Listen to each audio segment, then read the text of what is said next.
entertainment. This particular story is called Someone Had to Go First, written by In Babylon They Wept.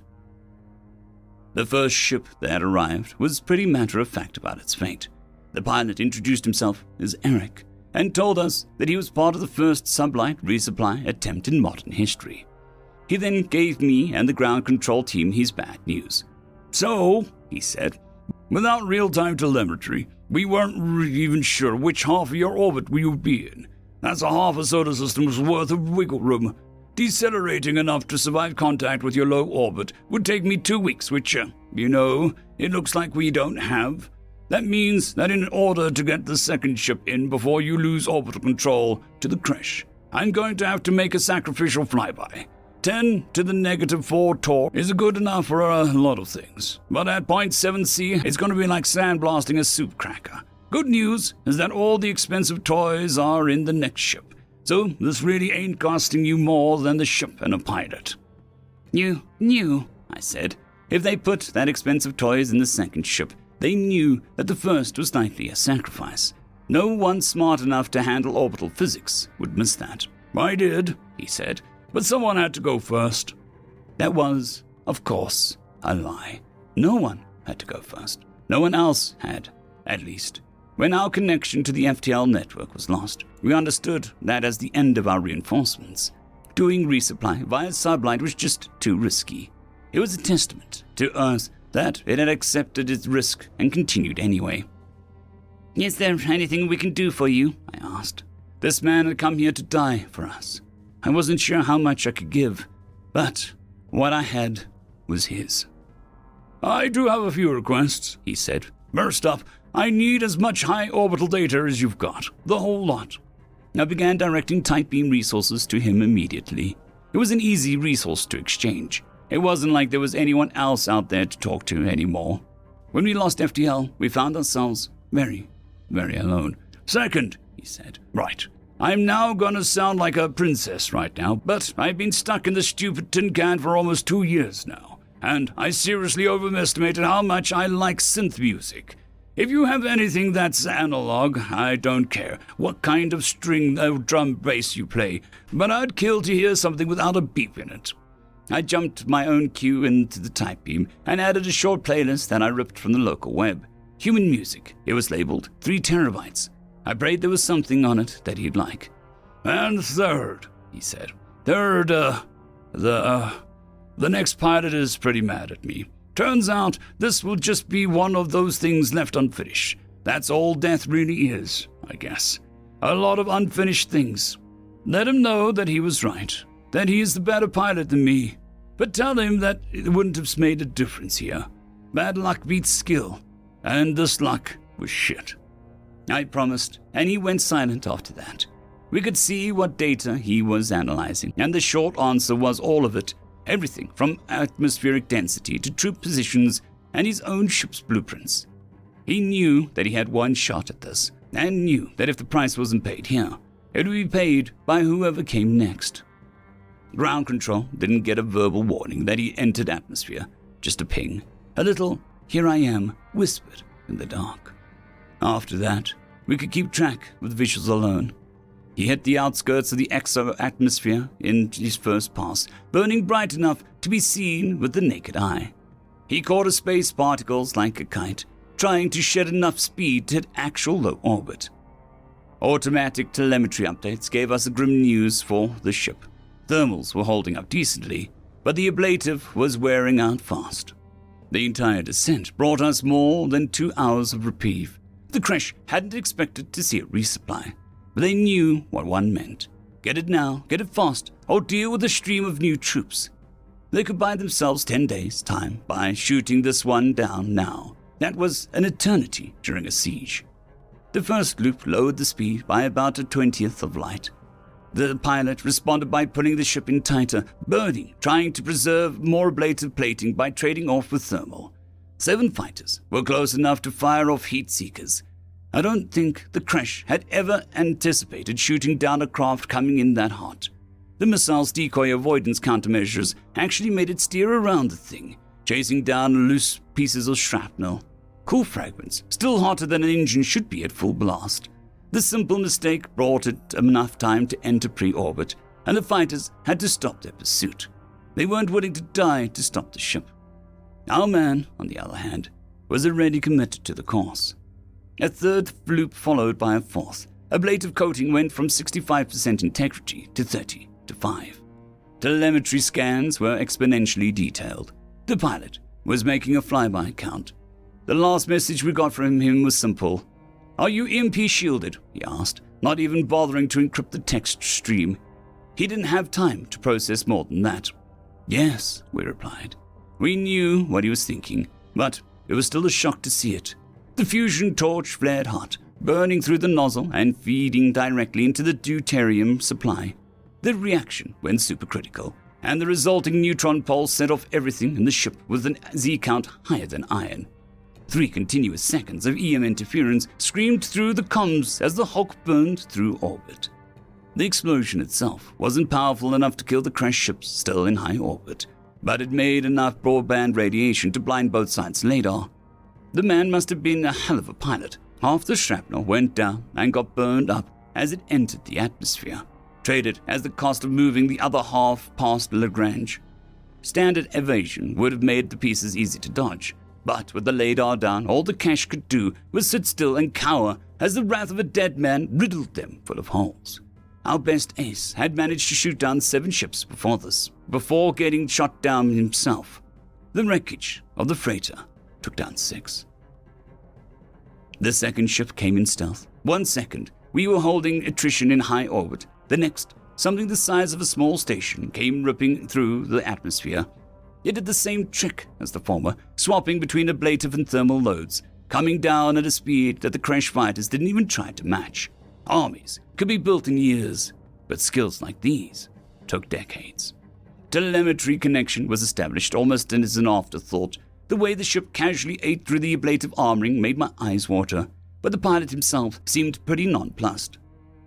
"You're down to 15% coverage. You need—" "What I need," he said, "is to see the previous ship's telemetry. If there's one thing that you can trust, is that this bird is going to come down gentle." He cut off my chance to reply by flicking the channel off. We watched and we wrung our hands, but sure enough he came in 6 minutes later with 4% of ablative left. I met him at the landing pad. Under normal circumstances, we'd have needed 24 hours for the craft to cool enough to even approach, but we'd had cryo ready just in case. 3 tankers of nitrogen, and the loading area at least was cool enough to touch. Safety would have to take a backseat to speed here. We needed the supplies fast. But those both would take backseat to the promised conversation with the second pilot. He was out of the craft as soon as the air was cool enough to avoid scalding his lungs, picking through the workers to try and find who had the telemetry data. I found him first. The drive went into his hands, but I needed to keep my promise with Eric before letting go. "You're better than the first pilot," I said, and I wasn't lying. If the previous flyer had been a saint, this one was a god. But you wouldn't have been able to manage that landing either. There just wasn't time. "Let me see," he said, tugging on the drive. "Just let me see. I have to know if I couldn't do it better. I have to know that someone had to die." I let go of the drive and he stalked back to his ship. I didn't follow. I figured I'd pushed things far enough as it was. The second pilot left the ship 6 hours later.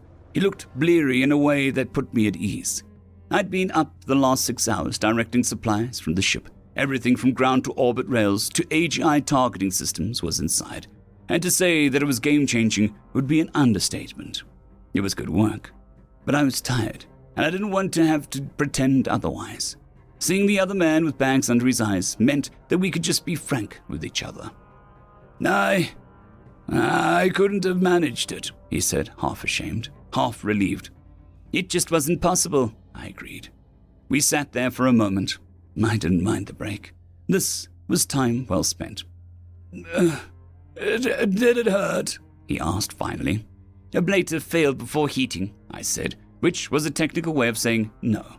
"He overloaded the reactor before the ship actually broke up and did some kind of slingshot maneuver, hit the main body of the crash fleet with half the space station's worth of shrapnel." "Good," he said. I knew the signs, the tremor in his cheek, the way his jaw clenched. It wasn't professional. but I hugged him anyway. Let him have the dignity of choosing to weep instead of having it wrenched out of him.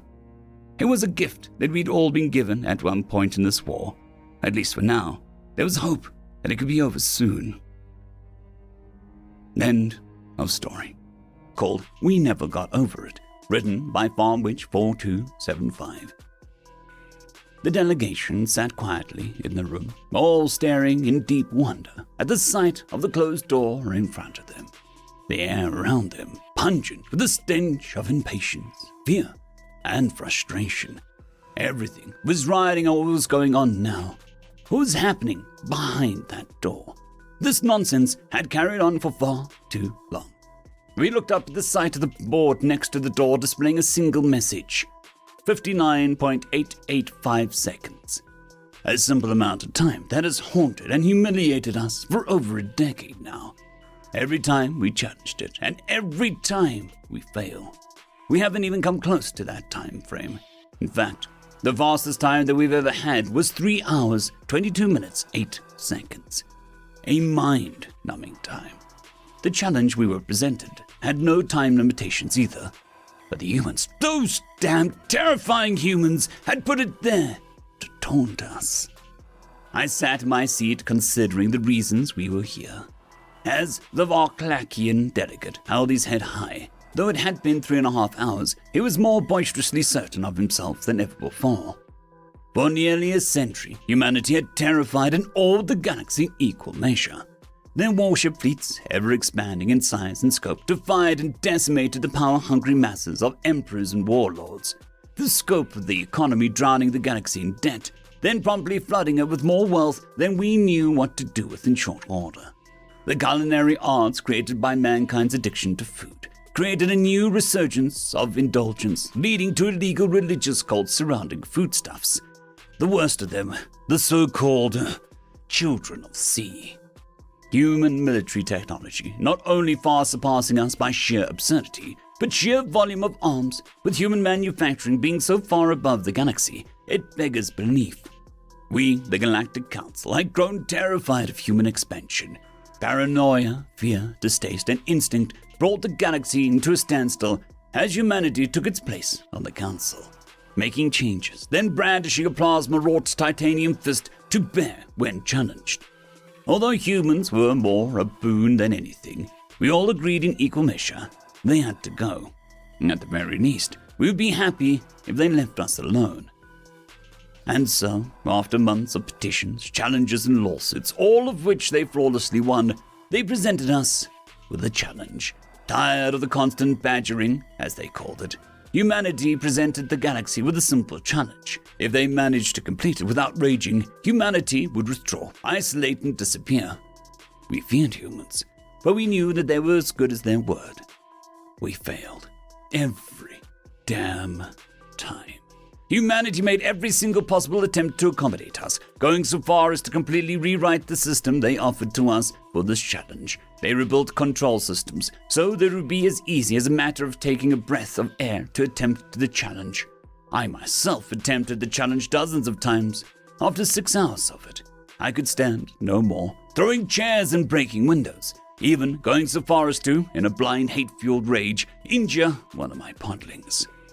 My brood wife has yet to forgive me for that incident.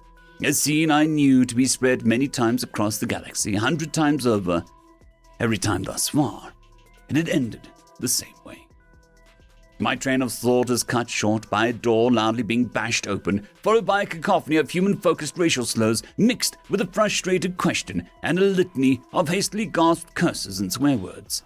Every time in a different tongue, but always the same general feeling of intense frustration and anger.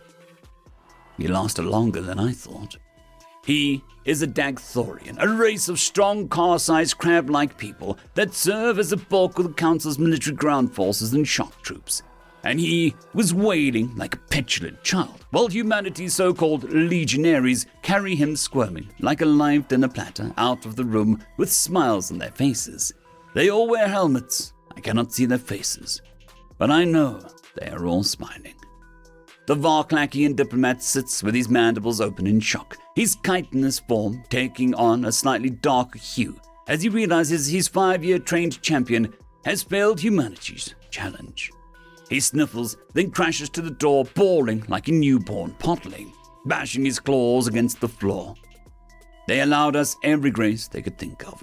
They allowed us to leave the room to go somewhere quiet and enjoy a beverage. They allowed us to enjoy a clutch of any food we wanted, in any amount we wanted. Anything we could possibly ask to do to finish the challenge. Any cheat that we could find. Any edge we could get. No matter what. If we were multiple tentacled ambidextrous beasts or psionic masters of psychic manipulation. Anything. They always accommodated us in every way they could. Even going so far as to strain resources to create new technologies to do it. And we failed. Every goddamned time. The Varklakians were the first to attempt the creation of the purpose-made, purpose-trained, purpose-built individual to attempt the challenge. He failed.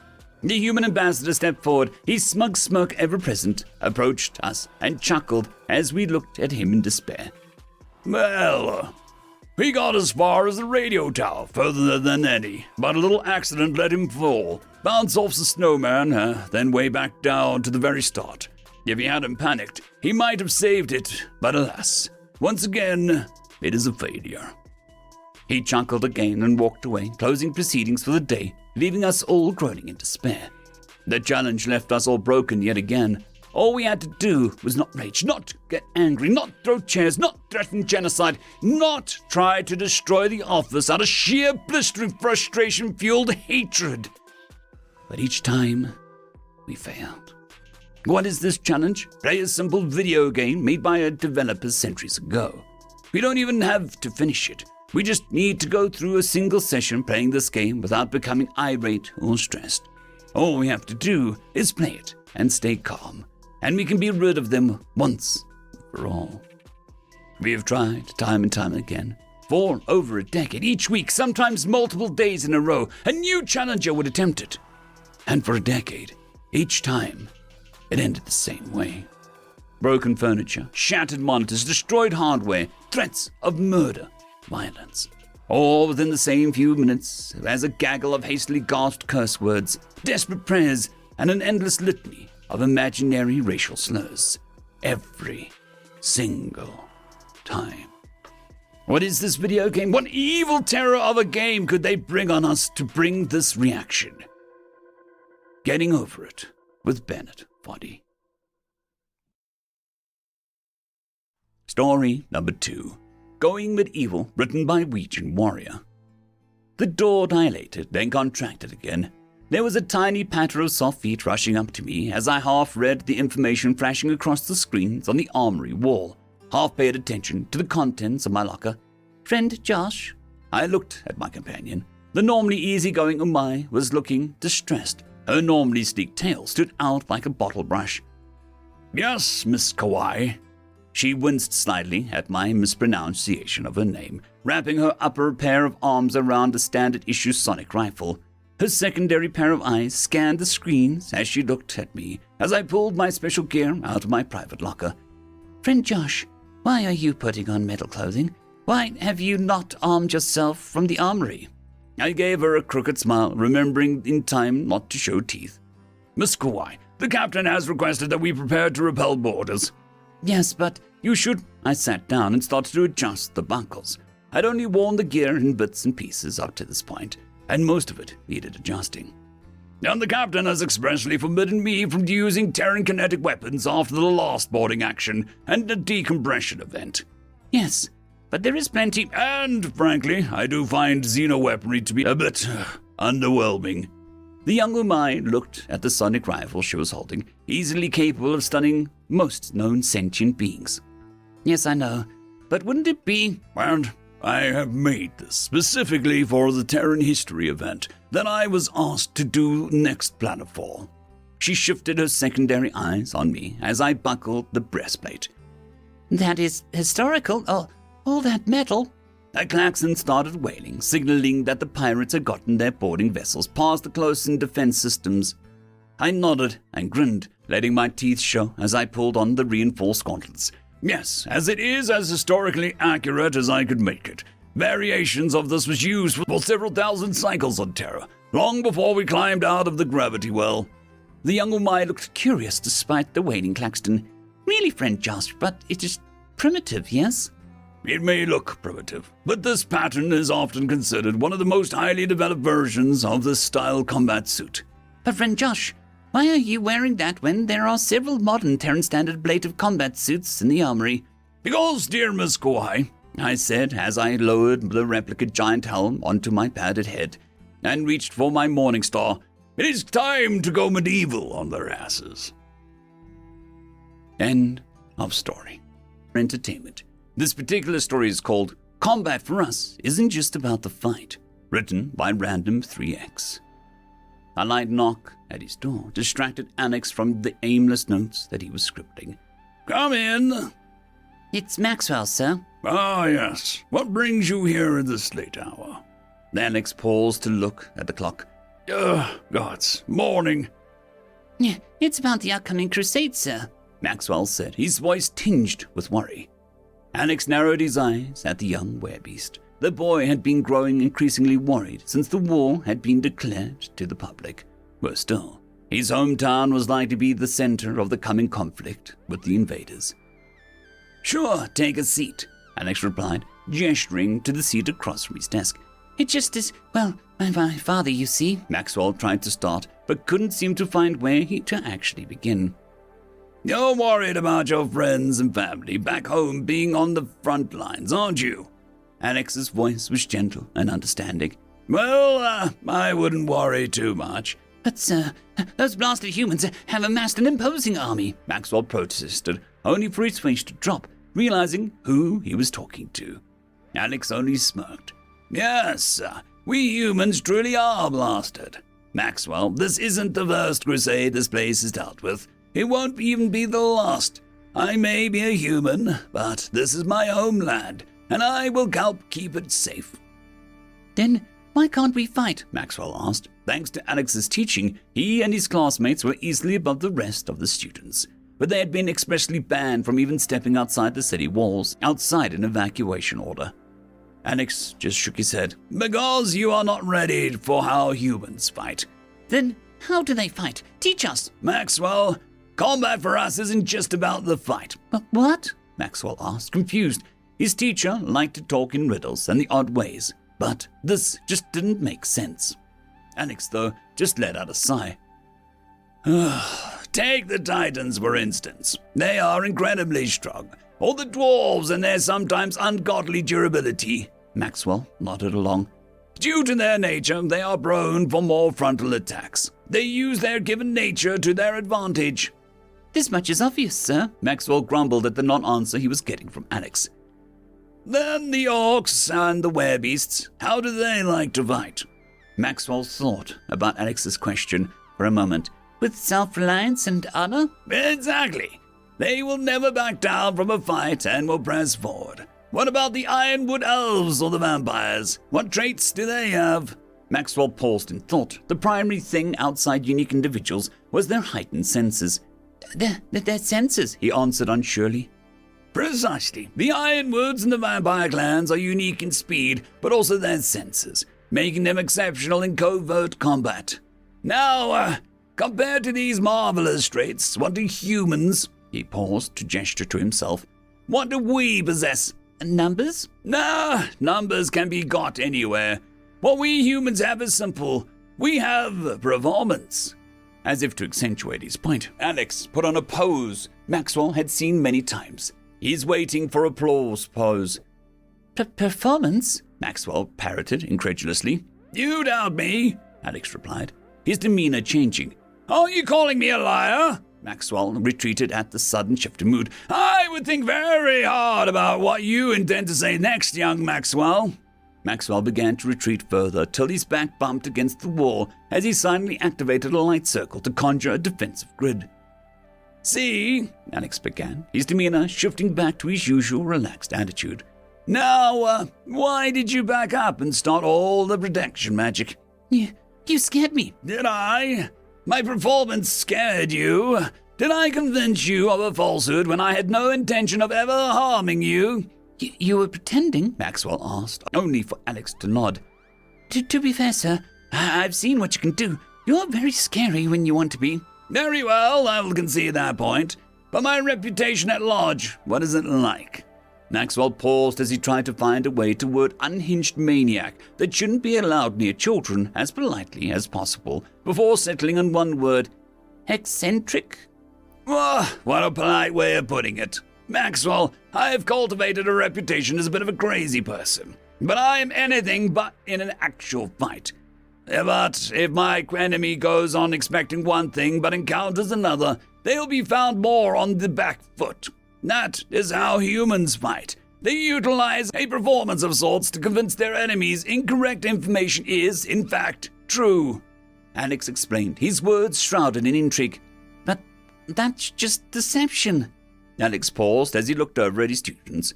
I can see I haven't convinced you. How about a history lesson? I'm not in the mood. I want answers. Alex tilted his head. Well, one can lead to the other. Very well, Maxwell replied in a huff. So, do you know of the human general domain? Maxwell nodded. The general was famous for his skill with ambushes and traps. He often led his enemy to certain death. Well, do you know about his battle against Fort Huron? No, sir. Simple little thing. General Domain only had a few thousand arrayed against a fully stocked and reinforced fortress with a significant number of troops, far more than he had. And he meant to take it? Yes, in a way. You see, the first day he was outside the fortress. He arrayed his men in perfect parade ground formation. He then invited the enemy out to attack him. No doubt a trap, Maxwell posited. Exactly what the fort commander believed. Domain was famous for his tricks and traps, so he could only assume seeing a force 1/5 of his own must be a bait. What did he do? Nothing. He had no reason to ride out, so the second day of the siege began, and Domain again arrayed his troops in formation and invited them to come out and attack. But the fort commander believed that this was another attempt at baiting them outside. Did he attack them? No, he was cautious. He knew his enemy well, so he would not rise to the provocation. Then the third day came. Let me guess. He lined his troops up and invited him for attack. Exactly, Alex said with a nod. But this time, he noticed something. It might have been his imagination. What did he see? There were fewer troops lined up, Alex replied with a smirk.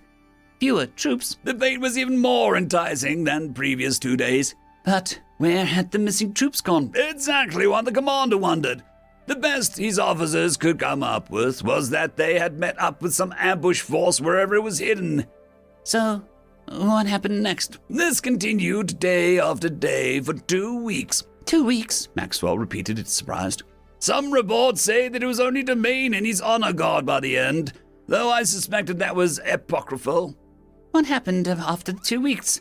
Domain vanished. You see, his goal was never to take the fort, and the troops he was displaying were very much his entire force. So, it was a performance, a trick using his reputation. Exactly! You see, Maxwell, it is not enough to know the enemy. You must also know yourself. Domain knew the enemy would be cautious because they knew how he worked. His true goal was Port Stain. Maxwell barely contained a gasp of surprise. He now knew the battle that was being reinforced when the capital of his family's land was captured because the reinforcements never arrived. So, he... Exactly. He had his forces spread out, eliminating every messenger sent to the fort asking for aid. That is the real reason why his forces dwindled. He delayed help that was desperately needed, and all because he put on a show. So, this is how humans fight. Exactly. We don't have the strength or durability of the titans and dwarves, the honor and technique of the werebeasts and orcs, nor the senses of the ironwoods and vampires. What we have instead is cunning. Cunning? Yes. We have to be clever to win. Where our strength fails us, our minds make up for it with crafty tricks and performances. Are there any other examples? Well, there was that general who built a fort around the fort that he was sieging, Alex replied, tapping his bearded chin. End of story. Story number 2. When the Earth Fell Silent, written by the Mega User. I met a human once, a long time ago, back when Earth still sang. They were a hardy people, survivors through and through. They even managed to prosper in places most thought impossible. They always held a special place for their home, staunch protectors of the cradle that birthed them. But the most notable aspect of them was the art, the music. They were a melting pot of cultures and ideas, this making for cultural innovation on scales few races have the capacity for, and fewer still would actively pursue with such zeal. Anyone within scanner range could tap into the meteor of Earth. They never tried to encrypt it, claiming it as a spiritual enrichment owed to all life. It was only in the final days that we saw a new side of them, a fierceness we thought them incapable of, and the sorrow with which they could lay waste to others. When the great machines came from beyond, the rest of us fled, and who could blame us? When star-sized behemoths are eating their way through your systems, only the mad and stupid stay behind in defense of a heap of rock. It's a funny thing, madness, as well as stupidity.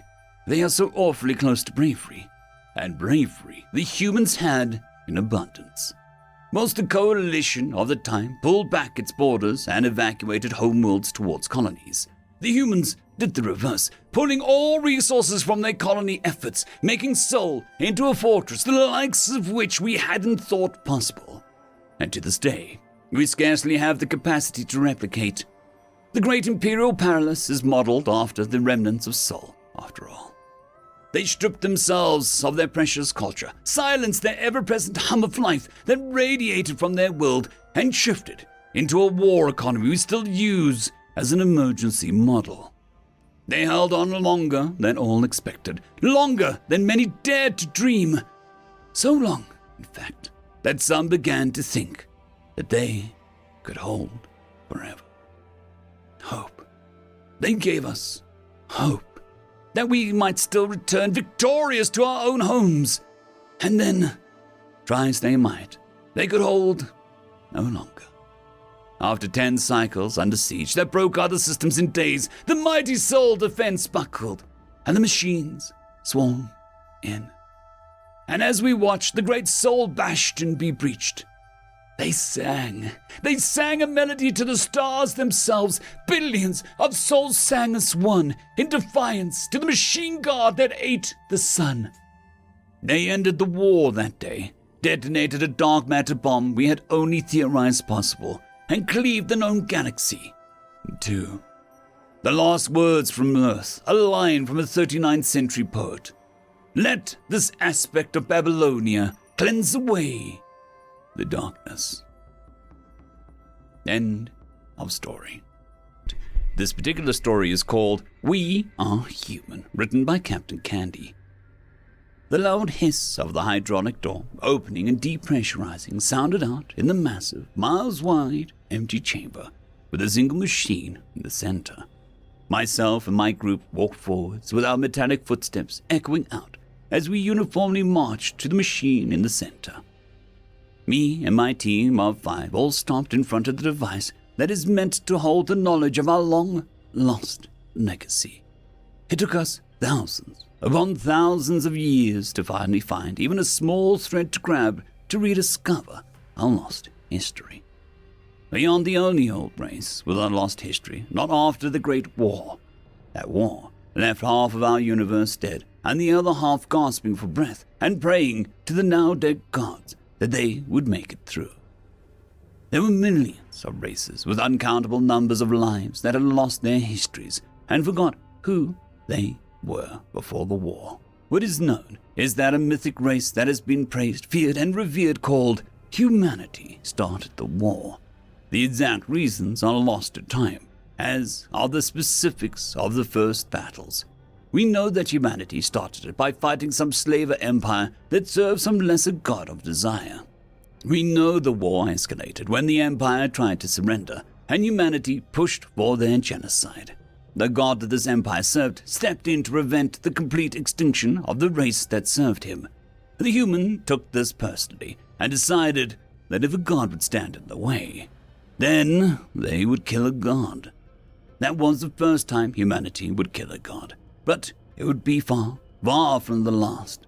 After that war was settled and humanity was given a title of God Killers, nobody touched them for a time.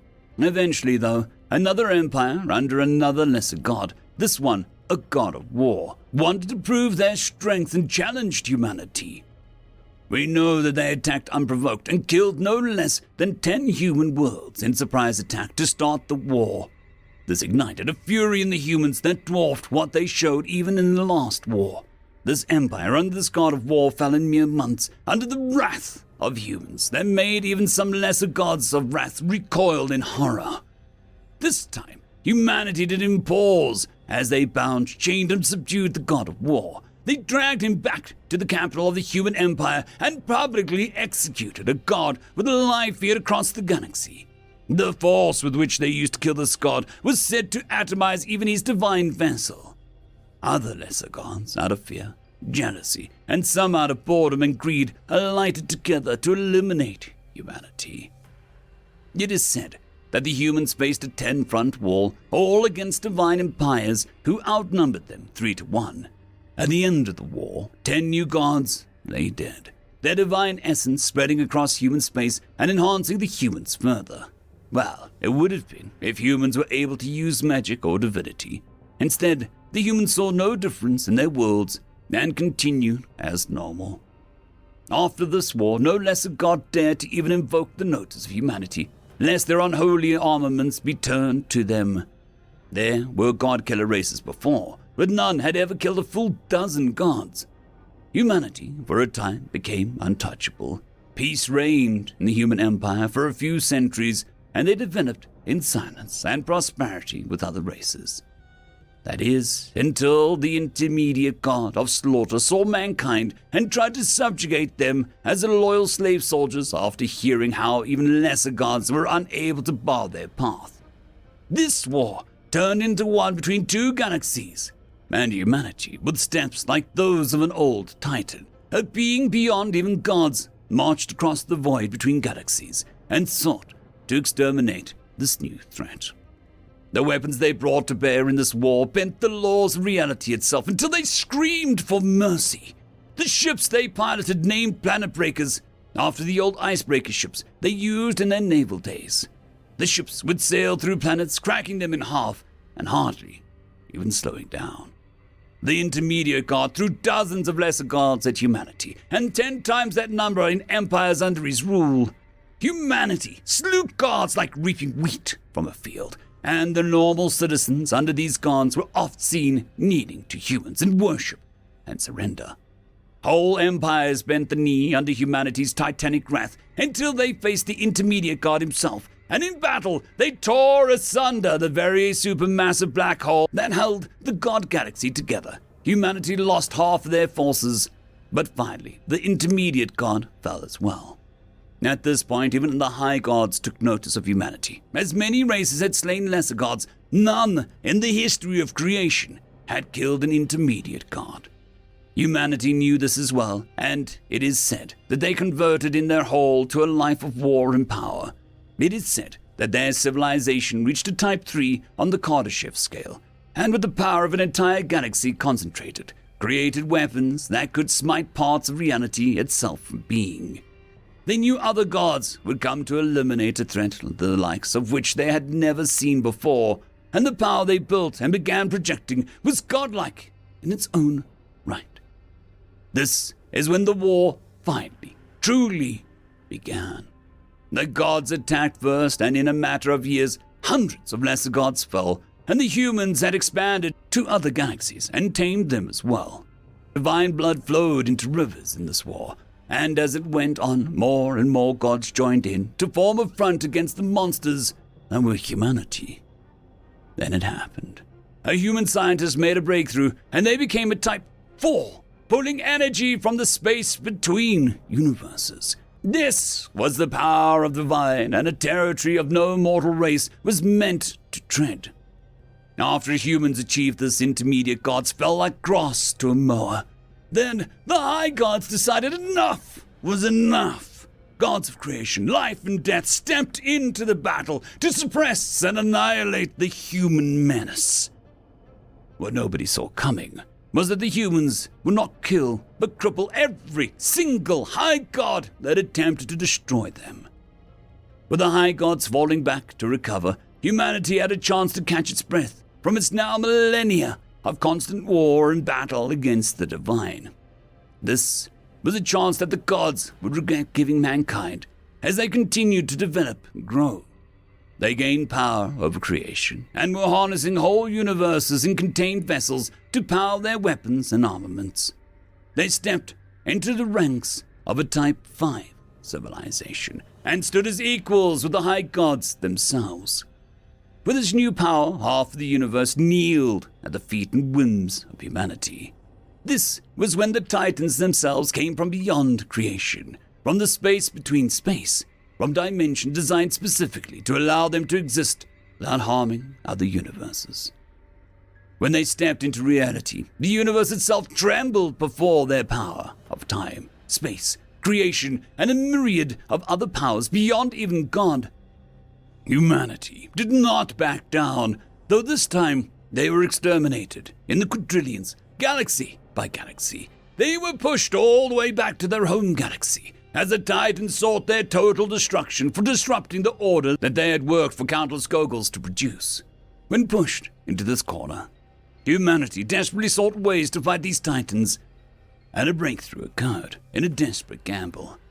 A universal containment unit was thrown into a singularity, and then the singularity was launched into the face of a Titan of karma. That day, the multiverse itself felt like it stopped from sheer terror. A Titan, a force that ruled over and maintained the balance of infinity, fell to its knees and died to the wrath of man. The other Titans were horrified and summoned high gods from across all creation and began a campaign that would end with the extinction of most known gods across infinity. Eventually, humanity pushed them all back. They were bloody, exhausted, and on the brink of faltering and falling down. They pushed the Titans and gods back into heaven. Then, in a fit of rage and a final desperate push, humanity broke into the multiverse and invaded even heaven itself. That day, heaven fell. Humanity had done it. They had won. They had a seat on the throne of all infinity. However, it came at an unimaginable cost. Humanity had pushed itself to the very brink, and ultimately, they too fell with their final opponents. Humanity was lost to the universe and fell forever, but had freed every mortal race in creation from the oppression of the gods and showed us that we ourselves could become gods.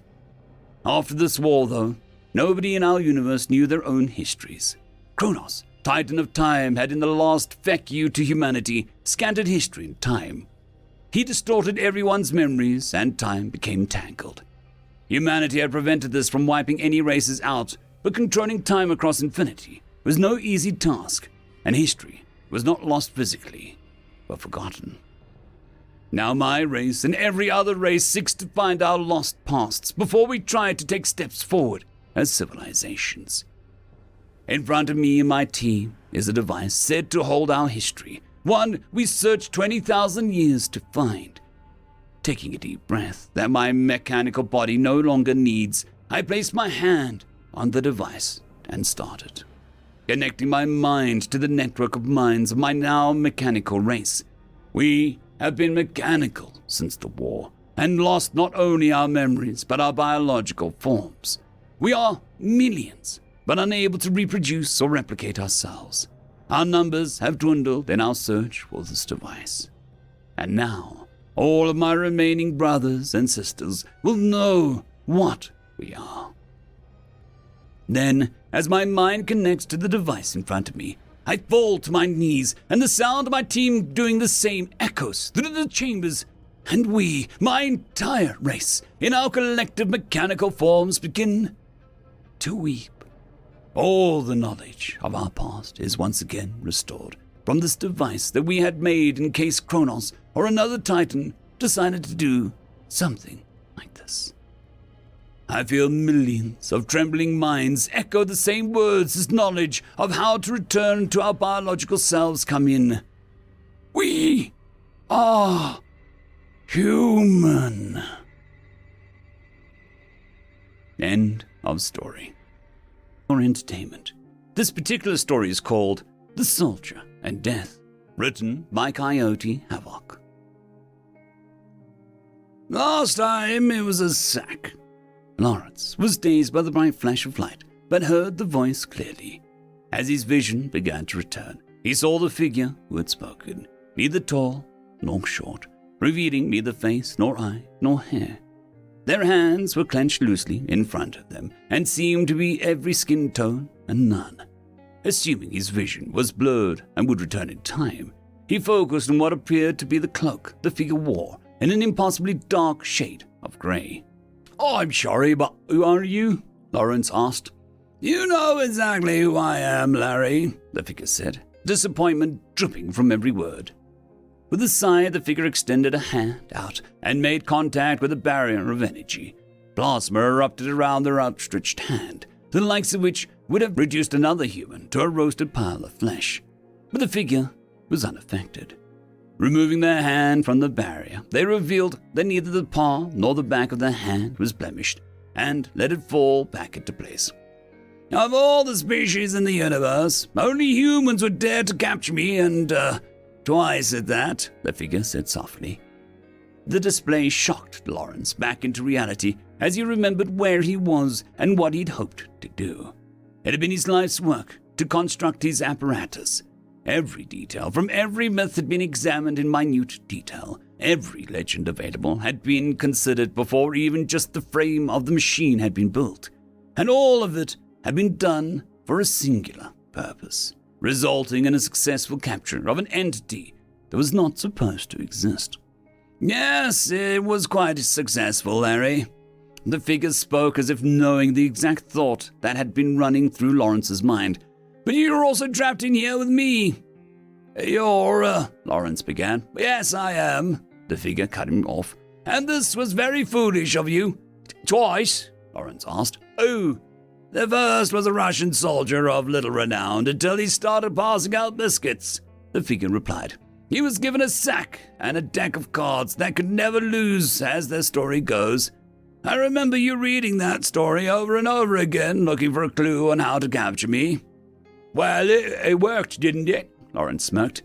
The soldier was outside of the sack when Death was captured, if you remember, the figure replied.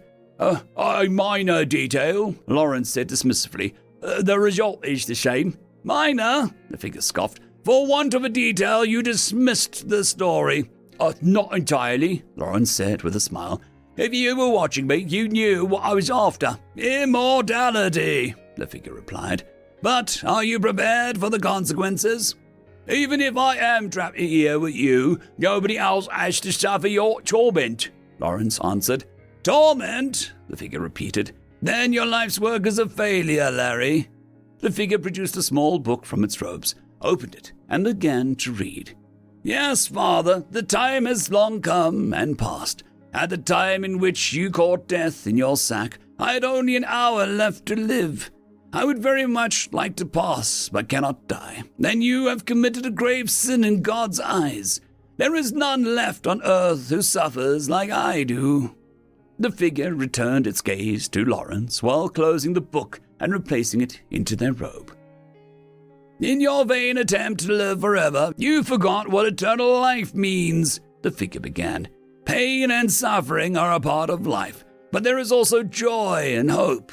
You may grieve and your heart may break when you lose those you love, and I admit to a little pain I inflict when I take from you, but I do so to end the pain and suffering of those I take. How cruel are you to deny them that release? Modern medicine can relieve pain and reduce suffering, Lawrence said defensively. We no longer need your release. And just as the old woman implied to the soldier, you will come to desire that release even more, the figure countered. Nothing is sought more than that which is earned and denied. Lawrence took a moment to consider what he had done. Doctors and drugs could cure anything. It wasn't the time of the Tsars anymore, and humanity had come very far since then. People already lived longer than before. With Death captured, they could go on living. What is life worth when you are too frail to enjoy it? The figure asked. Humans would live forever, but they would continue to age, and with that age their bodies would eventually give out, but they would never know death. Lawrence wanted to be right. He had come this far believing that he was right, and only now he knew that he had never been so wrong. Death wasn't a monster that he had assumed it to be. He had become the monster he had assumed death had been. What happens now? Lawrence asked. We wait, the figure replied. Before Lawrence could ask, the power failed. I learned from last time, the figure said quietly. Am I also punished to walk the world forever now? Lawrence asked. The figure smiled and removed the cloak. Beneath was an old Russian uniform from the time of the Tsars that recalled battles and wars fought long, long ago. In a way, yes, the soldier replied. I captured and released death, and in doing so was doomed to take death's place. Now that I am captured and released, you are subject to the same fate. The impossibly grey robe fell from the soldier's hand and appeared around Lawrence, as if it had always been there. If you are lucky, another will try and capture death as you and I did, the soldier said as he produced a deck of cards from his sack around his waist. It might take some time to find them, but I found you. As the soldier faded into nothing, you heard him say one last thing. Oh, you death! Are you still alive? End of story. Story number 2. Plans A through D, written by Region Warrior. Tamgong Nazalhat checked his restraints one more time, once again regretting volunteering as a liaison to the Terran ship. A Terran ship, he was reminded as he looked around at the humans strapped into their acceleration couches, which either had faulty internal dampeners or which routinely maneuvered so hard it outstripped the capabilities of its compensators. And right now, the ship was maneuvering harder than normal, as it darted around the searing beams of pure energy that was lashing out from a much bigger ship behind them. Tactical, the captain said casually as she swiveled her seat to face the tactical officer. Situation? Tamgong was, despite his unease at the current situation and the maneuvering, impressed with both the relaxed demeanor and how many questions the captain managed to put into a single word. There, the Terran lieutenant said as he did the thing with his shoulders that Tamgong could only think of as a human tentacle wiggle. Not great, not terrible. They're more maneuverable, but they're faster. The captain glanced at Tamgong before returning her gaze to the young lieutenant, inviting him to continue. Simply put, Captain, he went on, what we lose on the straights we gain on the turns. Suggestions? Again, Tamgong was impressed with how much meaning the Terran captain put into a single word. The lieutenant glances up towards the overhead as he ponders, a gesture that reminded Tamgong of when his own brood were trying to come up with an explanation for mischief. We're not at war with the, what is this ship from? The, Crow Cock, at the moment, the lieutenant said after a few heartbeats. Heck, we don't even have diplomatic relations established. So, if we follow the book, we can just, no. Very well. I recommend taking out the sensors on that dreadnought so that we can get so far up this gravity well to fall back to a more defensible position. Very well, the captain said as she swiveled in her chair to face another member of the crew. Gunny, I know you've been itching for this. Aye, aye, ma'am, the young Terran sergeant replied as she cracked the joints in her manipulator digits, a motion Tamgong found unsettlingly close to a bully knotting and unknotting their tentacles before turning violent. Silence reigned on the bridge for the next few minutes, only punctuated by the whine of the internal dampeners, the hum of the coil guns recharging, the gurgling of the Tamgong's guts as he fought the motion sickness, and the calm voice of the sergeant alternating between target acquired and target destroyed. Finally, just before Tamgong was certain that he was going to regurgitate his last meal, the sergeant looked over at the captain. It's no good, ma'am, she said softly. They keep popping out new sensor heads as fast as I can knock them out. The captain, who had spent the quiet time looking through some paperwork on her console, looked up. Oh, tactical. Again, Tamgong noticed how much was unspoken in the question. Well, Captain, the tactical officer said after glancing on his console. Plan B? Plan B, the captain agreed. Gunny? Aye, aye, ma'am, the sergeant said gleefully as she uncovered a row of guarded switches. Preparing Alpha Strike. Tumgog's unspoken question was so loud the Terran question heard it and swung her seat to face him.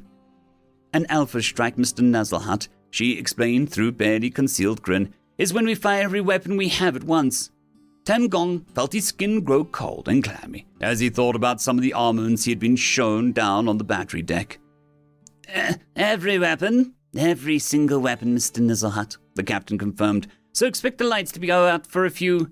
Before she finished talking, Claxon started waiting as darkness descended. Seconds, the captain finished as the light came back on and the alarms went silent. Tactical? One moment, getting sensors back online, ma'am. The lieutenant looked up and shook his head. Sorry, ma'am, they're still trying to close with us. The captain chuckled. The sound made Tumgog's lobes crawl across his back. Why don't we oblige them and see? The tactical officer looked at his console for a few heartbeats. Plan C, he agreed as he grinned. Just like the old days. Indeed, the captain agreed as she turned to face the most junior member on the bridge. Helm, ramming speed. All hands prepare for impact. Hell yes! The helmsman exclaimed. Aye, ma'am. Tamgon looked around in amazement as he felt the growing weight pushing him into his acceleration couch. The Terrans looked gleeful, despite their ship and him with it, hurling towards certain doom. Mr. Nuzzleheart, the captain said, as she turned to face him, did you ever get a tour of the bow? Tamgon just shook his head in a human fashion, the weight of his body too much to say anything. The whole bow is reinforced, the reinforcements are reinforced, and the whole thing is reinforced some more. You'll be fine. Tamgon tried to nod. But what, he managed to croak, will you do if this madness does not work? The captain showed her fangs as she took out and brandished her sidearm. Plan D is that we will board the ship, defeat the crew, hijack their ship, find out where their capital is, go there and topple the Empire. Tamgong stared at the Terran captain as she carefully stowed her sidearm again. All that, he managed to say at last, just like that. Just like that, the captain said, as she looked at the Crocock dreadnought filling the view screen. I mean, it worked out just fine the last 5 times we did it. End of story. The story is called Pandora's Favor, written by Numerous Sun 4282. Representative Zyla, to what do I owe the pleasure? The human delegate to the Forian people stood politely from behind his desk and motioned her into a chair opposite him. Thank you for meeting me on such short notice, Delegate River. I'm afraid I've come with ill tidings and to request assistance of the human empire. River smiled softly, his features gentle, but in his eyes were calculations, predictions, expectations. The Empire and the Forian people have always been staunch allies. What can we do for you? Zyla produced her tablet, conjuring on it a series of reports from Forian expeditionary forces that had recently made contact with a new interstellar race. Though protocols were followed and the Forians had attempted peaceful communications, they had been rebuffed by the Legion, a race of fungal sentients of seemingly unending number. The Legion had all but decimated the first contact party and had ravaged the rescue fleet that had jumped in to save the expedition forces from what they had assumed was some form of natural disaster or disease. They had been met with harsh fighting in orbit as biological ships released clouds of mine-like spores that detonated across the hulls of the rescue vehicles. Even after the rescue force realized this was a conscious attack and had begun evasive maneuvers and return fire, their attempts were found meaningless against the Legion vessels. Outnumbered, outgunned, and unprepared, the Forian rescue fleet fled back to Forian space. The expeditionary force was assumed totally lost, and the retreat carved a galactic trail for the Legion to follow. The human read through the reports with a stoic expression. They highlighted the negative trend the war was on as Forian planet after Forian planet fell to the Legion ships and soldiers, ultimately to be consumed by their growth. The Legion had seen only success in the conflict and had carved the Forian community into 2 halves, each half holding on by threads. Your people are divided and engaged in a losing war with the Legion, he summarized. I am certain we can be of assistance. Humanity has encountered these foes before. I will have our commanders generate reports of their findings, suggestions of favorable battle tactics, recommendations on how to proceed, and, of course, You will have our assistance in rebuilding." "Your offer is much appreciated, Delicate River, but I'm afraid the Forian people need more." One of the tufts of hair above the human's eyes raised slightly, an expression Xyla had learned meant the human was either confused, intrigued, or entertained, or all three. Humans were rather complex social creatures. "If you have a proposal, I can bring it forward to the Baron here.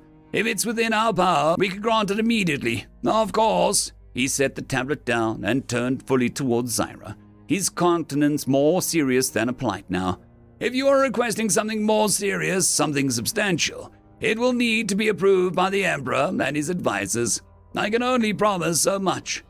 Zyla was familiar with the human empire's negotiating. Generally, they would hear a proposal and, if they found it favorable, they would respond within 2 human days. If they found it politely unfavorable, they would simply not respond, answering inquiries with, "The advisors are still discussing it," or "A decision has not yet been made on the matter. Sorry." And wholly unfavorable proposals, such as the joint research agreement Zyla had proposed not 3 human years ago, were immediately shut down. Her proposal now was one she expected wholesale rejection on, but she had been armed by the Forian Primarch with a new bargaining tool and an imperative to make the humans agree. The Forians could not take no for an answer on this. "We would believe the humans would be potent allies in this fight.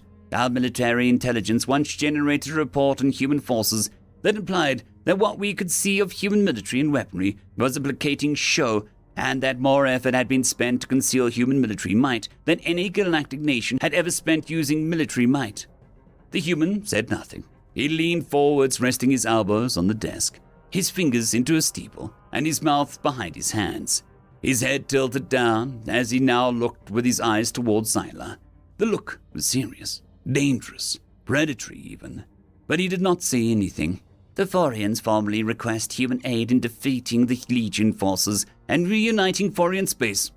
"We cannot fulfill that request at this time," he said flatly. "We know humans can fight," Zyla demanded. Her skin began to glow from bioluminescence, betraying the passion of her position from the calmness of her speech.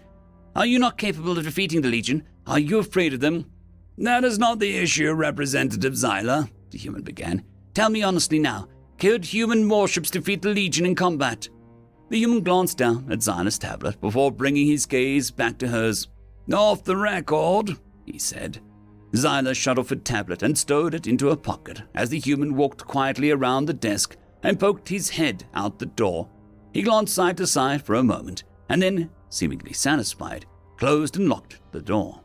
He returned to his desk, opened the drawer, and withdrew a tablet of his own, which he powered off and set face down on the desk. Finally, he regarded her. "Your military intelligence is correct. Humans have concealed their military prowess from other galactic nations." "Could you beat the Legion?" "Yes. Of all spacefaring races we've come across, the Legion are perhaps the 2nd or 3rd most formidable, not counting ourselves, of course. We wouldn't handily defeat them, per se, but we could all but guarantee military success against the forces that you are engaging." "2nd or 3rd? Zyla stammered. "Well, naturally, the Federation is first. Then there are the Galcians, but they're rather crafty electronic warfare. Their combat effectiveness is rather remarkable, actually, and the rest of the galactic community simply hasn't realized the potential Galcians have for warfare due to their friendly nature. And they have more ships than we do, people. Even still, they don't have a whole lot of bona fide military resources. Once they're done with their one trick of electronic warfare, they are beatable with simple weaponry and tactics. Then the Legion, with their large numbers and very fast resupply times, plus the fact that one Legionnaire could eventually reproduce into a whole horde of fighters by itself, means that any conflicts with them not resolved very quickly and incredibly, judiciously, could very quickly become a quagmire. The Empire certainly cannot afford a second war that could turn into a stalemate without our full attention. This is why I must deny your request. As for the 2nd or 3rd place, it's hard to say. The Wagash people, I don't believe your kind has encountered them yet, actually. So I would ask you to keep this between us. It's rather warlike. We don't know the full strength of their forces yet, and they are new to the galactic scene, having only just achieved FTL a few cycles ago. They remind us of us, and that means that they're not to be trifled with lightly." Xyla was shocked into silence for a moment. The humans had acknowledged the threat of the Legion, but had framed it as one of time and effort, not insurmountable forces or indestructible vessels. And they weren't even as much of a threat as some new race that hadn't even made it to the galactic community yet. "I see you're processing still, so let me reiterate our previous offer. We can have the Empire's top military analysts review your positions and provide you with advice on how to proceed and findings from our own initial skirmish with the Legion. That information should greatly improve foreign combat effectiveness, and it really is a generous offer." "What of the human warships? Simply on loan?" "No." "Hired human mercenaries?" "I'm afraid not."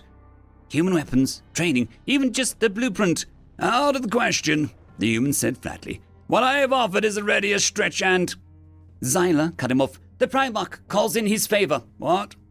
Xyla stood now, reaching her full height and allowing her bioluminescence to fill the room with different shades of blue and purple. She put on her most commanding voice. "The Primarch calls in his favor." "You don't know what you're asking for," the human said in a warning tone. "This is Pandora's box, and you don't just want the key. You want a sledgehammer to break it open." "I have read your human mythology, River, and I know of Pandora's box. Do you know what was inside?" "Monsters of every kind imaginable." "Hope," Xyla said resolutely. "Delicate River, these reports do not tell a full story. How forces are fractured beyond repair, how colonists are starving, how ships and stations destroyed and left derelict. Even our homeworld is on the brink, fighting an unending battle just to supply forces and equipment enough to slow the Legion advance. Not to stop it, not to turn it, slow it.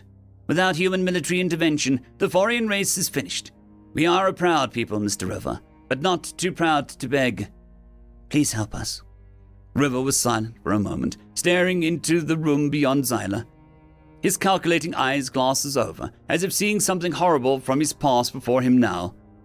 "The human emperor," he eventually said, seemingly to himself, "was once rescued from drowning during a visit to that aquatic colony of yours by the Forian prince. He vowed to repay that debt when your people asked. You, of course, know this, since you're calling in that favor." He looked at her now. "But you don't really know what the magnitude of what you're asking. Humans going to war with anyone is going to change everything, on a galactic scale." Xyla scoffed, but the human's serious expression quieted her quickly. "Your people like to race, yes?" River asked. "Yes," Xyla responded. "It is our, as you humans practice it, sport." "Your fastest racer, how quick are they?"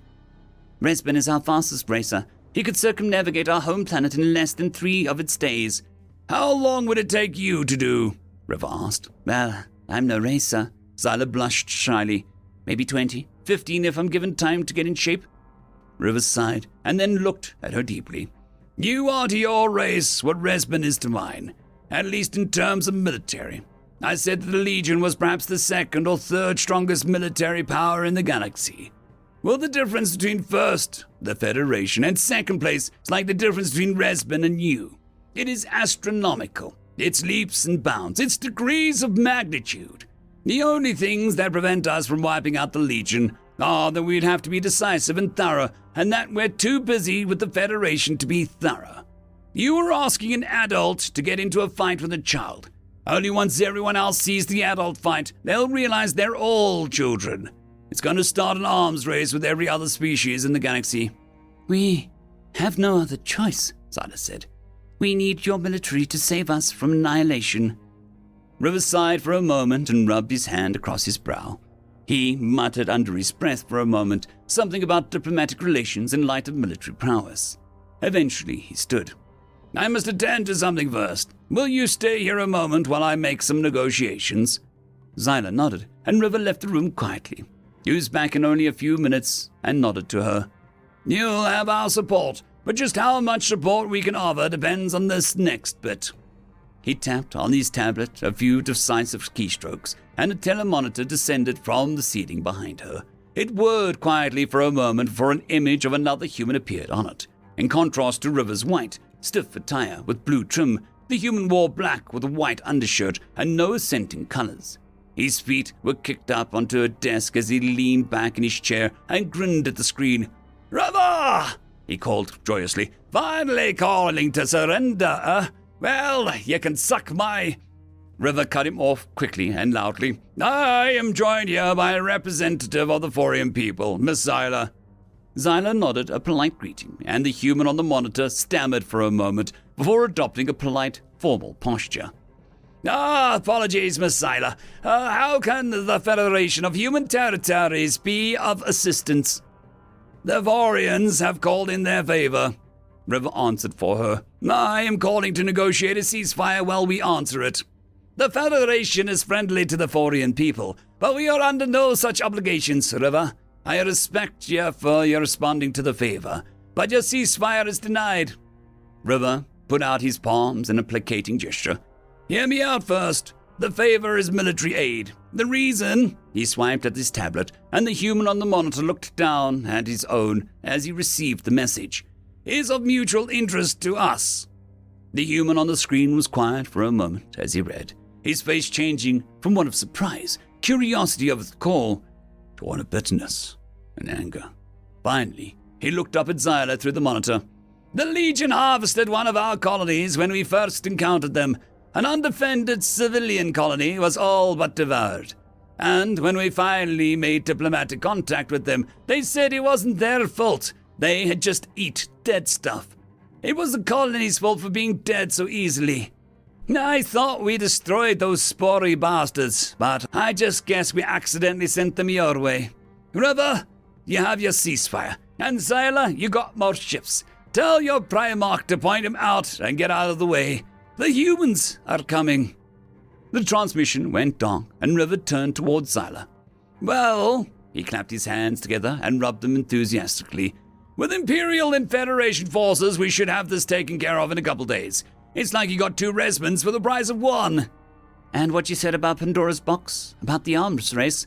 "Oh, I meant it. You're going to see monsters, and all the galactic stage will feel like children before all the human militaries. But you'll get your hope too, and besides," he winked, "a favor is owed." End of story. This particular story is called Comes Now the Arbiter, written by Perilous Platypus. "Comes now the Arbiter." Murmurs of excitement spread through the High Senate as the grand door swung outward to admit a lone figure. The figure strode forward, his shoulders square to the dais at the center of the chamber, the leather soles of his dress boots clacking with each step. The man, in the flesh, aged and worn, was decidedly less impressive than his legend, but he carried himself with confidence and authority. He had been recalled from retirement, plucked from quiet obscurity, and thrust into the heart of grand matters once more. It was said that he'd made his peace on Halcyon for a wayward world of low technology. When the marshals arrived to retrieve him, he had been at the pottery wheel making bowls for the local school. Knowledgeable accounts said that the bowls had been less than impressive. Few were inclined to hold it against him, all things considered. The Arbiter had spent his life at war, so there was presumably little time for the development of unrelated skills. As the marshals approached, he had looked up and asked a single question. "How bad?" The grimace of their response had been sufficient reply. The Arbiter simply nodded, wiped his hands upon his apron, and informed the marshals that we would be along shortly. Within a day, he was returned to Aureus. Now he was here. The assembly fell into silence as he mounted the dais and came to stand behind the podium. He cleared his throat once and then looked up and around. "I never expected to stand before you again. In truth, I had no desire to do so, regardless of your many merits as people." A smattering of chuckles greeted that. "I have been informed of the present circumstances and the need for my particular experience." He paused, contemplating his words. "If I have learned anything, the only path to peace is through victory. It is my intention to have peace." He nodded to the President of the Senate. She stood and approached the dais, scroll in hand. She offered the scroll to the Arbiter and announced, "Arbiter Lucia Sanson, you are hereby commissioned and ordered to take command of the Orion fleets and make war upon the Gizgian until victory is secured. The Arbiter accepted the scroll and offered the President a salute. "It will be done," he said. He then turned and stepped away from the dais and began the journey to the exit. Applause rang out until the doors closed behind him. The ceremony had lasted less than 10 minutes. Once he was beyond the doors, the Arbiter exhaled and then tossed the scroll of command to a man standing outside. "Get me the hell out of here." Commander Jackson Merry chuckled and offered a lazy salute with the hand holding the scroll. "As you wish, Arbiter." "Jack, don't piss me off." Lucia had had enough bowing and scraping for one day. Jack and him were beyond that, at least when it was the two of them. 3 decades fighting Giz together was enough to cement that bond. "I wouldn't think of it, Lucky." He began to walk away. "The shuttle is waiting." Lucia followed. "You think there'd be enough space-capable commanders in the fleet that I should be left in peace?" Jack snorted. "No, there's more than enough. You're just here as a political favor. Principal of that school that you were sending the bowls to is a friend of Senator Franklin. Apparently, the bowls were so fecking bad, they asked for help extracting you." "I was getting close. They were roundish." "Heard 3 children died when they used them for cereal. Terrible stuff. I told the Senate that we'd take you on before you could do any more damage," Jack replied, an enormous crab-eating grin on his face. "We loaded up the ships with your bowls, and we're just going to fire them at the enemy. War will be over within a week." Lucia thumped the commander's shoulder. "Glad to see you again, Jack." "Glad that we're here, Lucky." The grin faded away. "We need you." The bridge of the EFF Sanson felt like home. More close enough. It felt like home if someone else had moved in, done renovations, and then redecorated the place. Poorly. Lucia took a few minutes to acclimate himself, his eyes moving between the different stations. The bridge was located deep in the heart of the Sanson, well fortified from attack. It was lightly staffed, with the typical complement being 5, tactical, logistics, comms, steering, and command. As a flagship for the fleet, a 6th position was included for Lucia, though he would often make use of the secondary tactical bridge outfitted for that purpose. The 6 chairs were arranged in a circle around a hollow, the standard arrangement. For now, Jack and Lucia stood on the bridge. Jack thumped one of the command chairs. "Newly minted. The Sanson is the best that we can make." Lucia scowled. "I refuse to work on a board ship named after me." "Pretty presumptuous of you. It could be a different Sanson," he replied, an innocent smile on his face. Lucian looked from Jack to a plaque on the wall on the bridge, reading out, "Christened the EFF Sanson in the year 4021, in honor of Arbiter Lucia Sanson." "You should have come to the ceremony. It was quite touching. All of these folks had so many nice things to say about you." Jack flopped down in the command chair, and there were free sandwiches. Lucia lowered himself into a tactical chair. "All right, then. Give it to me straight. I read the overview and scanned a few of the reports, but it's not the full picture." "It's an ugly one, though," Lucia nodded. A few moments passed as Jack searched for the right words. "There is a lot of explanations, a lot of reasons. Everyone has their favorite, but it's not as simple as anyone wants it to be. You coming back is them trying to make it simple, to find easy solution to tough problems. In their head, we were winning when you were in command. Now we aren't. If we want to go back to winning, then we should bring back the Arbiter." "And you don't think it'll make a difference?" Lucia replied, his eyes focusing on the expressions playing across Jack's face. The two of them had been through 100 hells together, and this was the first time he'd seen Jack truly out of sorts. "Crap. I hope it does, Lucky. We'll take any edge that we can get, and your old ass is still sharp enough to cut." Jack reached down and tapped on the console, bringing the hollow to life. An astral map showed the extent of the Orion territory, with large swaths shaded in red to indicate disputed locations. It was a sea of red. A considerably smaller sea than the same map 6 years ago, when Lucia had retired. "My best guess is that we lose this in the next few months." Certain portions highlighted in red shifted to grey. "And this is in the next year." Another broad set of locations shifted color. It'd include 3 core worlds, 1 industrial, 1 breadbasket, 1 mixed. "How are they contesting this much real estate?" Lucia asked. Jack just stared at the map, a frown on his face. "Milint is unsure. My guess, they've found another node network, nothing confirmed. but in a half dozen of these places they shouldn't have access. We've got all the unknown entry points under surveillance. Quiet settled over him. It was a nightmare scenario. So much of astral warfare hinged on the chokeholds created by nodes. A planet was largely impossible to defend. They were massive bodies moving on a fixed trajectory that could be attacked from any angle. But Warp Node was entirely different. The viable warp exit point and the wormholes they connected to were known commodities. They could be surveilled and defended. Control of the nodes granted control of the systems. Node sieges are down, Lucia asked. Jack nodded in affirmation. They're making a show of it still, but their heart isn't in them. Jack raised 2 fingers up in front of him. The hollow projected a small blue ring around the fingers as Jack took control over the projection. The fingers moved back and forth, clicking and separating as Jack highlighted 3 systems shaded in red in particular.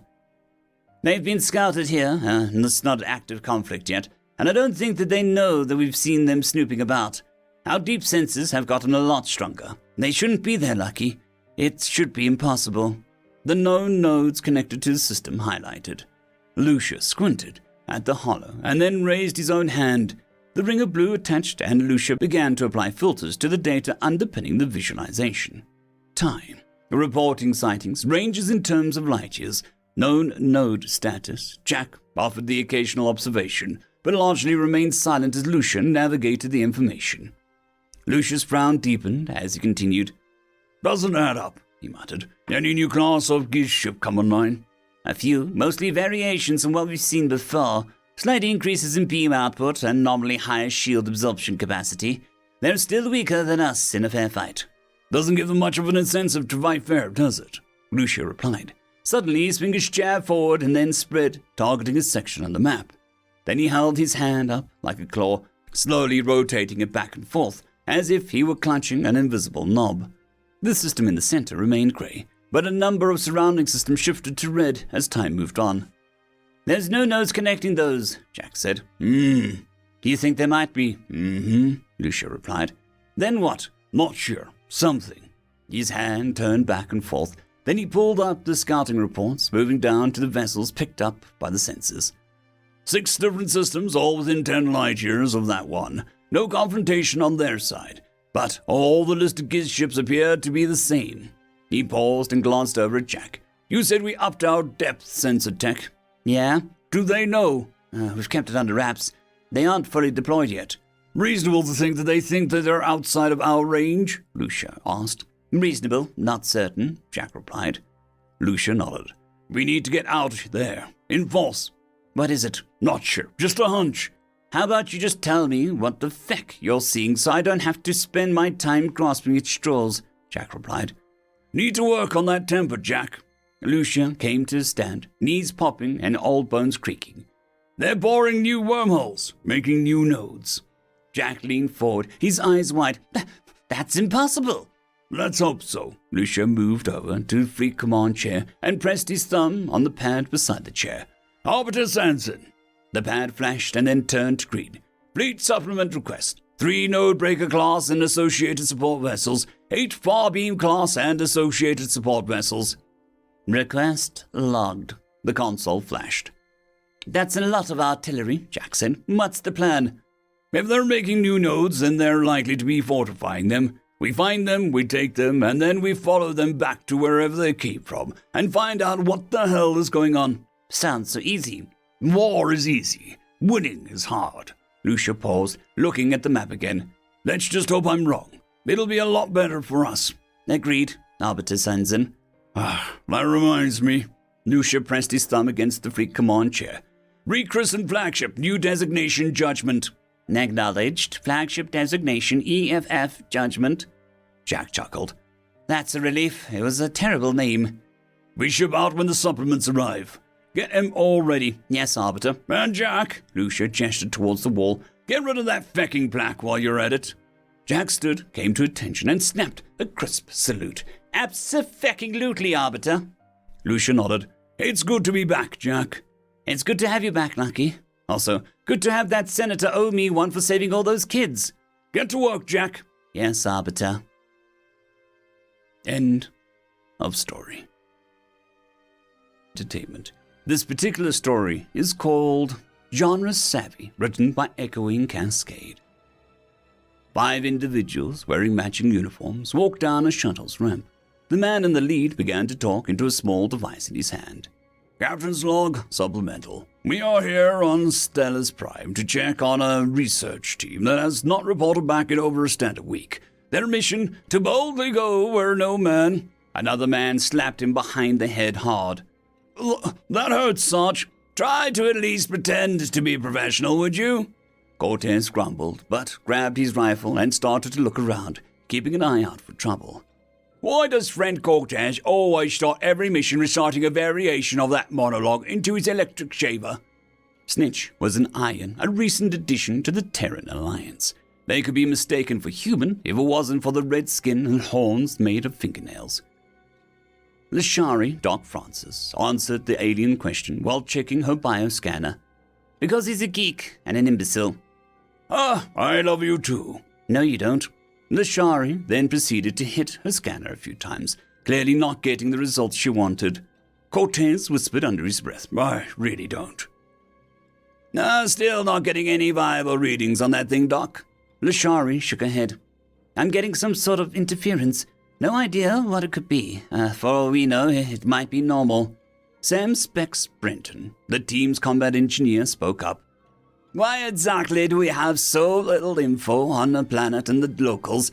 I thought the research team we were looking for had been here for over a month now. Snitch raised a hand. Sarge fought the urge to facepalm and spoke in a calm voice. We've been over this, Snitch. In the field, you don't have to raise your hand, just talk. Snitch nodded. The briefing files say that the pricks kept all the shit to themselves to hug the glory of first contact for when they submitted their final report. Those are the file's words, not mine. Lashari stifled a laugh while Cortez grinned. The Iron was a polite, by-the-book man. He was their science officer and an expert linguist. Specs. So we have no frame of reference on the locals, because the people that we were looking for are incredibly stupid? Yeah, that's not what bothers me right now. On their approach to the designated landing zone, no one had contacted them or challenged them when they left their shuttle, and each one of them was heavily armored. Maybe it's normal, they could be on holiday, or maybe they're nocturnal. We could check that control tower-looking building, maybe find someone to get some answers. Sergeant Bain would normally agree, but something was seriously wrong here. He couldn't put it into words, but the eerie silence, pristine buildings, and perfect roads rubbed him the wrong way. No, I'd rather we don't poke around any more than we have to. Specs, go get an APC from the shuttle. We are making a beeline for the small town where the researchers were supposed to stay. It's not too far. We should make it there before nightfall. What protocol indicates they will contact authorities before we proceed? Yeah, tell you what, we make it out of this here alive, and I'll apologize to any official that felt offended by our lack of tact. He had meant it as a joke, but the unease that he felt quickly spread to the rest of the team. They were making good time towards the small town. The APC wasn't built for comfort, so the smooth ride they were having was a testament to the quality of the roads. You think that we could get the name of their contractor? These roads are better than what we have back home. Cortez shook his head. Wouldn't work. The second they join the Terran Alliance Union, their job quality would plummet to human standards. They all had a good chuckle at that idea of a bunch of aliens learning the fine art of not my job and sorry, we're on break and, it's trickier than expected. Except Snitch, of course. He just looked confused. The jovial mood ended abruptly. We're here. Specs parked the APC outside of the town, and they made their way on foot. The building seemed rather rustic compared to the spaceport, though the immaculate roads portrayed a high level of technological prowess. All right, the research team is supposed to reside inside the town's church. I'm guessing it's the large building with the bell. They slowly walked to the church. The silence was absolute, except for the sound of their footsteps. Specs looked confused for a second and looked back at the others. Something wrong? Specs made a sign for everyone to stop, keep silent, and as they did, they heard it too. a slow shuffling. They followed the noise, guns at the ready, and found a male Stalos walking in a back alley. He was injured, his left leg was bloody, and he had a vacant look in his eyes. The Shari moved to help him, but was stopped by Sarge, who then spoke up. "Hello, we come in peace." The Stalos turned to look at them, froze, and then tried to run away. In his panic, he stumbled and hit his head on a rock. "Smooth, Sarge, real smooth." Sarge colored visibly, put his left hand on his eyes, and then with the right signaled Lashari to go check him. "How is he, Doc?" I can't be certain. Bioscanner is still on the fritz, and I don't have a baseline on his species anyway. He looks dehydrated and at least in mild concussion." "Great, just great. First living person we meet and he's out cold." Sarge motioned to Cortez. "Help Doc carry him to the church. I'll take point." They made it inside the church, but found none of the researchers there. In fact, they found no one. They did find Terran Alliance equipment in the basement, so at least they were in the right place. Lashari was tending to the Stalos' injuries, closing the wound on his leg and bandaging it at his head. Will he make it?" No idea. I can't even give him a stimulant to wake him up. Might kill him. We'll have to wait and see. "Right, Specs, Cortez, secure the perimeter. Snitch, try to find any useful info on the researcher's datapad. Oswald should be the chief researcher. Start with his stuff." They all did as told, and as the night began to fall, Sarge started to mentally schedule guard rotation. He was debating if Iron should be first or last when Lashari spoke up. "He seems to be coming around." Thank frack. Maybe we can get some answers at last." "Are you okay? What happened here?" The male Stalos didn't even look up. He grabbed his knees and began to rock back and forth, mumbling something. "Snitch, get up here! What is he saying?" Snitch took out his translator and began to run multiple algorithms. "The language isn't too complicated, but the fact that he's only repeating a single sentence over and over is slowing down the translation matrix." "Sarge, I got movement. They're all dressed in white and walking at a leisure pace." "Same on my side. Should I make contact?" The sun was fully down by now, and the Sarge didn't like the timing one bit, but protocol did dictate that they should make an effort to approach the locals. I think I got it." "What is he saying?" "He keeps saying they come at night, over and over. What do you think?" While the Shari turned white, grabbed her rifle and aimed it at the door, Sarge yelled into his communicator. "Cortez, Specs, get back inside. Now! Do not approach them. Don't listen if they ask for help. Move! Move!" They didn't ask for an explanation. The tone of panic in Sarge's voice said everything they needed to know. The second they made it inside the church, Sarge and Lashari started to barricade the door. Cortez and Specs helped him, while Snitch looked at them with mild disapproval. "Should we not go greet them?" The rest of the team responded in unison, "No!" "For frack's sake." As they finished piling everything they could move against the door, they waited, guns at the ready. The sound of footsteps began to be heard, and then there was a knock at the door. Then another, and another, and another, and another. "Sarge, what we do?" "Stay calm. Maybe go to the basement and lock ourselves there. And end up in a place with no way out. Bad idea. Sarge, they're knocking." "Yeah, we can hear that." "No, I mean, look." They all turned to face Cortez, who was looking up at the stained glass windows, where a dozen of white figures rested against the glass, politely knocking to be let in. Sarge, Lashari, Snitch, Cortez, basement? Splendid idea. They ran downstairs and threw everything not bolted to the ground against the door, and after a few minutes, Specs managed to get everything that was bolted loose to put against the door. "Right, Doc, stimulants all round. No one is sleeping tonight. Snitch, read up on the researcher's files. Doc, how is your patient?" Lashari quickly handed out pills to the whole team. "He's fast asleep. He seems exhausted. I'll leave the bioscanner recording his vital signs. Maybe with enough data it can recalibrate itself to recognize his morphology." Sarge nodded, and they all spent the night, guns aimed at the door, as the sound of distant knocking echoed like a terrible rain. By early morning, the sound had finally stopped, and Sarge was facing a dilemma. Do I leave the safe position and risk the team, or try to wait it out until we're scheduled for evacuation? Snitch looked up from the datapad he had been reading all night. I have finished the journal of Mr. Oswald. There's a lot of information, but very little is pertinent to our current predicament. Trust me, every little bit helps. Sarge started to munch on a ration pack, and everyone was following suit. Everyone but the Iron, who wouldn't need to eat for another day.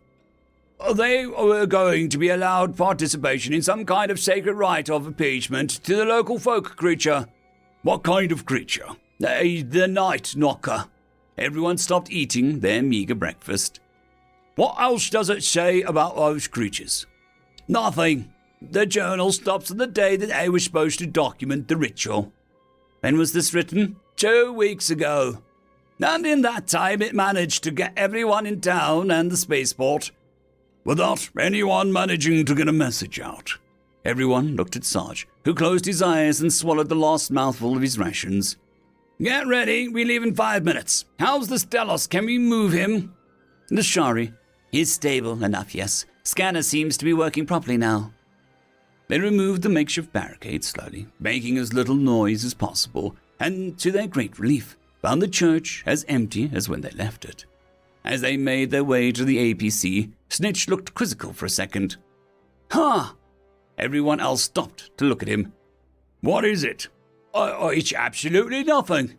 Son, there is no such thing as nothing. Not in this situation. Spill it. Well, French Sam is an excellent driver, yet the APC's left back wheel is not on the road. They all looked at the vehicle. He was right. One of the wheels was off the road. Could they even move the APC during the night? Why would they, though? Maybe while trying to get in? Sarge winced at the thought. Specs, go over every inch of that vehicle. We'll cover you. It was slow, methodical work, but Specs did it in record time. It's clean inside and out. The stress had left him shaking. Sarge handed him a bottle of water as the combat engineer sat down. Guys, our friend seems to be waking. The Stellos woke up, took one look at where he was, and ran. Wait, stop! They tried to stop him, but he was on the other side of the APC. He kept running while looking back at them, unaware that he was getting dangerously close to a cliff. Stop! There's a cliff! The Stellos didn't hear or didn't care. Either way, it was too late. He went over the edge. Any chance he survived? Lushari took out a bioscanner and pointed it down at the broken shape of the Stellos and shook her head. As she let her arm fall freely to her side, then her scanner made a noise. She checked the notification and froze. What's wrong? We need to get back to the APC. Doc, trust me. They did, as told. As soon as they started moving, Lushari ran next to Specs on the driver's seat. Get us away from the road, now! What's going on? We need to get to the shuttle. Explain? The bioscanner wasn't on the fritz. It was detecting a massive biosignature. It just couldn't make the heads or tails of the info, but it had all night long to recalibrate itself for Stellos anatomy. What does that have to do with the road? Sarge was coming to a conclusion he didn't want to voice. Luckily, Cortez had no such reservation. The white roads. The roads are made of Stellos bones, living Stellos bones. The man we picked up wasn't running away from us. He was running away from the road. The APC didn't move. The road did. Specs had heard enough. He did a 90-degree turn and picked up as much speed as his engine allowed. Change of plans. We go to the middle of nowhere and remote control the other shuttle from the frigate and leave that way. No one argued. It was a tense couple hours, but the shuttle did arrive before sunset, and everyone passed decontamination protocols. What happens now? Snitch and Sarge were alone, making their way to their respective rooms. Now we call in a dreadnought equipped with a planet cracker to obliterate this planet. Snitch looked appalled. Why? Imagine all that could be learned from such a creature. Sarge gave him a polite smile. That's the thing. We can imagine. Sergeant Payne took out a small skull-shaped crystal from his pocket and handed it to Snitch. Snitch took it. What is this? It's a data crystal containing hundreds of old human horrors, movies, and dozens of horror games. I fail to see the link. for which we have found a real-life equivalence amongst the stars. Oh, I suggest you get acquainted with them before the next mission." Sarge began to make his way to his bed, but as he laid down, he decided to make one last shipwide call. "Anyone who thinks it would be funny to knock on my door while I sleep will be shot. That means you, Cortez. Good night." End of story. Entertainment. This particular story is called A Peaceful Solution to the Taxonite Wars, written by Farmwitch4275. We looked carefully at the human ambassador as he sat down. The man looked old. He looked experienced. A pale face with grey hair all over the underside of his face. The uniform, the atmosphere, the attitude. He spoke nothing of command or his status. His aura projected irritation and boredom more than anything else. He pulled up a seat and pressed a button, starting up our tactical overlay on the battlefield. I waited for him to read the data we had and looked out the window. Yagaran 4, an ocean planet. The only known planet to have this precious resource, taxonite, in overt abundance. An ocean world. A world saturated in tiny archipelagos surrounded by miles-deep oceans. Of course, owing to the planet-wide storms that occur every hour, you can't see the strange green tint of the planet's oceanic sources. I could see flashes of lightning streaking across the clouds, bolts of scorching white light flashing from behind a blanket of thick black clouds. A unique world, a world the galaxy has been fighting over for generations, all because of this one single resource, taxonite. Humanity were newcomers to the galactic stage, and to even see a human outside of the bounds of the Terran Union was something truly unique. My hooves nervously clacked against the ground as the Predator's eyes carefully read through the data. Strange. Pardon? I replied, moving from the window. So, let me get this straight. You lot have been fighting over control of this world for how long now? He asked, one of the furry tufts about his eyes raised. 25 generations, approximately 2,000 of your Earth years, if my math is correct. I replied in kind, looking nervously at Hamlin, my compatriot, sitting nearby.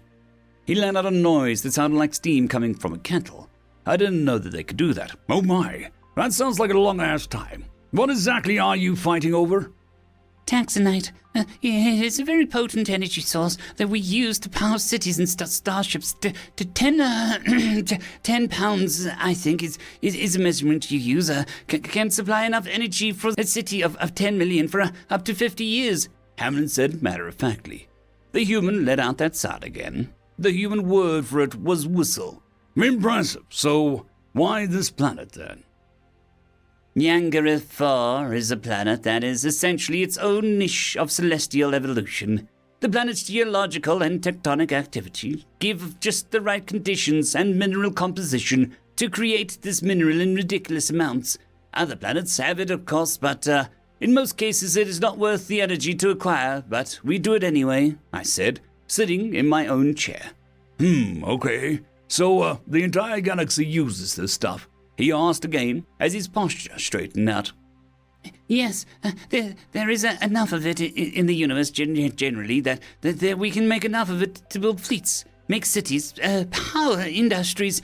Every planet in the universe has at least a small amount of it. This planet is simply a natural superprocessor, so to speak, so here we are. Hamlin replied, handing the human a sealed box with a tiny amount of it. A Dune situation, huh? I'm going to have to make an assumption that alternatives have been tried and have not worked. He sat back in his seat and crossed his arms.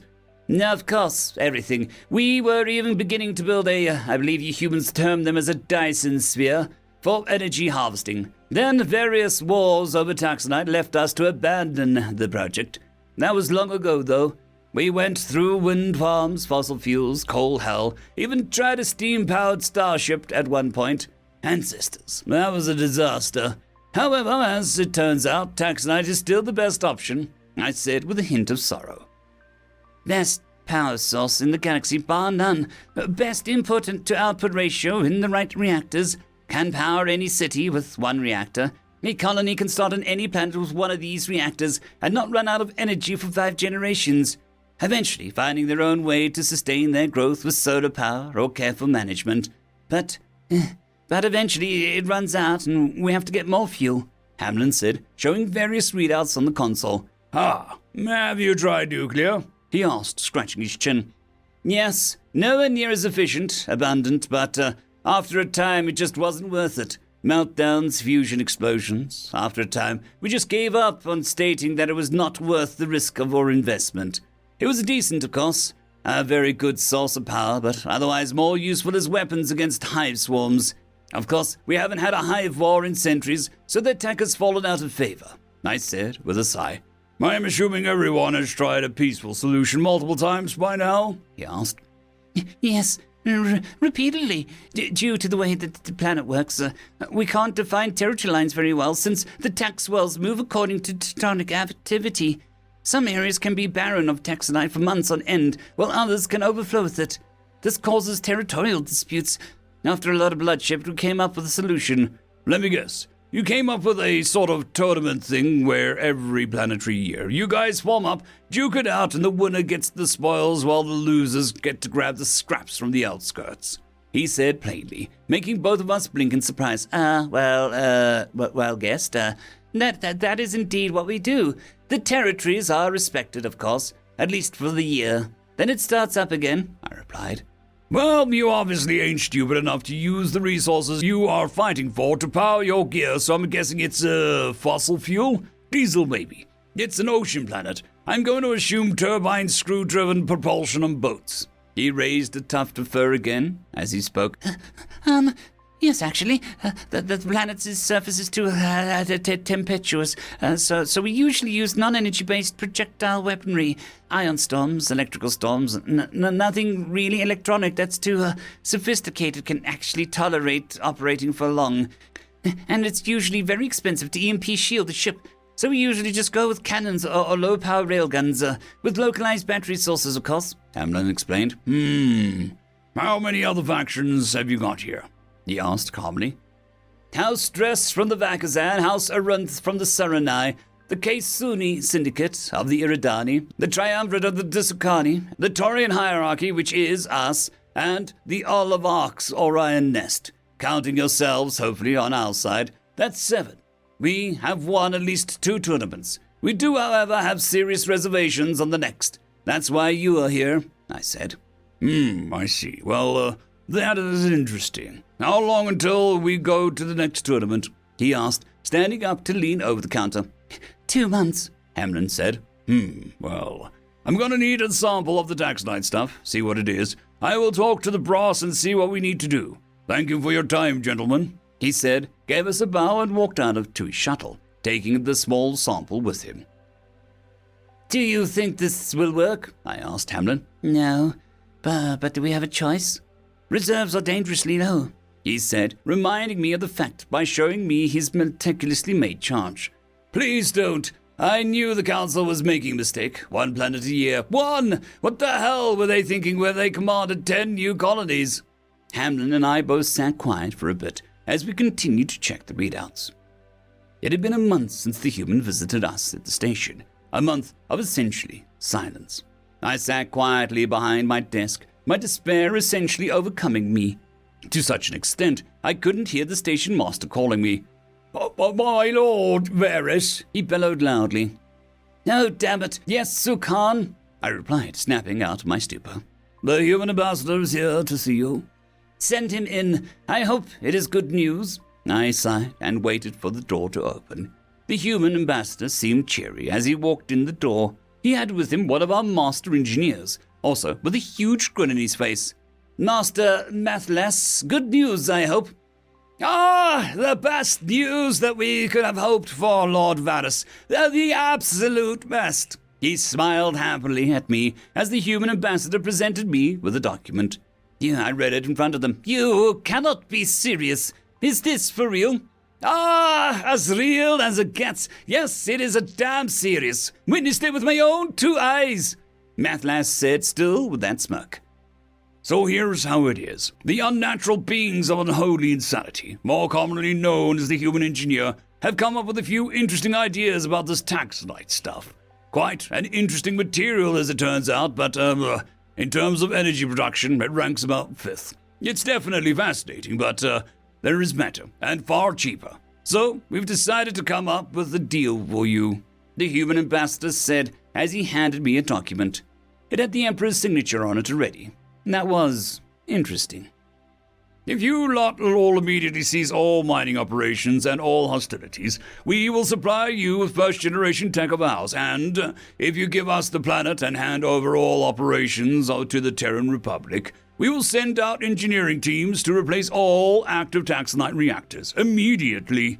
This includes complete removal and replacement of all reactors, plus full engineering courses to all power plant operators so they can know how to use and improve them free of charge." I failed to respond as I passed out in my chair. True to their word, taxonite was rendered useless within the space of a few months as humanity's relentless march through our engineering core progressed. It wasn't a smooth transition, of course, but it was one that benefited all in the long run. In the end, humanity asked if we would form a sort of galactic council or some kind of governing body to better handle stuff like this in the future. We of course agreed, but only if humanity started as the leadership. End of story. Entertainment. This particular story is called 3 Jumps, written by Catfish21 SM. Report 13964-805. I was recently assigned to a human research ship, testing the new jump drive technologies. With the help of the Tutelian Empire, our human colleagues were granted approval for uplift from the galactic community. I've been stationed here in order to monitor their progress and their efficiency of the jump drive. What I witnessed was by far the most terrifying thing that I've ever experienced in my life. We all know that humans are amazingly adaptable. Their adaptability scores are off the charts. I mean, that's expected for them, coming from a death world and all. But what I witnessed goes beyond even my wildest imagination. At first, everything looked like a normal jump test. Nothing unexpected in the slightest. Well, some of the humans didn't seem to be taking it as seriously as they could have. But different species have various different ways of expression, and for some, it's normal to perform bonding activities while performing other activities. Though rare, it does happen. So I wasn't taken aback when they began to tell jokes and giggle while adjusting the settings on their monitors. Then they started the countdown. A normal process for humans, apparently. Again, different species have different ways of expressing this, but most are similar in that they do have some expression to let everyone in the vicinity know that the test is about to begin. Then we jumped. Again, everything was fairly normal and went according to expectations. The engines obviously weren't calibrated correctly, leading to a rough jump that took longer than expected. However, I fully expected that, and so did they. Most species take at least a dozen jumps so to gather the necessary data and correct their calibrations. That's when everything started to go wrong. I was monitoring them, and as we left jump, it felt like the artificial gravity devices began to malfunction because the atmosphere on the ship, as the humans like to say, grew 10 times heavier. All of the humans were deathly serious. They had transformed in a matter of milliseconds from perfectly normal social species to one that had no emotion in their actions. They began to press buttons on their screen and shout information back and forth at an astonishing rate. I became dizzy just trying to keep up with the vast amounts of information just being communicated verbally. That's not even including the information being transferred through the monitors that I didn't even want to try and comprehend. Recordings are included with this log. Listen to them at your own discretion. I didn't even have enough time to speak up and ask what was happening before the countdown for the next jump started. I wanted to ask what all of this was about. At first, I was afraid of the potential psychological side effects that such a jump might have on the species. But I held my breath, mostly because I was merely here as an observer and to provide advice if needed. It was not my job to question the sanity of the crew. After the next jump, it appeared that they began to return slightly to normal. Information was still being shouted verbally at an alarming rate. Like a human child, they just learned profanity. However, I could have sworn that I heard a chuckle or two coming from the humans before the next countdown started. That's not the reason I chose to remain quiet, though. No, I chose to hold my tongue, as the humans say, because I could not possibly process what had just happened. The next jump was scheduled to be a 33% increase in distance from the first. However, My timekeeping device showed that we arrived at our destination even sooner. At first, I was taken aback. Did something go wrong? Did we have to stop the jump test early? No. Just as the thoughts began creeping into my cognitive organs, I heard screeches from the humans indicating that the jump had been successful, and that we had arrived as expected, at the expected location and time. I was stunned and could not speak.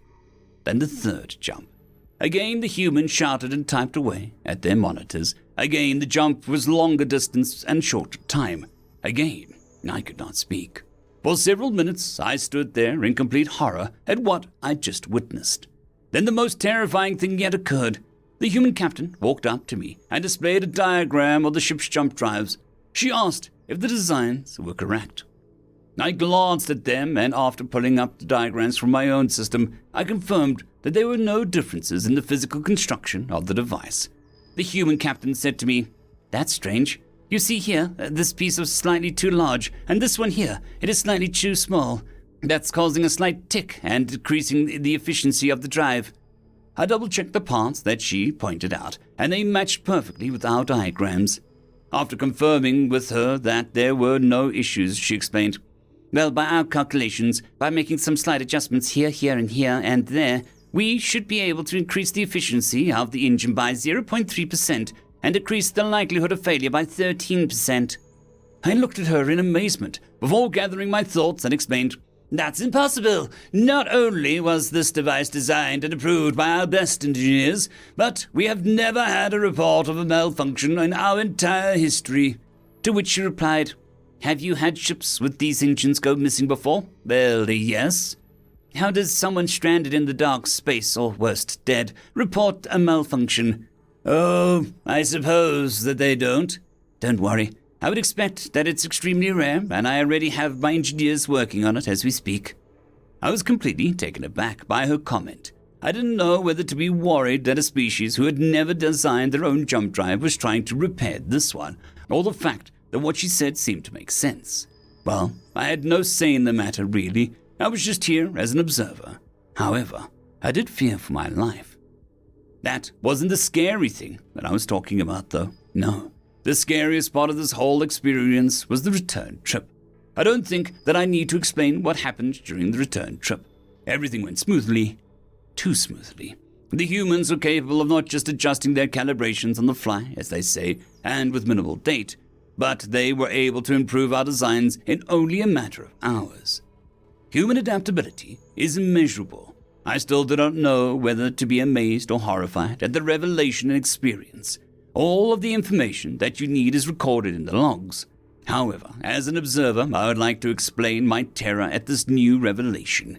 I fear that the humans will soon become the equivalent of an invasive species on the galactic stage. End of story. Story number 2. Terran Aggressiveness, written by Ouijan Warrior. Jadaku Tumid panted under the hood that covered his head. He'd been in his office, going over the budget, as someone had snuck up behind him. Several someones, who had been eerily quiet, had slipped a bag over his head, cuffed his tentacles, and carried him out into this vehicle of some description. Jadaku's bulky body slid across the metal floor as the vehicle accelerated. He tried to fight his panic, tried to focus. He had to admit, gotten good at not panicking in the last couple of octal cycles. Employing a pair of humans had seemed like such a good idea. They were cheap, mostly diligent workers, and the occasional incident where the Death Wilder's strength or temper had caused issue could be mostly overlooked or ignored. The vehicle lurched around a corner. Jadaku slid on the floor again, bumping into what felt like a boot. A human boot. Jadaku panicked. Had he unintentionally broken a Terran social code? Had he inadvertently insulted the Death Wielders? Hadn't the female looked at him in an odd manner over the last tentacle full of cycles? Or was it? Jadaku fought a sudden urge to self-terminate. The male had told him to get out of the shop repeatedly, had he not? Clearly, the humans were not satisfied with wages that he paid anymore, but wanted to take over his business. The reasonable wages, Jadaku told himself. Quite reasonable wages. The mostly quite reasonable wages. Oh, mercy. Oh mercy, he had underpaid them, had he not, because they were human and few others wanted to employ them. Jadiku's heart raced as he failed to stop the panic from rising. Jadiku slid away from the boot as the vehicle suddenly stopped. Before Jadiku could react, he was pulled upright and the hood lifted from in front of him. There, so close that he could feel the hot mammalian breath, was the human female. Behind her, through the viewport of the ground vehicle, Jadiku could see the ocean. The big, deep, unexplored ocean. Jadiku, the female said, fangs showing as she pulled her lips back. You're going on a trip to see the fishies and stuff. Before Jadiku could react, the human male opened the door of the vehicle suddenly, carrying a bag half as big as Jadiku was. Get him out of here, he snapped to the female. We haven't got much time. But why? Jadiku managed to croak. Why are you doing this to me? Well, it's for your own good, the female said as she bodily lifted Jadiku up and out of the vehicle. Trust us. Ticket, the male said as he pushed the datapad into Jadiku's grasping limbs. Cruise ship, 2 weeks vacation. Your broodmate and offspring are already on board. But vacation, the female said firmly as she got back in the ground vehicle. You're overworked. We have the schedule for the next month ready. The male had gotten into the ground vehicle as she spoke. Jadiku could only watch as they sped away, leaving him holding a ticket and a bag of luggage. End of story. This particular story is called The Human Mage's Staff, written by Random3X. Months of planning had led to this moment, including countless long nights by bribing guards and making the right contacts to get them the window they needed to complete the first step of their mission. Yeah, sure, that'll work, Jack, the group's newest member, asked, looking around. Bert narrowed his eyes as he looked at Jack. I know what you're thinking, but this is a plan of the sinful lords approved of. I know that, boss. It's just that this guy is meant to be really powerful, right? Jack, we have worked more than enough to clear the way. Hank and Clinton are causing a ruckus to distract the nearby guards. Sheila is meanwhile keeping the local captain happy with the wine. We have the clear path now. I know, but you didn't answer my question. Bert let out a long sigh. Oh, yes, Jack, he is truly powerful. One of the most powerful mages currently calling the Holy Continent home. Apprenticed under the former sinful lord of gluttony before he turned traitor. But it won't matter. Why not? We have been over this, Jack, Bert replied in a frustrated hiss. He is incapable of channeling his mana externally without his staff. It is why we have gone out of our way to steal the blasted thing. Now, will you shut up? The maid is about to open the back door and we can sneak through. Meekly nodding after Bert's admonishment, the pair made their way through the shadows in the alleyway leading to the local mage's tower, an imposing building that left all in its shadow during the day. Looking at the delivery door, they knew from the schedule that it would have been open any minute now. With a long creak, the door slowly opened, and a woman carrying a basket with food to be donated made her way out. "No!" Bert shouted as he and Jack both rushed the unprepared woman, forcing her back into the building before the door could close. "Jack, check the detector," Bert ordered as he had a hand over the struggling woman's mouth to muffle her attempts to call for help. Obeying the order, Jack took out a small device that looked like a pocket watch. Opening the front, a blue glow emanated from the device. "We're all clear. No wards are triggered." "Good. Now to you," Bert muttered, turning to face the terrified woman. "I can see from your pupils that you are a werebeast of some kind. It's good for you the theocracy is being accepting of your kind. So I will make you a deal. I will cast sleep on you, and you will sleep through what we're planning." In response, the woman began to thrash as fur began to form on her face. "Alternatively, I can just kill you. I'd rather not, but if needs be." A spark of terror shot through the woman's eyes as the forming of fur receded. "Good choice. Lumus Rex." With a flick of his hand, a small magic circle of light formed on his hand, casting a sleep spell on the woman. Bert never liked it when the job required stuff like this. He was a thief, not an assassin. As the last of the consciousness faded from the woman, he gently lowered her to the floor. "Okay, phase 1 is done," Bert muttered. "Where to now, boss?" "Jack," Bert began, showing utter disbelief across his face. "We went over this like a dozen times." "All right, boss. I was just testing you. Yeah, you're testing." "Sure. but wondered why they had even sent this man to join their group. Had it not been required by the ones paying them, they would have long ago abandoned the man. We will make our way to the main hall. That's where the guy keeps his stuff. The magic stick, gotcha, Jack said with a confident nod. Making their way through the building attached to the tower's base, they passed through a few doors and made it to the main hall at the base of the tower. Peeking through the door, the pair could see a Baroque star floating in the middle of the room. So this is where I come in, Jack whispered with a grin as he boldly walked out into the hall. Bert's eyes widened in shock, seeing this. Where are you going? He hissed as he failed to pull Jack back into the hiding spot. Don't worry, boss, this is why I was a requirement for the job. I may not have the lot of smarts, but I do have this. Without a moment's hesitation, Jack reached out and took the staff in his hands. The tower immediately began to shake as he brought the staff down on his knee, snapping it in two. Why did you do that, boss? The job was to dispose of the staff. You thieves were just a way to get to the damn thing. How very interesting, a voice that oozed eloquence said from above the pair. I was under the impression that staves like mine could not be damaged by conventional means.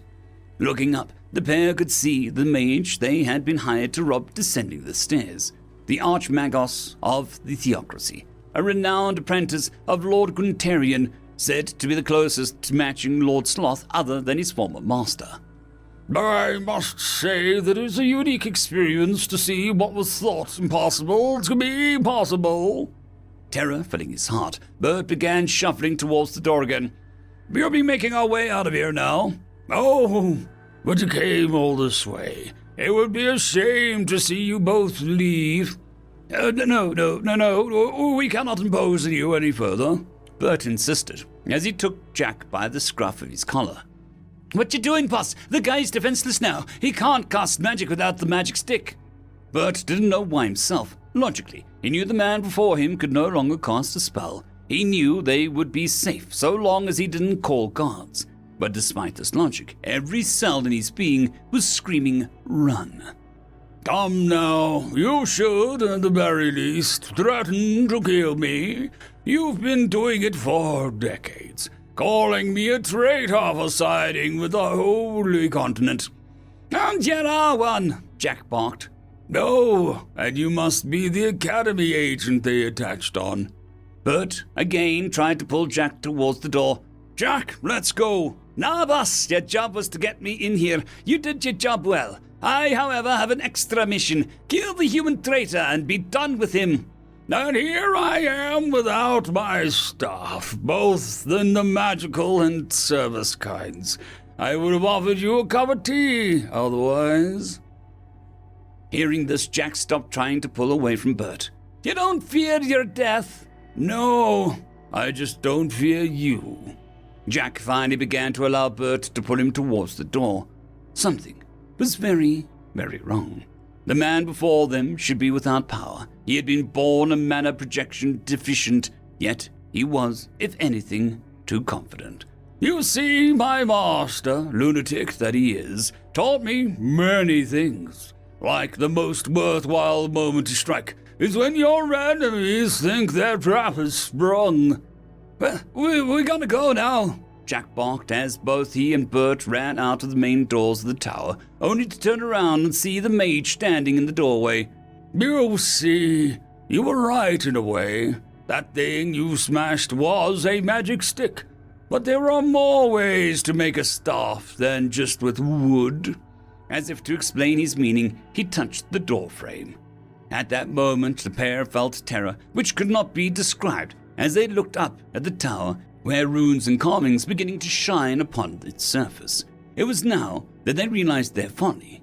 The building itself would function as a staff.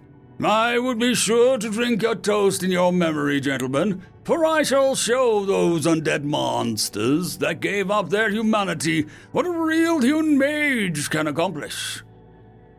End of story. Story number 2. The Humans Know We Are Here, written by Vivid Membership 3959. It was a plan long in the making. We knew the humans were a warrior people with tanks and weapons that could go up to our own. However, the plan we had was to ignore the human armies and storm their government buildings. We should start in an area known as America. If we could take out their government buildings and secure our foothold, then we would hopefully be able to secure the rest of the planet. We started our trip near the outermost planet of their solar system, one of the 4 cold gas giants.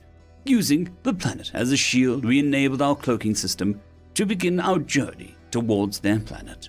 Our people, the Ulani, were in possession of the most advanced cloaking system in the galaxy that we know of. So on the way there, we didn't even think that the humans would know about our approach. Even as we passed the last gas giant, Jupiter, there was no sight of them knowing of our approach. That was until we reached their home planet and parked in orbit.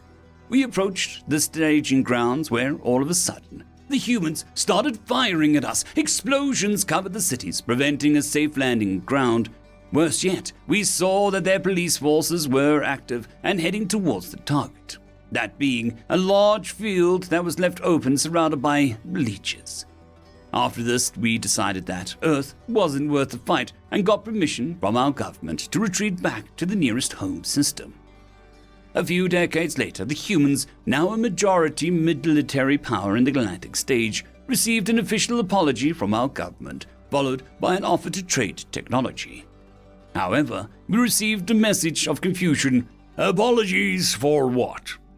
We were confused at this response, so we explained what happened to the diplomat. They looked confused and concerned, but then stopped to think. How long ago was this, like exact time? Well, it's actually been 57 of your Earth years, almost exactly.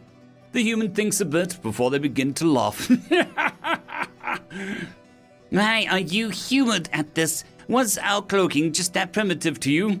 The human shakes their head, still chuckling in response. No, that's just how humans celebrate the new year.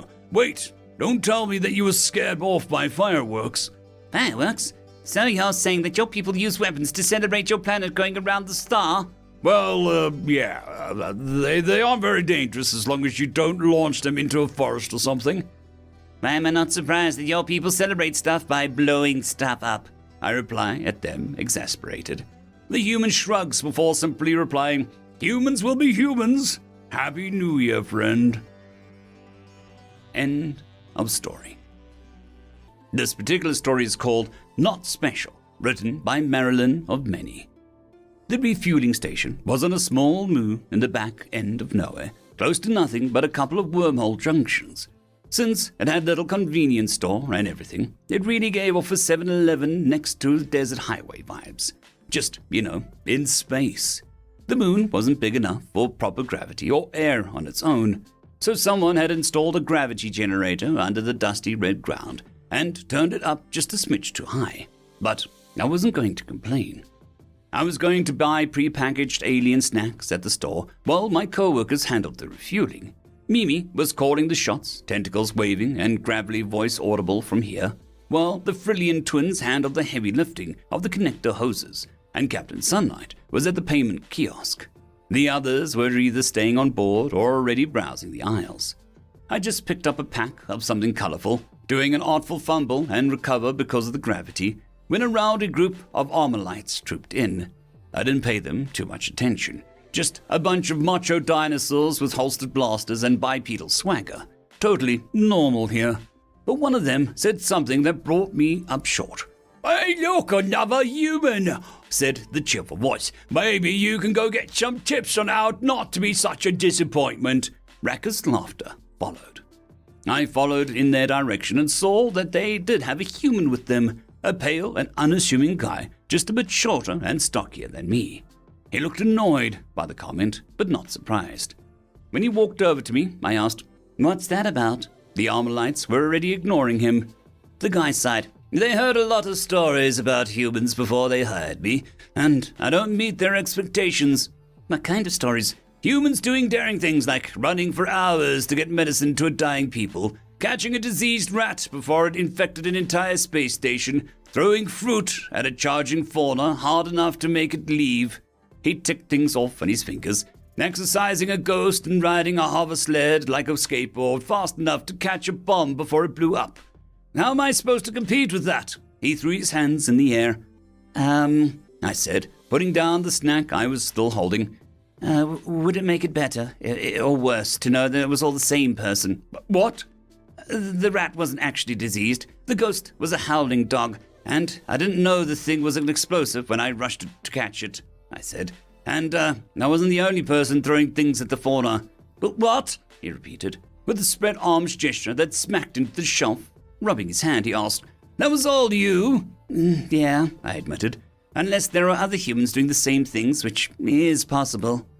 He raked his fingers through his hair, setting it at odd angles. I can't believe this. I'd tell them, but they just want to hire you instead. I rushed to assure him, I've got a job already, and I don't want to take yours. I glanced over at the Armorites, who were grabbing food and accessories. One clicked a flashlight on in the other's face, prompting curses from him and laughter from the others. That tracked from what I'd seen of the Armorite culture before. Toughness was important, kindness, not so much. What do you do for them? He sighed again. Bookkeeping officially. They needed somebody to handle the boring stuff like money and permits while they focus on hunting the biggest animals they can sell. Gotcha, that sounds exciting. It's not. It's like going on a trip with my cousins again, except they're even bigger and make fun of me for not having claws. You've got other stuff going for you, though, I said. We just need to figure out which of your differences they'll respect most. I'm all ears, he said with a certain level of sarcasm. Please tell me what about my fragile human physique will get me respect from the mighty. Oh, right. They did call themselves that. I'd almost forgotten. At least they were a straightforward species without a lot of mysterious depths. Well, I said, thinking, they like fighting. You're more suited to stealth than they are. Small enough to hide and do sneak attacks that they wouldn't see coming. What if you introduced them to rubber band warfare and sniped them from hidden spots on the ship? Nope, he said. That would just end with me cornered somewhere and them showing off how even thin scales are tougher than my skin. Good point. Oh, what kind of animals do they hunt? You said big ones, but do you know the specific names? I got out my phone and brought up the database of known fauna that I'd talked Captain Sunlight into buying for me. As her own hired animal expert, it was really the kind of thing that I should have. My vet training on Earth only went so far. I think the last one was a treehorn, he said. Wait, they talked about going after Nagosh and daggerbirds next. Right, now what kind of noises do those make? I typed quickly. Big creatures indeed, by the looks of it. Daggerbirds had prevented more than one colony from getting a foothold in the wilds of a nearby world, and were unlikely to stop being a threat anytime soon. I skimmed the rundown for the vocal files. Here we go, mating call. Keeping the sound low enough for just us to hear. I played the croaking warble. Okay, the guy said, confused. Can you imitate that? I asked. Give it a shot, kind of like a frog. Rock. Looking skeptical, he did. The expression on his face said he wasn't impressed with his own efforts, but it sounded accurate enough to me. Great, I said. Give that a bit of a practice, and then you can go out with your crew and impress everybody by luring in some targets for them. I could, he said thoughtfully. I usually stay on the ship while they're hunting, but it might be worth a try. Can I have a copy of that sound for practice? He got out his own phone and I played it again so that he could record it. The Armorites were dumping things onto the front counter, ready to pay and leave. I caught sight of a right packaging that I recognized and had another idea. Thanks, the guy said. This might actually help. What was your name? Robin Bennett, I said with a belated handshake. Oscar Tennyson, he replied. Thanks for your help. Looks like I should grab my stuff and get going. Before you go, see those tall cans with the purple labels? I pointed at something the Armorites were buying. Yeah. Have you ever tried that? No. They get wasted on it. I've steered it far clear. I grinned with all my teeth. That's not alcohol. That's caffeine. What? Humans can process caffeine better than most species on our own planet, and just about everybody in space. It's a poison to most. It gets them super drunk, but for you, I pointed at him with glee, for you, it's just a bit of energy. Take your moment, then walk in casually while they're getting wasted, and slam one down. See what happens. He was smiling now. You sure? It's really just caffeine? How much? I checked into it before. One of the huge cans is like a watered-down coffee. These guys are absolute lightweights, and they don't even know. He grinned to split his face. "That is the best news!" One of them called for him to hurry up, and he bid me a quick goodbye before scampering off. I saw him grab food cubes, water, and a six-pack of caffeine, which he bundled into the counter as the Armalites headed out the door. "Be right there, just getting some stuff." They didn't look, simply telling him not to waste any time. He smiled his way through the purchase. Peeking over the shelves, I smiled too. Then I went back to my own purchases, with thoughts of getting an energy drink or two in his honor. End of story. Story number 2. The Conference After the War, written by Marisa Mist. I watched the ambassador of the Gling tremble slightly at the hologram in the middle of the assembly. A human was projected by the hologram as they were busy cleaning up their experiment and couldn't make it in person. It had been decided to hold a meeting after the humans' rescue of our galaxy and the consequent annihilation of half a galaxy. Zugmong Ha's ambassador stood to question the hologram. "Human Stevens, what was that box?" I sighed, like they would tell us exactly what that highly advanced weapon was. "A Holstein maxi fridge," the man replied immediately, and everyone froze. "You mean to tell us that it's a refrigeration unit, Ambassador? Do you take us to be fools?" Tu'umino's representative yelled, and the ambassador let loose one short bark of laughter. "The box was a refrigeration unit. The bomb was inside the refrigeration unit. We needed it to still have air to explode, so the captain got the bright idea to dismantle their fridge and stick it in there so that they wouldn't have to kamikaze themselves." His face was notably blank for a human. We, the mighty Ruvar, were able to distinguish facial expressions on human faces much easier than the others. "You used fridge?" the stupider Lugni yelled. They had not achieved FTL naturally. Rather, they were aided by a much smarter race on the other planet. Clearly, he missed the point to what was said. "I fear you might have not grasped what was said by Ambassador Lugni Shima. The box was a box. The bomb is inside," the Ruckleen beside him explained. It was the neighboring species of the Lugni. "Bomb inside boxes?" he asked and looked around at all the boxes within the room. The Ruckleen sighed heavily before speaking. "No." Well, Ambassador Stevens, is this bomb technology you will share? Hetklow's ambassador asked. "No, as if it was mishandled. Well, I'm sure you understand my point," Stevens said. I raised my head and spoke. "What happened to the treaty? No big weapons?" I asked, and he sighed. "The government ourselves did agree, but that weapon was made by an individual on a ship you saw. He was particularly upset about your home world being attacked, and very skilled, as I am sure you know." Stephen winced towards the end. "But your species is still highly capable of making such explosions?" I questioned again, and he smiled slightly. "Of course. Don't worry, though. It just wouldn't be used in any of you. That I can assure." He seemed completely serious. "What about the dogs?" A voice called over the bedlam that had erupted at the last comment. "Oh, yes. As you know, our race is a pack-bonding race. Dogs are very similar in anatomy to the Arver race. We feel naturally inclined to aid their race, you could say. They look especially similar to a breed of dog called Golden Retriever in our world, although they are notably bigger and have a far greater attention span than even us. But yes, we domesticated animals similar to their race, and no, they aren't sentient," he added, and smiled slightly. End of story. This particular story is called My Good Friend Human, Nice Human, written by SlowAD2584. The work shift was slow on the Giga Freighter's space well deck. There hadn't been an incoming nor outgoing material transfer all shift. The gruff, burly, valued deckhands, each one a representative of some titanically powerful Death World physiology, were all lounging around the refreshment kiosks, doing what workers have done since time immemorial when idle. They bitched about the world and their lot in life. A stack of mobile purple crystals shifted and started vibrating in its way of speaking.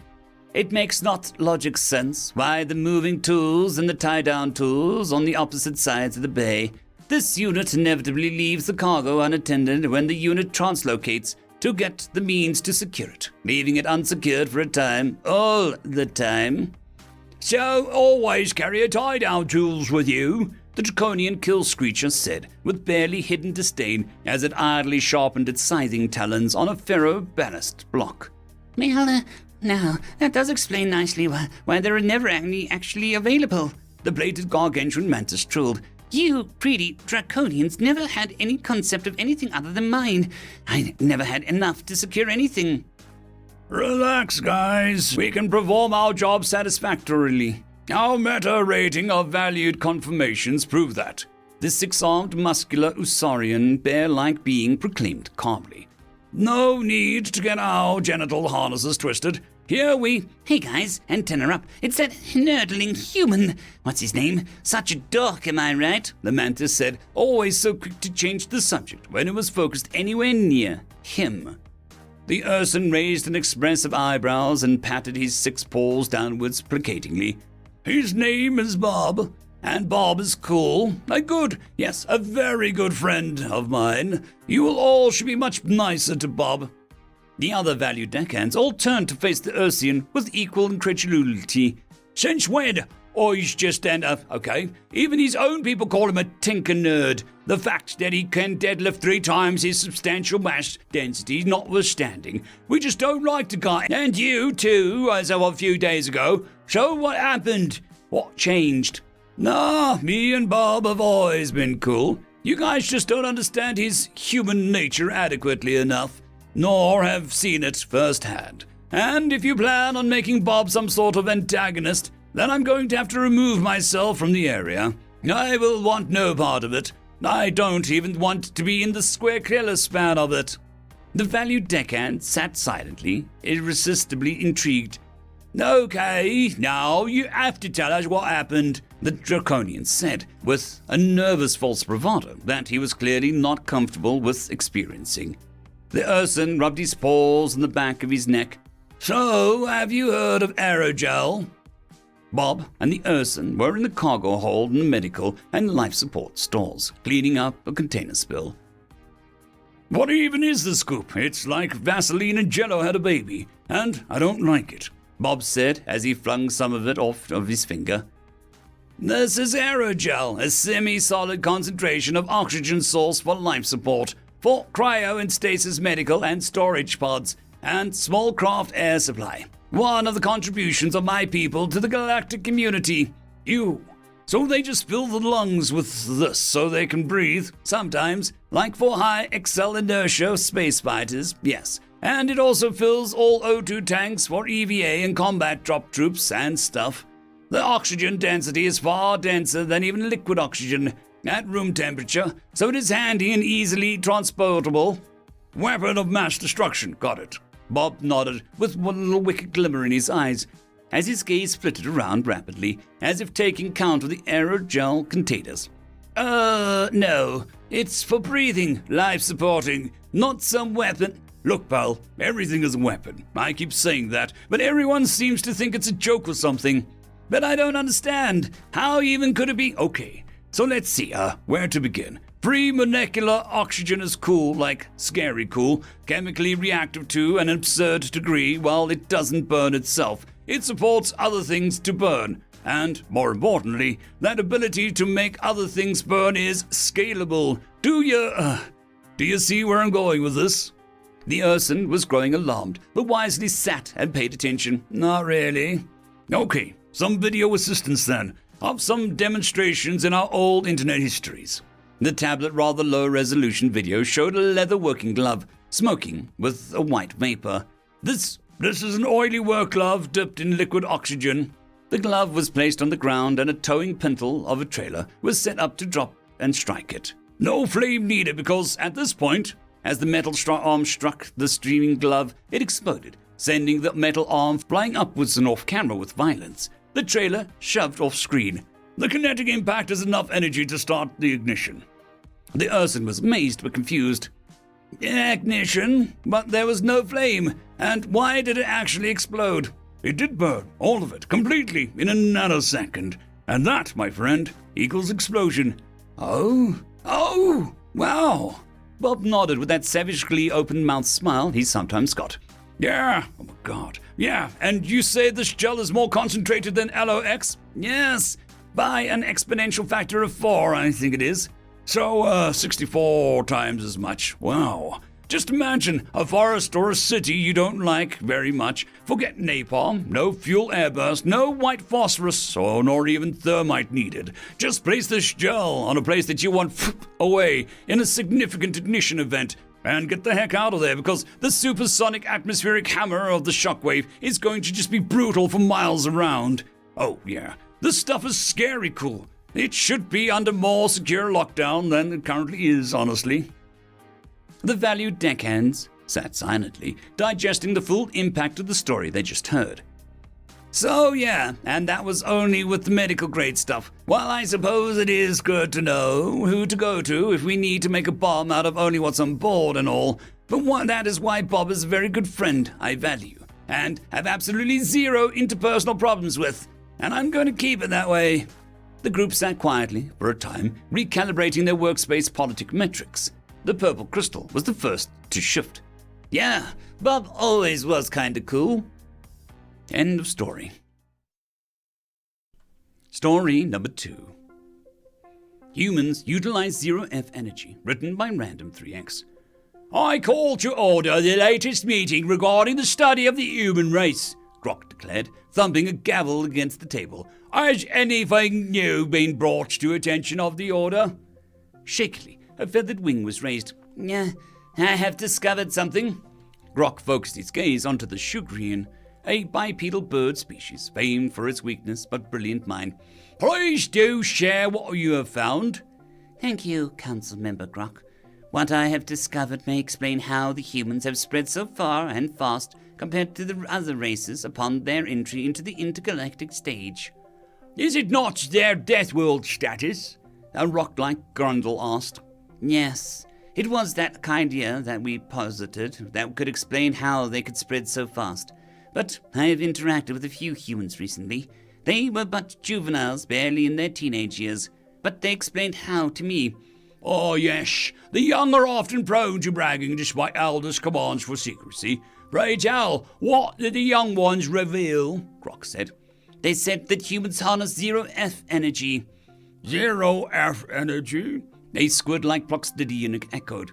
Do they mean that they have harnessed cold fusion? For a race as young as this one, harnessing fusion at 0 degrees is impressive beyond imagination. No, it wasn't called fusion. They still use primarily fission and hot fusion reactors. Ah, I know, a Kennedy barked, snapping his fingers. They have somehow harnessed zero friction energy. The ability to remove all friction would maximize their energy efficiency to a degree of the ancients. The Shugrian shook his head. No, it's not zero friction energy either. Sheepishly, a small Terran raised a paw. Is it perhaps fun energy? They have found a way to cut out all fun and focus on serious endeavors. Ridiculous! Grok roared. All in attendance knew humanity was an absurd race. To think they were being serious was something that could not be fathomed even by the maddest of beings. You are along the right lines there with fun. The Shugrian's words caused a fresh stir throughout the meeting. You see, when I asked the younglings to explain, they explained that the F stood for the word feck. So they do not have sex, a Grundle asked. If only, if anything, we project that they have way too much of it, the squid-like Ploxdidian replied. You see, the word is fascinating. It has many uses. In this instance, it is not sex, but care. They don't care? Grox asked. Exactly. Apparently, to give zero fix, the humans throw all caution and care to the stellar winds and just move ahead with very little planning. Oh, absurd. They must be planning to move ahead, Grox argued. I agree they must have, but it seems they just kind of do things to see what happens. Grox pondered what had been revealed. So their genius settling of the Shundite Nebula? Simply them going to see what it was like there. And the epic victory over the Spratters? Pure damn luck. So, they don't care at all? I wouldn't say that. Humans do have another colourful saying, feck around and find out. This means that if you mess around, you will discover the consequences rather quickly. It just seems that they've weaponized this attitude for progress. Oh, I see, Grok muttered. I think that it was best that we give this race a wide berth for now. Best not to feck around, only to be on the receiving end of the zero-fex energy.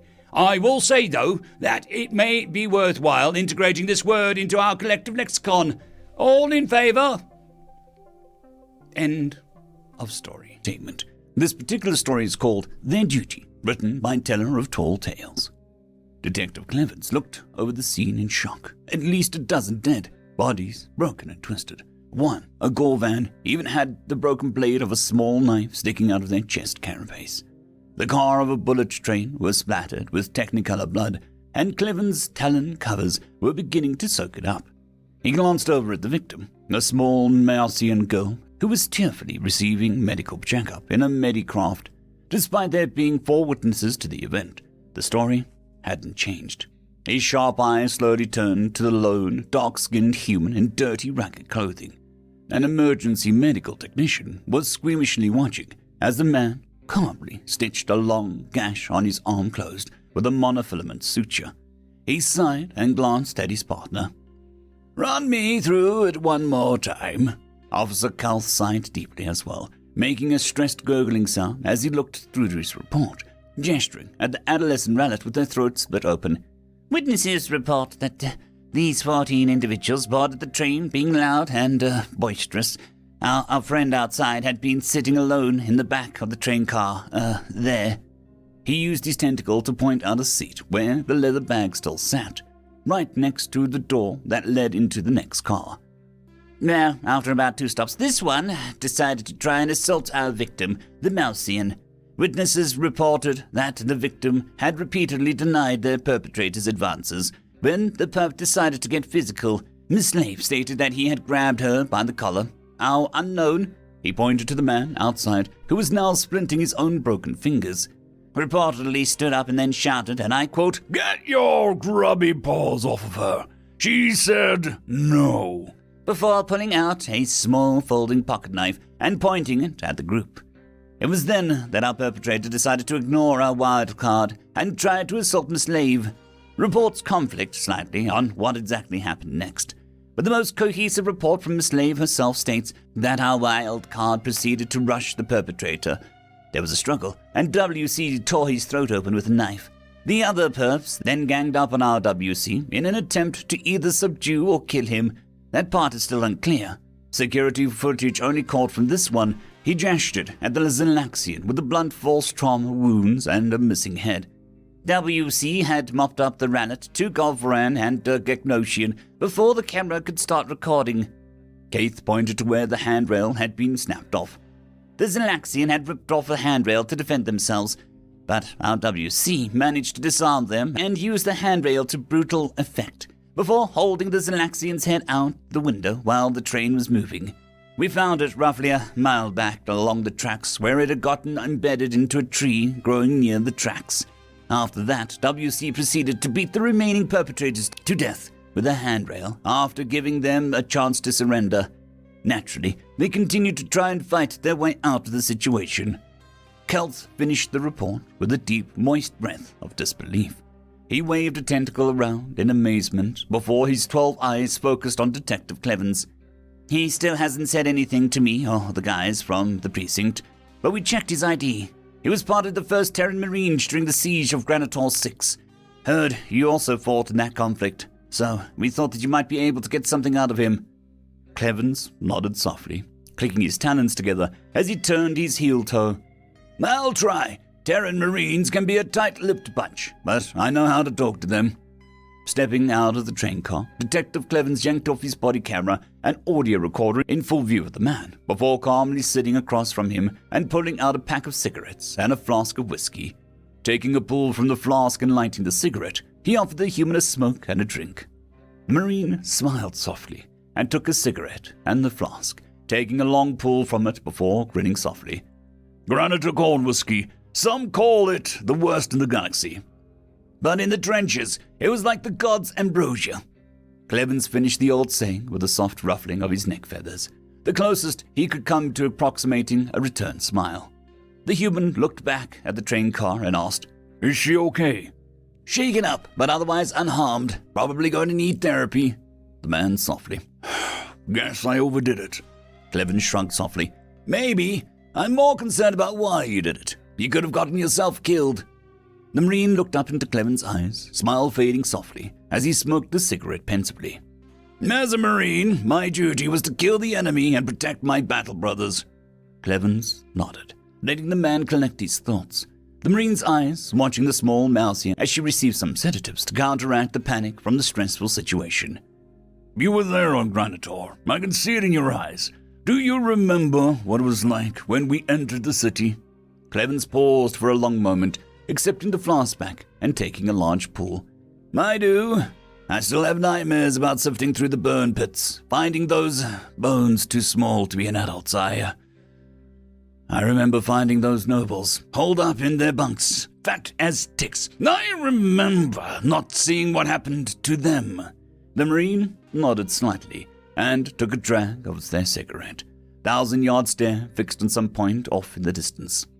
"I did my duty as a soldier well that day, but I also did my duty as a human being just as well, if not better." His eyes grew a little misty as he looked back at the train car.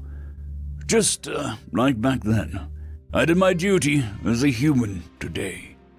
He looked at Clevins in the eyes before continuing, wiping tears away with his untorn sleeve. "I couldn't protect them then, but I can and did protect her today. Whatever comes next doesn't matter. I did my duty. That is what matters." Detective Clevins nodded softly before raising his talons and patting the Marine on the shoulder, snapping a Terran salute. "I'll put it in my report, but you should still expect a court summons in the coming weeks. The Metropolis is probably going to try and label you as a vigilante still. Semper Fi, Marine." The Marine smiled softly and finished the cigarette, returning the salute before replying, "Do or die." Detective Clevins picked up his body cam and audio recorder, leaving the Marine his flask as he headed for his vehicle. He hated paperwork, and there was going to be a lot of it to do when he got back to the office. End of story. Story number 2, The Weekend War, written by Coyote Havoc. How do you defeat the humans? The question had been asked and pondered since the first war humanity had fought against the extraterrestrial species, known by several of those species by different names: the Short War, the Eldrizzle Failure, and, as the humans call it, the Weekend War. In the human calendar, which had been in use for over 1,000 years at that time, the Eldrizzle invasion of Earth had been planned for Saturday, October 25th, 2600. It remains a point of uncertainty why that specific date was chosen for the planetary conquest of Earth. Eldrizzle claimed that it was a day most humans took their weekends to relax, and an invasion shortly before their harsh winters would catch them flat-footed and unable to strike effectively. What transpired has been considered the worst planning, judgment, and hubris in recorded history. The invasion began with a standard blockade and a systematic eradication of human satellite network, thought to be a widely successful coup against their communications and observation systems.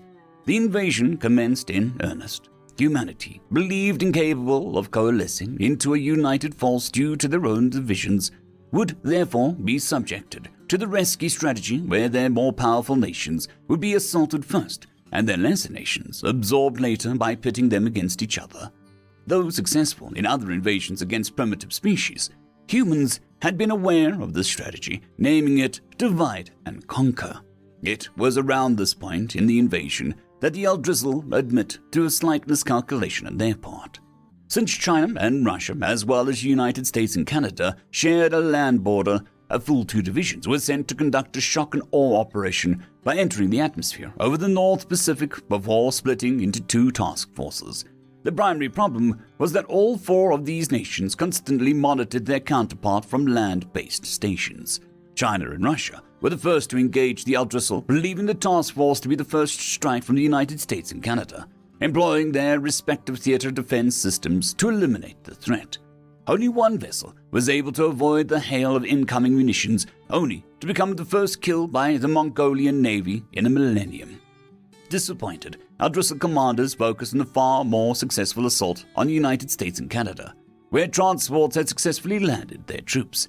Initially believed to be quite successful, it was therefore humiliating to learn what hunting season meant in the most painful way imaginable.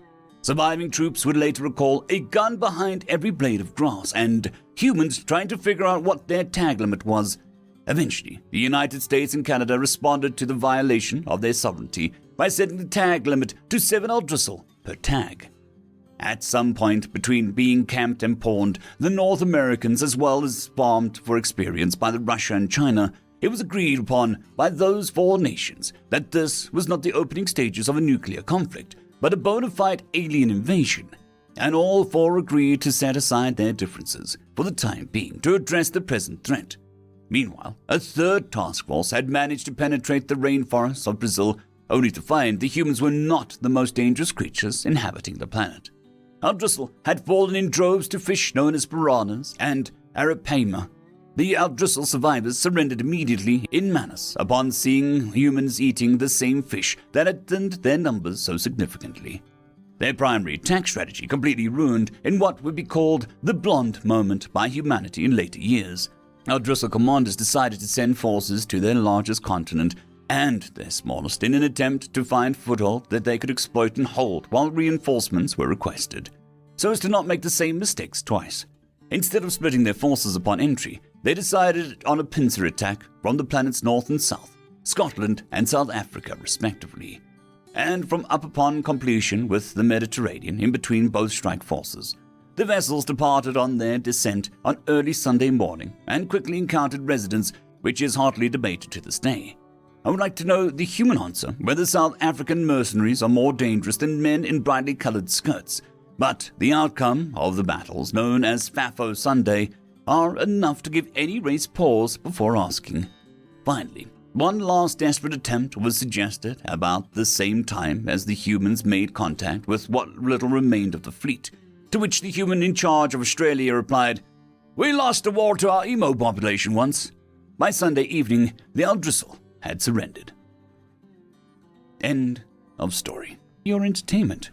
This particular story is called Wrath of the Extinct Ones, written by Wyron99. Come closer, travel. Come closer and listen to a tale. Long, long time ago, in a far distant land, there lived a species unlike any other. Talented, gifted, ferocious. They called themselves humans. Their civilization grew, their reach in the galaxy undeniable. The speed at which they reproduced, the pace of advancement they possessed. For what others strive for thousands of years, humans could, through their grit, achieve in less than a century. So fast and explosive was their growth that it ran a spear of fear through the galactic community. Fear of the unknown grasped their hearts. They could not fathom humanity outgrowing them in every measure. They would not allow it. And thus mankind was marked for extermination. Before the humans even knew any alien life, it started raining down hell on their worlds. A campaign of unimaginable proportions rolled out. Gargantuan fleets seeking one human world after another, obliterating them from existence. Humans fought back. They fought back valiantly, outgunned, outnumbered. They would rather fight and die than to bend down before the terrors of the galaxy. Swarms of human ships would be amassed, swallowing their enemies in a blaze of fire. It took hundreds of human ships to bring down even one of the alien ones. Their hulls were a wall of defiance, a metal rain in the sky. No inch was given, no step back was taken. Human ships battered the enemies like a ram, detonating themselves when no option was left. They never backed down from a fight. They never ran away. Victory or death. There was no escape. Roar of the guns deafening, flashes of lasers blinding, stench of blood all-encompassing.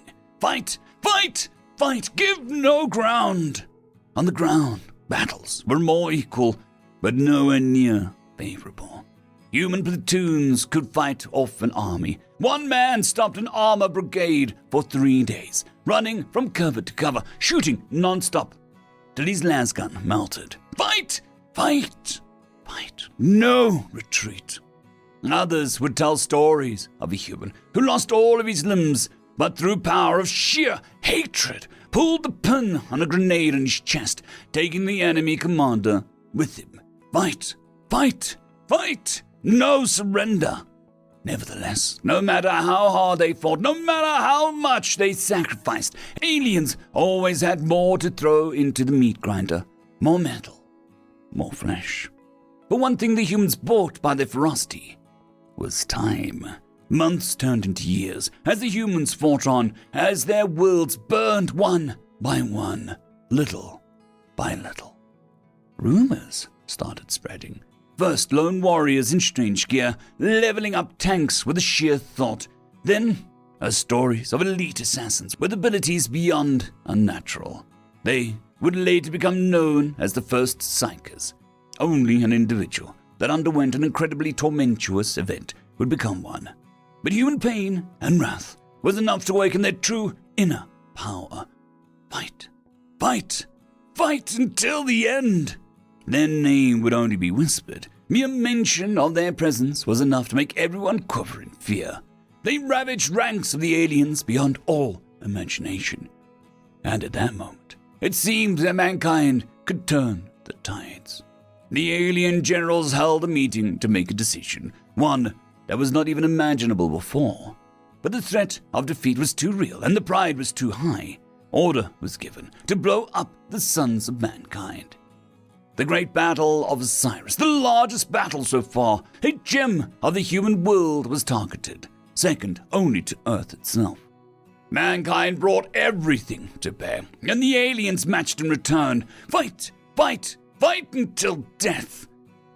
But it was a trap.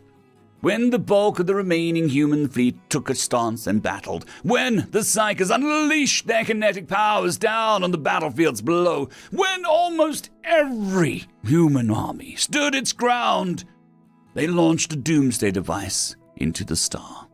In a matter of minutes, it went critical, and in a great flash vaporized the entire solar system.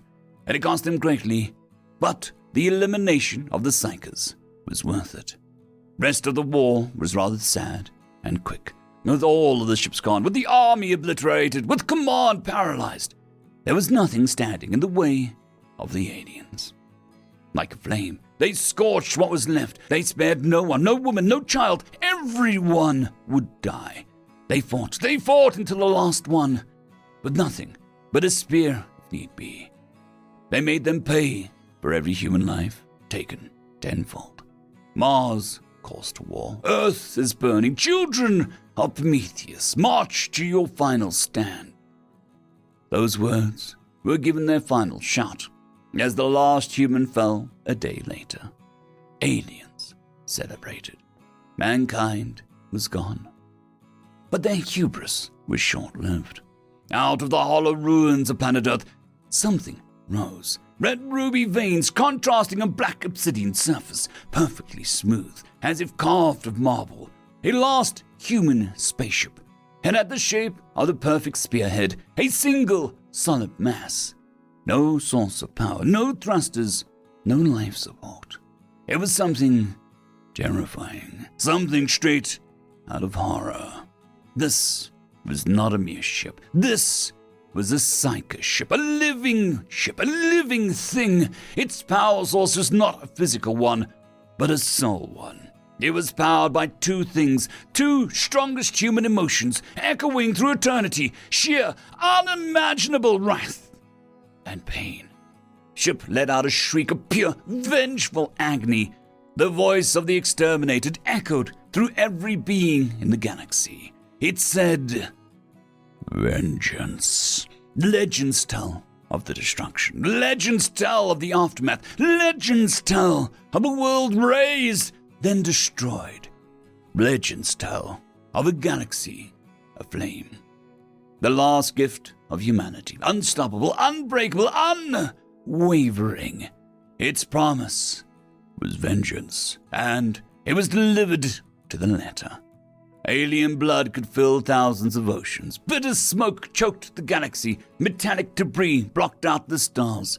A dark age of their own making began and did not stop until the last perpetrator of mankind's destruction was dead. After the killing spree, the ship vanished, leaving behind utter carnage and a galaxy stripped of alien life. Only those who have not reached beyond their planet yet were spared. And today we are telling you a tale, traveler, a tale recovered from billions of wreckages. Beware of Doombringer. Don't start a war. Don't wake up the beast. Because in a war, there is no victory. Meanwhile, in a distant and empty void, there laid a vessel, black obsidian with mineral ruby-red veins, pulsating with a quiet hum of psychic energy. It was sleeping. It was waiting. Deep inside the mass of stone, where machine, soul, and man fused into one, there was a sarcophagus. There he was in deep stasis, the lost Psyker. Fear him, for his thirst for blood can never be filled. Fight! Fight! Fight! Fight! You are next. End of story. Story number 2. It's funny though, written by Yep, that's my account, lol. The humans are known for their odd or chaotic decision-making, but at the very least, most of it is made with a better outcome in mind. But frankly put, today I'm questioning whether a better outcome is actually what goes on in their heads when making those decisions. Today's Intergalactic Council meeting was meant to be straightforward. The Mict and the Ligant were once again fighting over the control of a particular ocean world which, due to its unique placement, keeps switching between their systems. I don't know why a planet of 99% water is so important to their races, but it's clearly important enough to cause unrest between both of them. I was heading to the meeting room, passing by a vending machine to buy a snack in case the meeting will once again go on for a few hours. Entering, I tried exchanging pleasantries with other leaders. Welcome once again, friends, foes and those under review. Hopefully all of you are feeling well rested for our meeting. But I was met with silence. Sitting down and looking closer, I saw most of their faces were holding unnatural expressions. Some of the more passive races were filled with fear, while the more aggressive ones were instead filled with confusions, all staring left of me. Puzzled, I turned and what the feck? Whatever was sitting in the human chair was not a human by any means. It was fully covered in fur, had a snout, and, despite sitting in a chair, seemed like a quadruped creature. It was dressed in a specially made-for-it clothing that mimicked that of human formal wear. Next to it was, fortunately, an actual human who was also wearing formal wear. The room was silent for a few more moments before the Mict leader seemed to snap themselves out of confusion in order to ask the appropriate question. What in the ever-living horrific is that meant to be? He asked, with enough force to snap a few other leaders from the trance. The human spoke out. Oh yes, I probably should have expected that no one here has yet gotten the news of... He pets the creature on the head. Our new elected leader. It's understandable the election happened just a few weeks before today, and unlike us, I don't assume anyone in your respective communities watches human TV or news. They said, almost as if this meant to be normal and understandable. The more top leader spoke next. Ignoring the fact you somehow managed to get a creature of this size and looks onto the station and into the room, the more coat spoke with calmness and elegance unique to their race, even though I could feel the itch that they were feeding as the events unfolds. By Rule 3 of the Intergalactic Community's rule set, a race, leader, ambassador, representative is meant to either be of their species or subspecies. Now, that is not a member of your species, and no matter how many lawyers you can scrounge up to come here, I don't think it'll be possible to... They were interrupted as the human produced a few pieces of paper from their bag.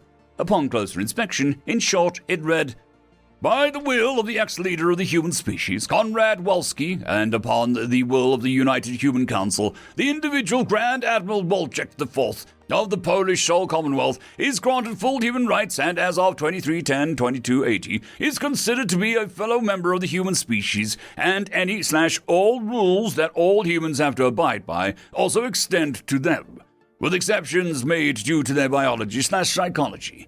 A regent is to accompany them in situations where their help is needed. The Morco tip was stumped at this, and so was I, and everyone else who got to reading the document.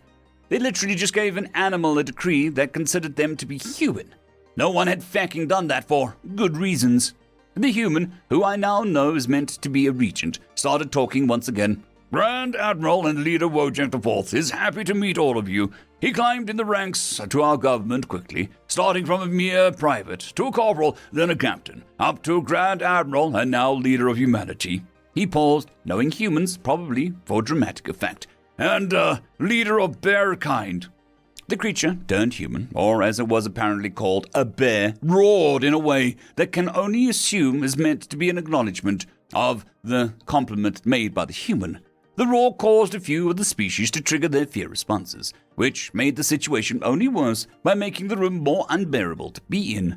The bear licked its paw. The regent spoke again. Well, now that we got the formalities out of the way, let's talk diplomacy. They sat on a chair that they carried to the room's table, expecting someone to speak up. Instead, it was met with more silence. What's wrong? I spoke up. Basically everything, human. Everything. First off, why? I asked, hoping for a good answer. Maybe all the candidates died in a natural disaster, and they had to think of a good replacement in a few seconds. I was really hoping for something that could explain this. The human replied, it seemed funny. My head fell down as I lost strength in my appendages. I weakly looked at my wallet, counting how much money I had. This meeting seemed like it would go on for days, and the human at the very least supplied our station with coffee machine before all of this happened. Why do humans do this? The bear roared happily. End of story. Entertainment. This particular story is called The Family You Choose, written by Teller of Tall Tales. Rannan sat in the old metal bench, shivering, his clothes soaking and wet from the pouring rain. He gazed lamentably at the rain in the gutter, bound only by the pull of gravity. Suddenly, the rain stopped falling on his head. Confused, he looked up, seeing the black polymer of an umbrella's canopy. A human woman with shockingly red waist-length hair sat next to him, clad in a simple pilot's outfit. She smiled at him, holding out a takeout box and an eating utensil. Rannan slowly took the container, clumsily pulling it open with cold fingers. Fragrant steam rose from the pile of fried and sauced poultry, making Rannan's empty stomach gurgle with hunger. With a second thought, he reached into the container and pulled out a handful of poultry pieces before stuffing them in his mouth. He chewed just enough so that he wouldn't choke before swallowing, going back for more and more until the container was empty. Rannan looked down at the container in embarrassment, still hungry but not wanting to ask for more food. A stranger's kindness was not to be taken for granted. Here, kid, eat up. Your face says it all. Rannan turned his head in surprise as the human woman pulled another container from a bag looped around her waist. Rannan didn't know what to say as he gingerly took the piping hot container, expecting the woman to hit or yell at him like his parents used to. But the woman just smiled and kept talking, the umbrella floating above them by itself with a whoosh of pressurized air. You're a relet, right? From Relia. Let me guess, your parents kicked you out instead of throwing you a party for your birthday? Rannan nodded, using the eating utensil to shove small piles of sticky white grain into his face. He truthfully didn't want to talk about it, but would return the stranger's kindness with answers. The woman nodded softly, pulling a pack of cigarettes and a lighter from her jacket's breast pocket. She lit one and took a long drag as she watched the rain. I understand that. My parents kicked me out when they found out I liked women. I was only 16 then. The woman chuckled as though she told a joke. Some parents are just shit people, kid. Don't let them define you. Rannan looked over at the human woman as she calmly smoked a cigarette, her eyes moist and with held back tears. Swallowing his mouthful of food, he softly stated, I'm Sorry you went through that, truly. But please don't pity me. It is customary in my culture for the chick to leave the nest upon maturity. Feeling the tears well up in his own eyes, he quickly buried his face back in the food. The woman's warm hand gently took him by the chin and turned his face towards her. He had been trying to hide the black eye his dad had given him on his way to throw him out the door. The woman's face softened, but there was a hardness in her eyes. Maybe so, but that isn't. No parent should hit their child, ever. That's for other kids to do before they know better. Rannon felt himself begin to cry and just keeled forward, letting the strange woman wrap a consoling arm around him as tears dropped into a puddle. The woman softly patted his shoulder, quietly asking, "Do you have any siblings?" Rannon shook his head. "Do you want revenge?" He bolted upright, looking at the human woman in shock, unable to answer. He was supposed to honor his family, bring glory to their name, to defend the clan at all cost. But was a clan who beat their only child for crying from hunger worthy of honor? The parents who brought booze and drugs instead of feeding their child, did they deserve glory? Did they deserve for him to defend them? He took a deep breath and made eye contact with the woman, noticing a sharp gleam in her eyes. I do. I want them to pick on someone their own size for once. The woman nodded and patted him on the back. Good. You should. Let's go get some. Rannon stood quickly as the human woman bolted to her feet, exclaiming, I don't even know your name, and you're going to help me get revenge. How do you plan on taking a fully grown Reladon and survive? The woman smiled. My name is Captain Leandra Knockdock of the VFS FAFO. As for how, well, I'm a volunteer. That only answered one of Rannon's questions. Captain Leandra hummed as she knocked on the dingy apartment's door. The poor kid she picked up looked at Bobby with awe and terror. She didn't blame him. The gentle giant used to be a part of Ferrick's crew. He was truly a sight to behold at nearly 8 feet tall, with muscles the size and density of bowling balls. The armored chestplate made of battleship decking made him look truly terrifying. The door opened, revealing a visibly drunk and groggy adult male, Rallet. "Who's the witch?" Leandra smiled and asked. Are you Rannon's father? The Rallet seemed to grow suspicious. "Yeah, what is it to you?" Leandra's grin just grew wider as she ducked her head forward. Bobby's brick-sized fist sailing through where her head used to be and into the adult male Rallet's face. The heavy bipedal was launched backwards, taking the doorknob with them, before they smacked into the cinder block wall opposite the door, making the building shake before they slumped into a heap, its large, hog-like nose visibly broken and bleeding. Leandra straightened her back and looked at Bobby, confusion writ on her face. How fucking hard did you hit him, Bobby? Their bones can withstand 50 BMG point blank, and you probably just broke a dozen. The giant hefted a fist, bicep bulging. "It was just a love tap, Captain." The sarcasm dripped from the giant's slow, thick words. Captain Leandra nodded, brow furrowed, as she stepped into the apartment. A Rallet woman lay slumped on the couch, her needle still in her arm as she snored. She hadn't even stirred as her husband was launched across the room. Leandra felt her heart sink. This was too much like home for her. Before she could cry for her siblings, she turned and strolled calmly out of the apartment, beckoning the two boys to follow her. Her face impassive, she calmly took out a cigarette and lit it on the elevator. "Welcome to the volunteers, kid. 3 square meals a day are guaranteed. You put your due diligence in and you'll be paid accordingly. Tax-free, of course. We are a non-profit." Leandra stubbed a cigarette out as the mesh door to the elevator rattled open. She always liked giving those speeches. Captain Leandra gasped awake in the medbay, her bullet wounds in her gut and chest bandaged and healing. A rough 4-fingered hand held her left hand. A soft 5-finger one held her right. She raised her head, seeing the smiling hog-like face of Rannon as he put a finger to his lips before smiling around his one intact tusk. The other snapped off at about the midpoint. She remembered now. The refugee drawing the gun just as the relief shuttle doors were opened. How the rounds burnt as they ripped through her. Then, how Rannon stepped in front of her, the gunman firing at Rannon's vulnerable face, managing to take off half a tusk before the gun jammed and Rannon's fist closed around their head. She had to admit, she felt kinda bad for the gunman after Rannon dragged him across the bay by his face. She smiled and gently caressed the cheek of the man she proudly called her adopted son. "Good job not crushing his head," he smiled. "He wished that I did after Helga got a hold of him." Leandra smiled at a dark-haired, heavy sleeper of a wife. Her knuckles were bruised and swollen.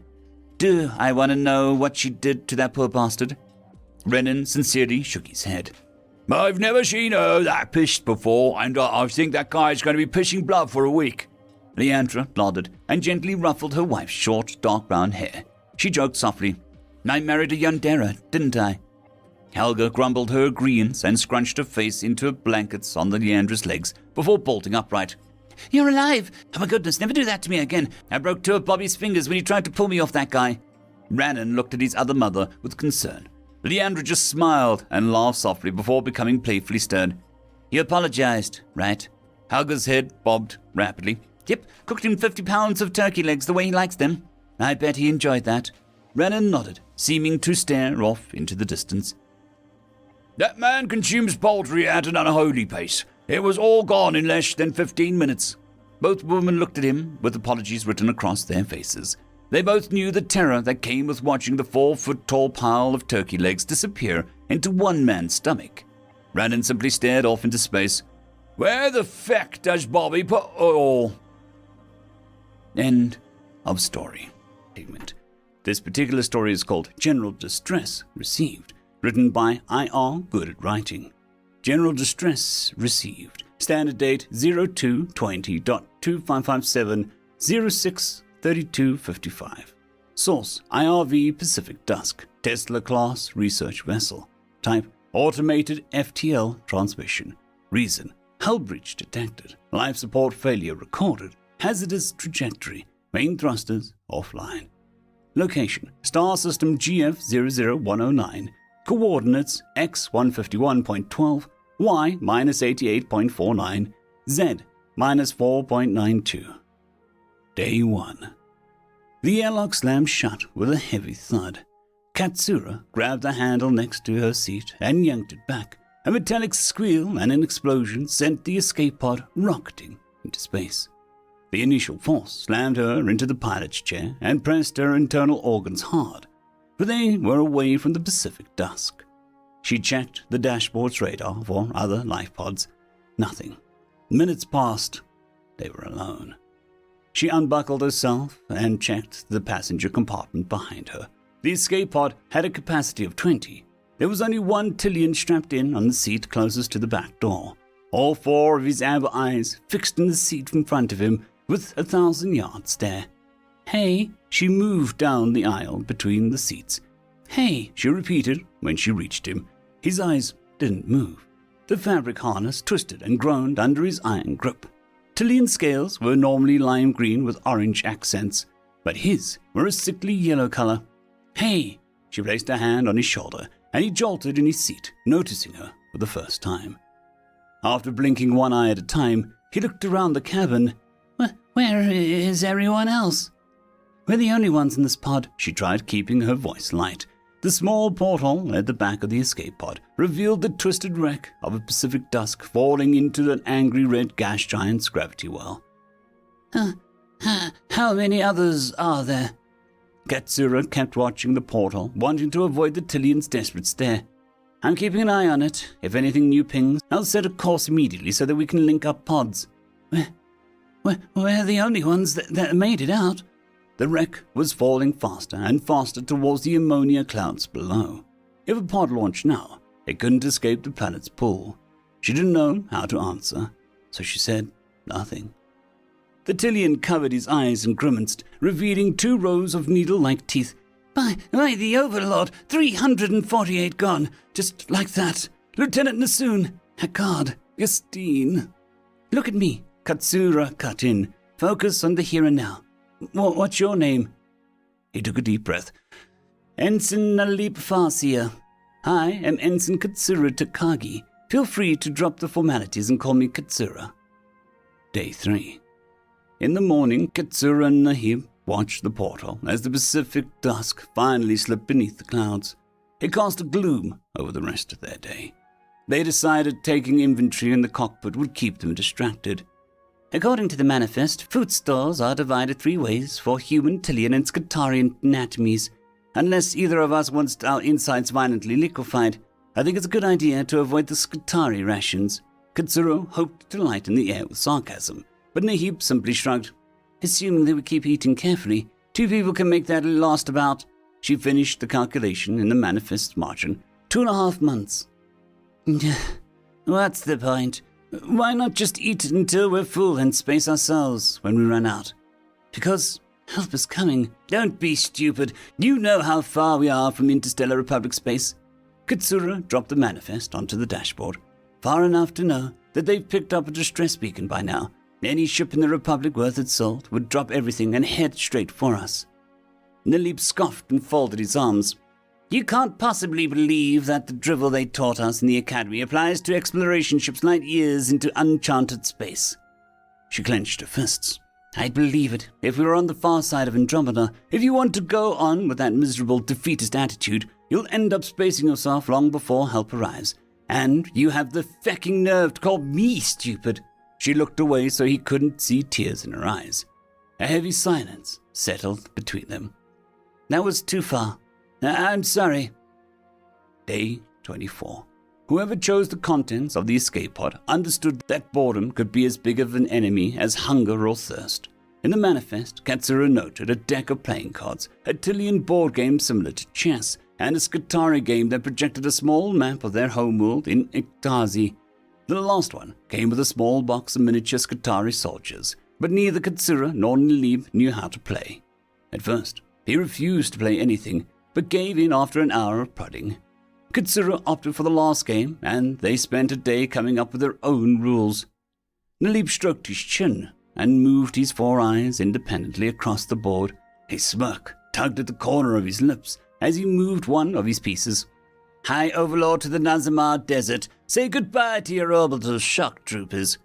You're really going to try that when I just spent the last turn moving my AA units to that province to reinforce them? My Overlord hasn't failed me yet. Today will not be that day. She drew a card from the deck next to the board, 3 of spades. The Overlord forces the AA and shock troopers to retreat to the adjacent province. Wow! She threw her hands in the air. Stupid game. Nalib cackled as he moved more reinforcements behind the Overlord. Can we change a defeat to 2 or less? No, it would be too unfair. She scoffed and shuffled the cards back into the deck. Day 39. They sat in the cockpit and ate their dinner together silently. Outside the window, the gas giant was a distant red spot that Katsura could almost cover with her thumb. She was nibbling on a nutrient-rich food block that tasted like chalk. Nalib scoffed at himself. What? Nah, just thinking about how unlikely it was that the Pacific dusk went down like that, and how unlucky we were to be right next to the escape pods. You know, I was just heading back to the chem lab from the bathroom. It was a freak accident. While in orbit around the gas giant, taking helium samples, a meteorite the size of a basketball was detected moving towards the hull at 140 miles per second. It was picked up too late to evade and impacted on an oblique angle. The ship was almost cleaved in half. Is this a roundabout way of telling me that you don't enjoy my company? Despite everything, he managed a small smile. It faded quickly. We were thousands and thousands of miles from the ring system. We should have been safe. Maybe it was an extra solar capture. That gas giant is on the outer edge of the system. Probably. I just can't wrap my head around how somewhere billions of years ago and light years away, 2 planets collided and the resulting debris launched into space had to hit our tiny little spot in the galaxy. There was a long silence while they both ate. Nalib, he looked over. It wasn't bad luck that put us on that escape pod. Our stories are still going on. Captain Zarek, all the people you and I know, they aren't that lucky. It doesn't matter if we've been dealt a really crappy hand over the past 5 or 6 weeks, because there is still room on our pages to turn it around. When I felt that impact, the sirens going quiet as the atmosphere left the room, I thought that was it. The fact that there are 2 people still around to remember everyone we lost means that there's still some luck to be found out here. Can you turn the pod around? I don't really want to look at the gas giant anymore. Day 58. At the start of their isolation, Nalib was adamant about not using the e-readers found in one of the storage. Resigned to his fate, He paced up and down the pod, contemplating mortality, with Katsuna lounging across the seats and enjoying some of the 130 terabytes of reading material in the palm of her hand.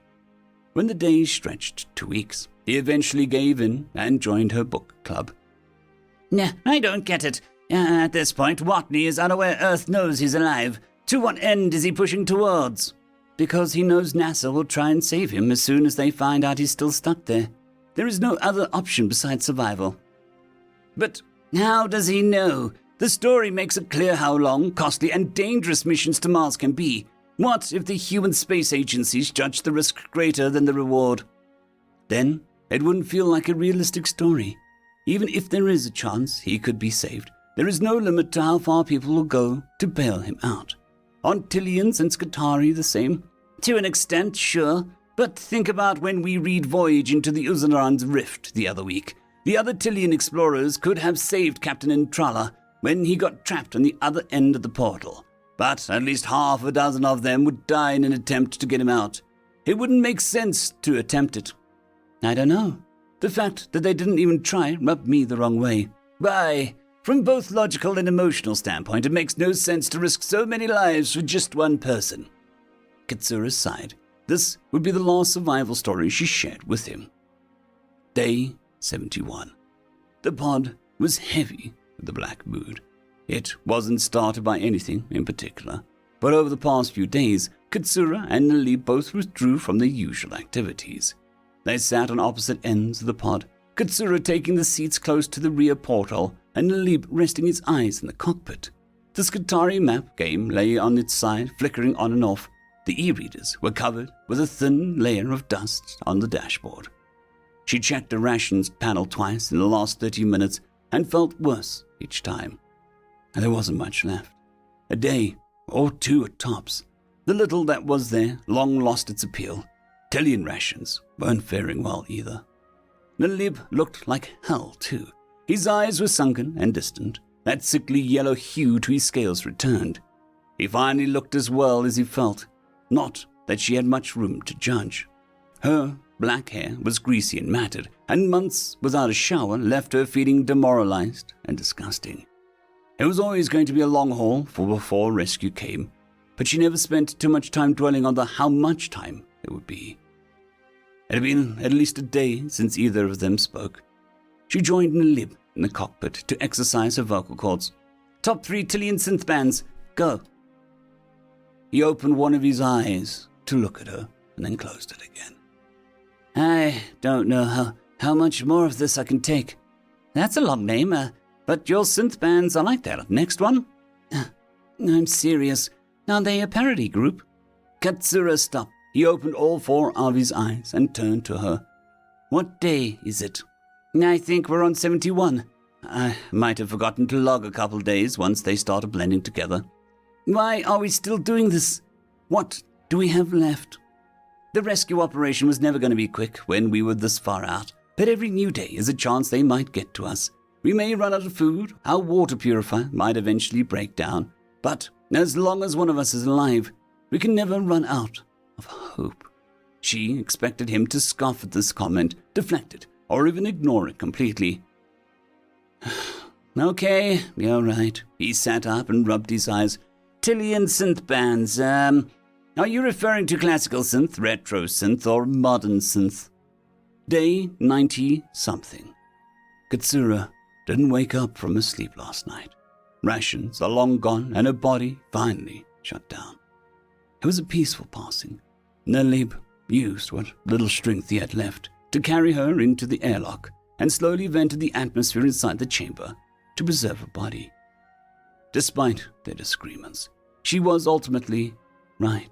Hope is everything, and giving up is not an option. After spending the day weeping over her absence and praying that he could see her smiling face one last time, Nalib sat in the pilot's seat and checked over the console. The distress beacon was still strong and clear. Its range was easily far enough to get into interstellar Republic space. Someone had to come. He needed to tell her story. Deep space transmission received. Standard date 10.26.2557, 210340. Source IRV Revenant of Mars, Spectre-class patrol frigate. Type Radar Report, First Lieutenant Monica Kemp. Location Star System GF00109. Coordinates X -170.55, Y -198.12, Z 2.6. Text IRV Pacific Dusk not found. Radar scans show one escape pod. One lifeform detected. Moving to recover. End of story. This particular story is called Shepherds of the Void, written by Swimming Zebra. My people have a very old myth, one from long before we traveled the stars, from when we first gathered around an open fire. It tells of creatures wandering the endless sands of my home. They conceal their faces because they are not of this world. They would carry a simple, dim lantern. If you ever got lost in the sands back then, it would surely be the end of you. But sometimes a little light would emerge in the dark of night, bobbing towards you. A cloaked figure would emerge from the dark and hold out a strange hand. If you gave it something you had made, it would accept it and help you. If you were starving, it would offer you food or drinks before leading you back to where you could find your own way home. Many species have similar stories. It makes sense, really. Holding on to that tiny piece of hope, but out amongst the stars, it's not just a story. Those strange wisps of light that suddenly appear in the dark are there to lead ships away from danger they may not have noticed. Have you seen them? Do you know why spaces have a box next to the airlock that they never move or open? The box that not even the most desperate pirate will touch. Do you know what's inside of it? Alcohol, refined and flavored in any way imaginable, carefully crafted and aged by the ship's crew. It is toxic to most, but it is not meant for most. It is meant for the Void Shepherds. Have you heard about ships returning from long out, with drives cobbled together in impossible ways, repairs that should not hold but still did, repairs that got them back from certain death, from accidents that should have left them lost and helpless in deep space? They never tell what happened apart from got some help and made it home. How about long-lost ships that are occasionally discovered floating in the dark, cold and lifeless from an accident that claimed the crew? Did you know that many of these are recovered with every crew member accounted for, even though whatever happened should have ejected at least some of them, never to be found? Yet they had seemingly been carefully laid to rest in the remains of the ship. Those kinds of stories have one thing in common. The box in the airlock is always open and empty. It is rare now, I know, but there was a time when getting lost or immobile in deep space was a very real risk, back when communications was neither as fast nor far-reaching as it is now. I've been stuck out there long ago. FTL drive core got fried somehow while jumping between two systems, dumped me and my hauler in the middle of nowhere in the dark between the two systems. Without the drive core, it would have taken me generations to get close enough to a shipping lane to send a distress signal that somebody might hear. I was undeniably going to die. I hailed for countless cycles, just hoping beyond reason that somebody might pass by close enough. I considered venting the atmosphere and ending it on my terms many times, but I didn't. I kept hailing the void, and it answered. A brilliant streak of violet and gold appeared in the deep black. As it faded, a tiny orb of light moved towards the ship. It seemed like something was bobbing. As it got closer, I could make out a silhouette of a strange craft, lit by the lights from my ship. No sensor noticed it, but I saw it. It almost seemed to flutter like a dark cloth in a breeze, light streaming through what I assumed was a single cockpit. It connected to my airlock, and I heard the locks clicking, but my ship seemed to be oblivious. Then came the knock. Like the courtesy announcement before entering another's home. Stunned and dazed, I just opened the airlock without a second thought. And I met one. I met a Void Shepherd. It ducked under the airlock and walked right up to me, its movements graceful, but strangely alien. Its voice was a rough mix of synthetic and organic, in a very melodic way. The face obscured by a tinted visor. "Are you hurt?" it asked, in a perfectly understandable standard speak. Close to fainting, sure, but I was not hurt, so I just pointed towards the propulsion bay and managed to stammer out, "Core is fried." With that, it ran a hand down a short, delicate digits over the ID plate next to the airlock and disappeared into the propulsion bay, leaving me frozen at the airlock. I damn near jumped through the viewport when it suddenly walked right past me, back into its ship. It was gone for what felt like a very long time before returning carrying a basket of parts and a belt with tools around its waist. It went straight back to the bay and began working, judging by the noise. I never saw what it was doing, too shocked to move, honestly. But I heard a sudden sharp hammering sound, a long moment of silence, then it barked something in a language I have never heard before or after. Then another sharp clang, and my ship shuddered as the drive core whirred to life. I dared peek into the bay, but at that time it had already gathered its things back up and was wiping its hands on a simple piece of cloth. I silently followed it back to the airlock, where it stopped at the box, putting down the basket of parts and opening the lid. As it took out one of the almost half-a-generation-old amber bottles of Tonray root spiced alcohol, it turned towards me. "May I?" it asked. "Of course. I made that on my first trip after getting my own ship," I blurted out like some proud adolescent. As it opened the bottle, it straightened up to its full height and slid the visor up just enough to reveal pale lips that took a sip of the bottle. It seemed to savor the alcohol for a moment before sliding the visor back down and turning to me again. "Excellent. Can you write a description of how this was prepared?" it asked. Flustered, I frantically turned to a console and began to type, forgetting all manners. When I was satisfied with the description, I finally looked around and noticed that I was alone at the airlock. I looked back at the console. The text was gone, and the words began appearing as if someone was typing in front of me.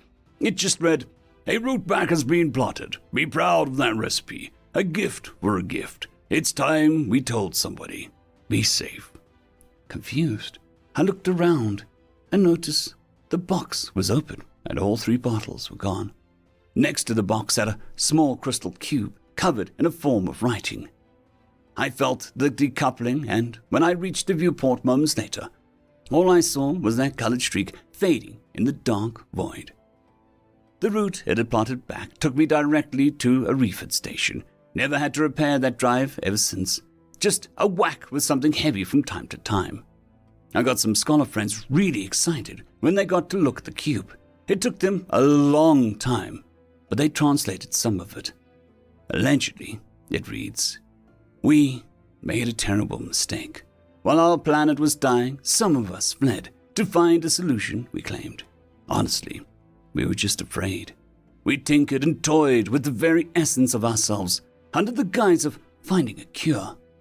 When we finally gathered the courage to return, it was far too late. Our species, humanity, and our planet was long dead. We were not. We had promised to return to help, but in the end, we left them alone and afraid in the cold, empty void. Those of us that remain can never be forgiven for that. What we did to ourselves made us eternal, but unable to ever remake humanity. We will probably never find rest in death for our sins. So, please, let us do what we can to ensure that no being will ever be left alone and afraid in the cold, empty void, waiting for help that will never come. Do not seek power. It blinds. Seek compassion. Do not seek immortality. It lasts too long. Seek life. Please accept what little aid we can offer while we mourn. A toast for lost terror. I do hope they find peace one day, but I am alive today because of that void shepherd. I gave the cube to the scientists, of course, but they made me a beautiful replica. It sits right next to me now. A slightly less aged batch of Tundra root alcohol at the airlock. 4 bottles this time.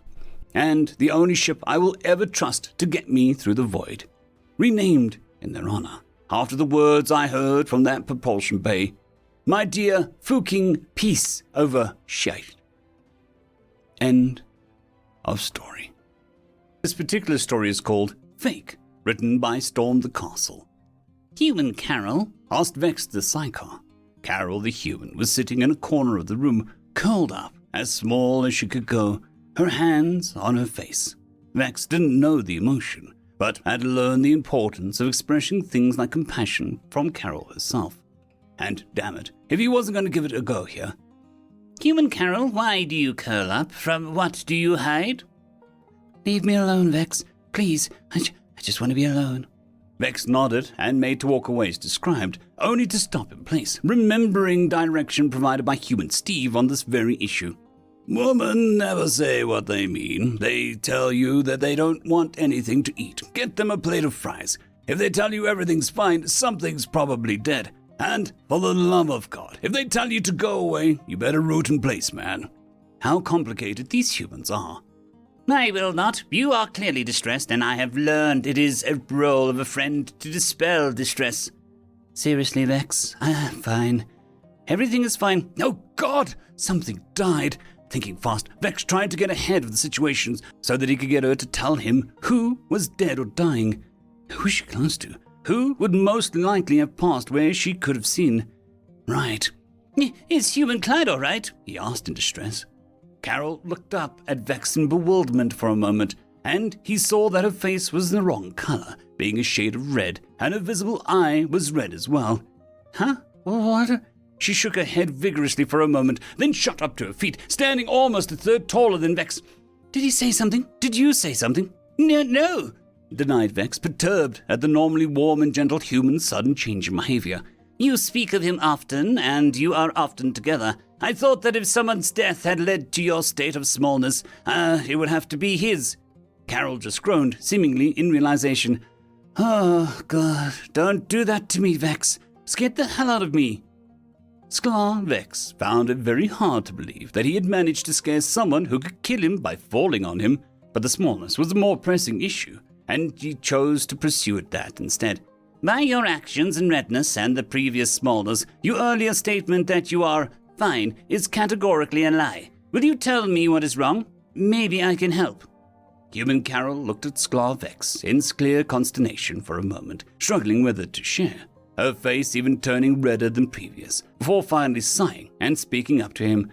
I was walking with Clyde today, going for a walk for our health, when I missed an overhang and bumped my head. He was all worried, but I said I was fine, and I was, it didn't hurt at all, really, just, caught me off guard, except she hesitated to continue, and Vex gave her a nudge with one of his manipulation digits. Continue, I do not judge.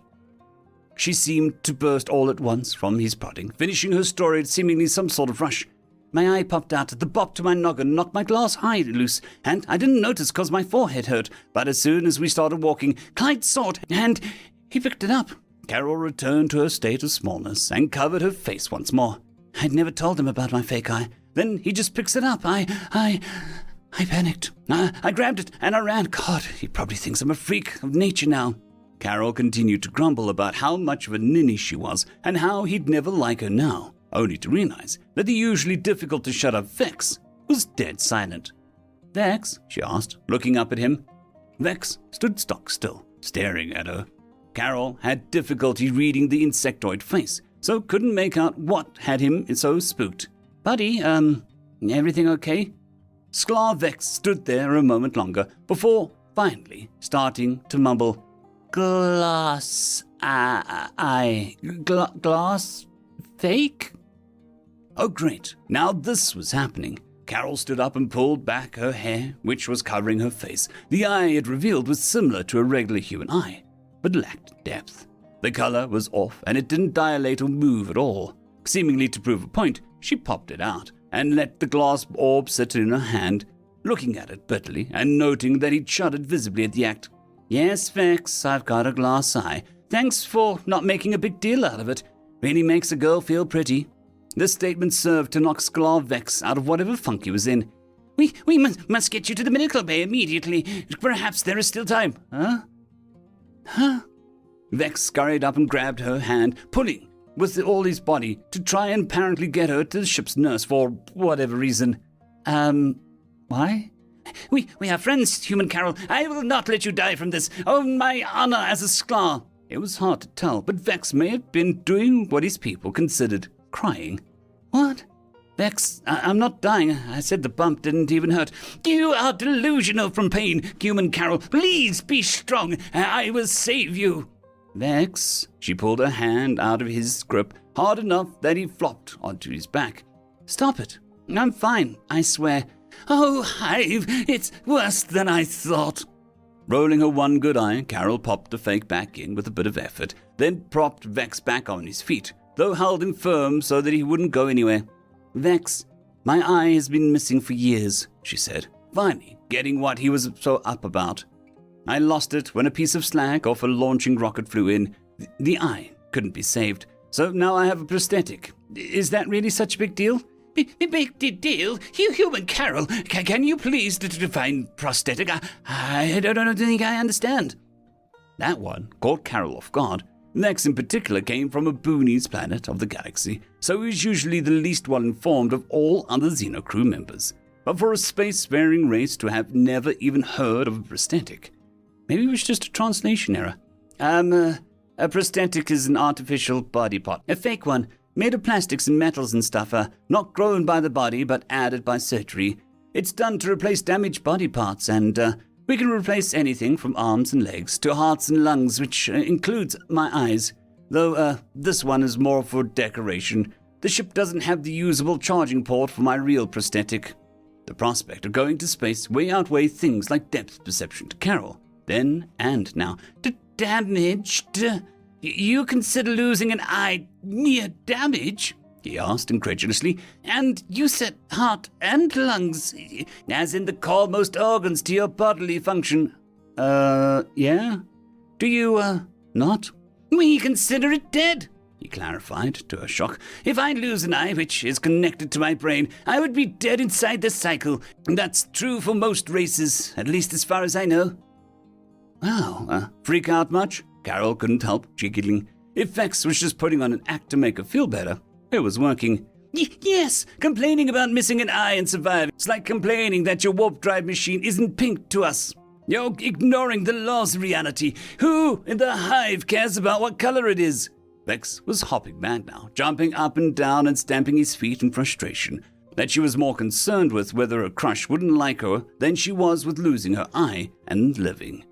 Carol continued to just laugh at his antics, however, her embarrassment forgot in the face of his tantrum. Oh, but Sklar Vex, don't you know that if we don't match the color of warp space, we'll be ripped apart? Warp space is pink. She was, of course, joking. Warp tech hadn't been invented yet, after all. Vex didn't know that. It's what? They continued on like this for several minutes, Vex screaming and throwing a tantrum, and Carol laughing and egging him on for fun. Shortly after, he finally wore himself out, though. He lay down to catch his breath in Carol's lap, with her permission, of course. They were joined by another crew member. Carol, exclaimed Clyde, clearly out of breath and red in the face from running all over the ship. Her mood too good to be dampened by something as silly as her embarrassment now. Carol simply grinned up at him. Yes, Clyde? Oh, I'm really sorry about earlier. I didn't mean anything by it. By what? Your eye. I shouldn't have picked up your prosthetic without saying something to you. It really was rude, and I'm really sorry. He did look genuinely reticent, bowing his head in shame to her. Carol, surprised by the turn this had taken, just smiled wider and said, No, it's fine. I'm just sorry you had to find out about it like this. Must be pretty creepy, right? Oh, of course not, he denied. If you'll forgive my lack of tact, it's actually really cool. Really? That was a new reaction. Most people just said that it was fine and they didn't judge and then avoided the subject altogether. Yeah, as a matter of fact. He seemed to want to say something, but was too embarrassed to come out with it immediately.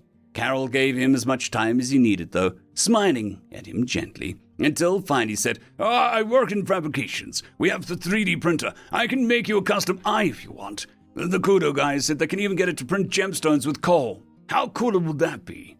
Carol, immediately picturing a Sharingan made from an actual ruby, was instantly just as excited as a fellow nerd.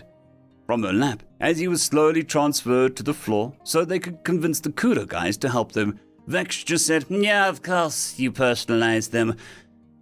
You humans are nuts." End of story. This particular story is called Until There Are No More, written by Shane Vartson.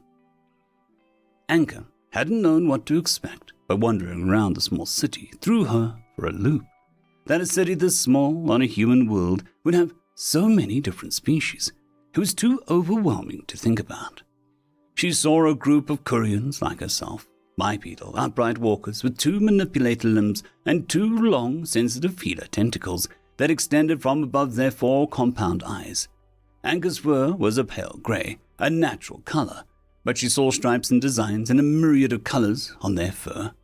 She approached the group with her feelers held tightly around her face, her hands turned palm up in a standard greeting, "Alana." "Yo, what's up?" One of the males approached with his hands in an odd position, and none of them kept their feelers under control. "You're new here?" The accent was strange, but he was speaking Galactic Common. "Yes, I'm newly enrolled in the university here. I've never been on a human world before. Seeing so many species, I felt lost, until I saw you." One of the females, with hot pink stripes, stood up and put an arm around her. "Hey, sister, don't worry. Nobody's going to mess with you here, even those dudes." She motioned with her feelers towards 2 Krishaks, reptilian creatures built for and known for violence, wearing some sort of human uniform and drinking hot beverages. Are those soldiers or police?" The group laughed. The female, with her arm around Anka, answered, "Nah, those guys are janitors at the uni." She raised a hand above her head and called out, "Yo, frickin' frack, what's up?" The Greshaks looked up at the group, gave them a little salute with their carry-out cups, and went back to talking. "Their names are Frickin' Frack. That's their nicknames. Can't remember their real names. I'm Madison, by the way. What's your name?" "Anka. You have a strange name, Madison, but I find it aesthetically pleasing." "Thanks. It's a human name. Most of us born in human worlds end up getting human names. Unless your parents hate you, right, Zartrka?" Madison's pronunciation of the traditional name for a firstborn son was atrocious. The click was too quiet and the consonants not properly stressed.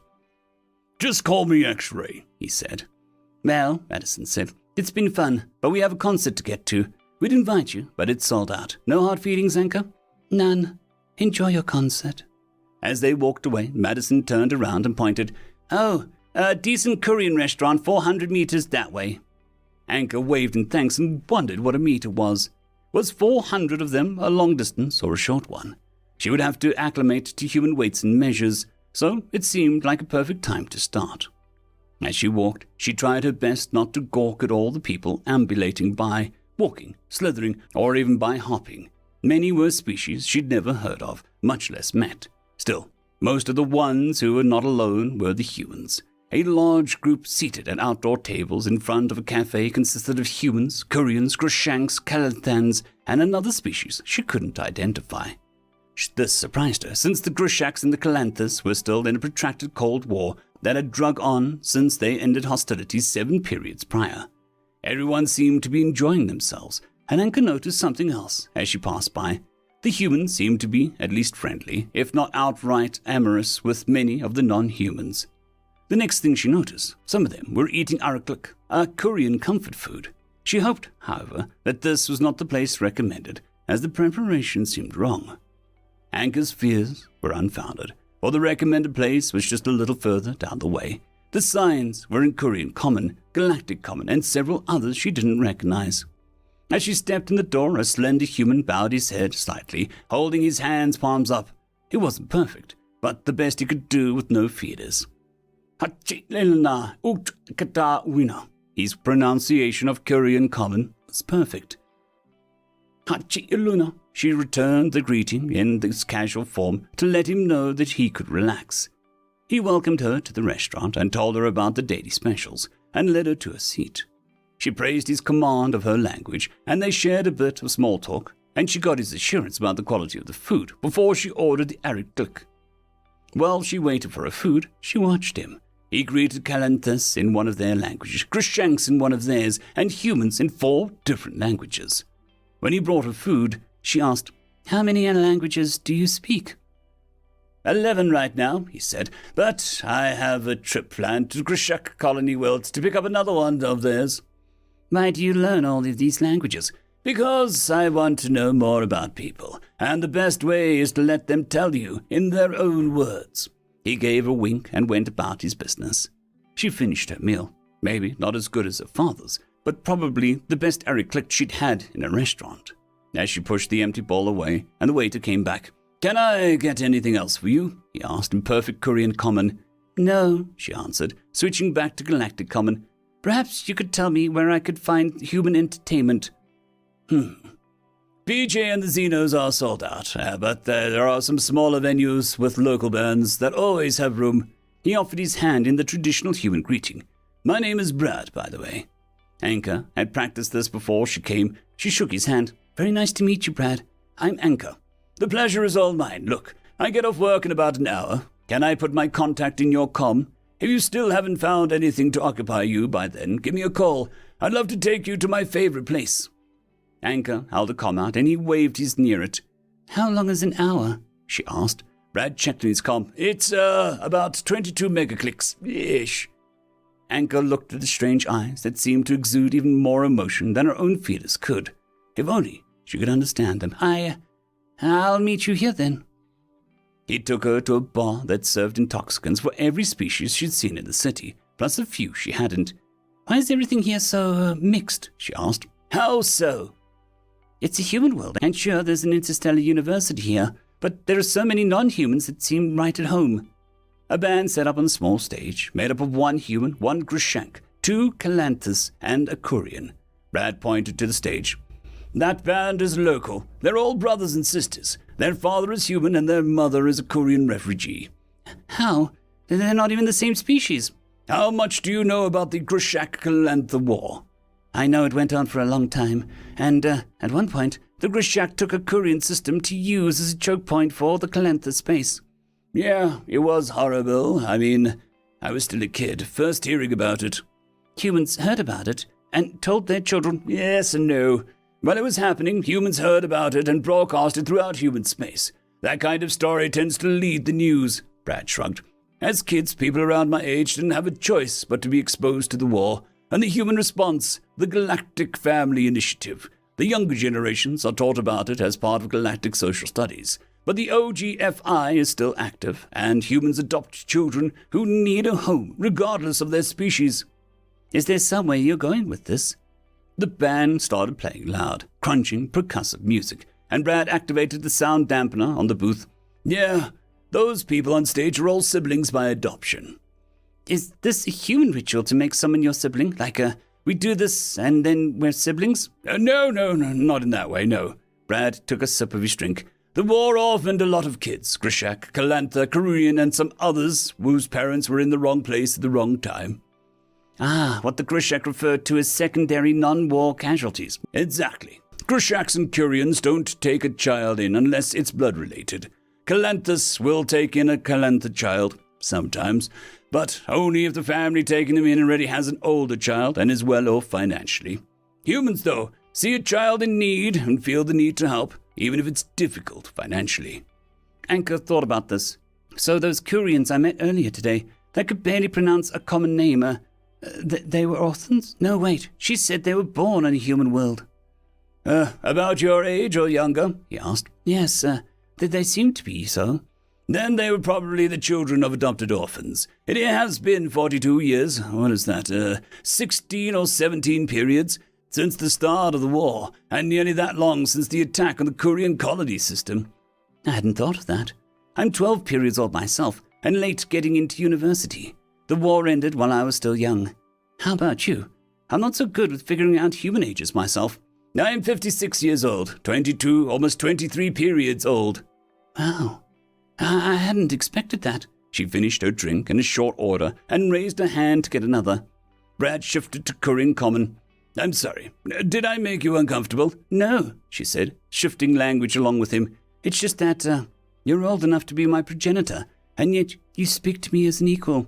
"Yeah, you see, that's the thing we humans had to figure out before we killed ourselves. Just because someone's skin is a different color, it doesn't make them more or less than someone else. The same goes for age, sex, you name it. He sipped on his drink some more. When we moved out into the galactic community, we applied that same philosophy to everyone we met. I mean, you'll find multiple species on plenty of worlds and stations. Not just human, but we do it a little differently. How is that? We learned a long time ago that segregating yourself or others just creates more problems than it solves. Living side by side, growing up knowing lots of people who look different than you, makes it easier to recognize the ways that you are the same. That's nowhere more evident than in the mixed species families you'll find on human worlds. Mixed species families, are we, is this a human courtship ritual? Brad laughed. Hardly. I'm just here to help ease you into the city. Besides, my husband might be a little jealous if that was the case. Your what? What was that human word in the middle of the sentence? Husband. I'm sorry, I don't know the Korean common for it. Male partner by bonding ceremony. Oh. Why are you spending time with a stranger and not your partner? But I am spending time with him.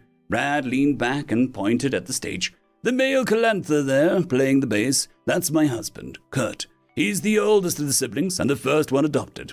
He's a couple years, a little less than a period, younger than me, but we pretty much grew up together. You humans mix like this, and there are no problems? No, there are problems. Some humans still dislike other humans with a different color of skin even, and sure, there are some non-humans who don't like living near people who are different. But for the most part, it works pretty well, and those who don't like it tend to settle on remote colonies where they don't have to integrate. How long will the humans keep adopting orphans? She asked. Until there are no more, Brad answered with a wink. End of story.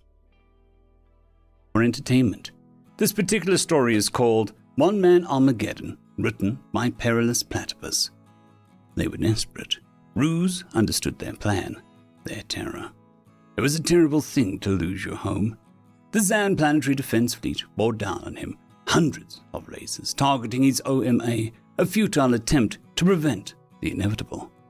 One set of numbers ticked up, shifting from green to yellow as heat began to build up on his OMA ceramic crust. Another number ticked down, indicating the distance between him and his target. The ones going up weren't fast enough to stop the one going down.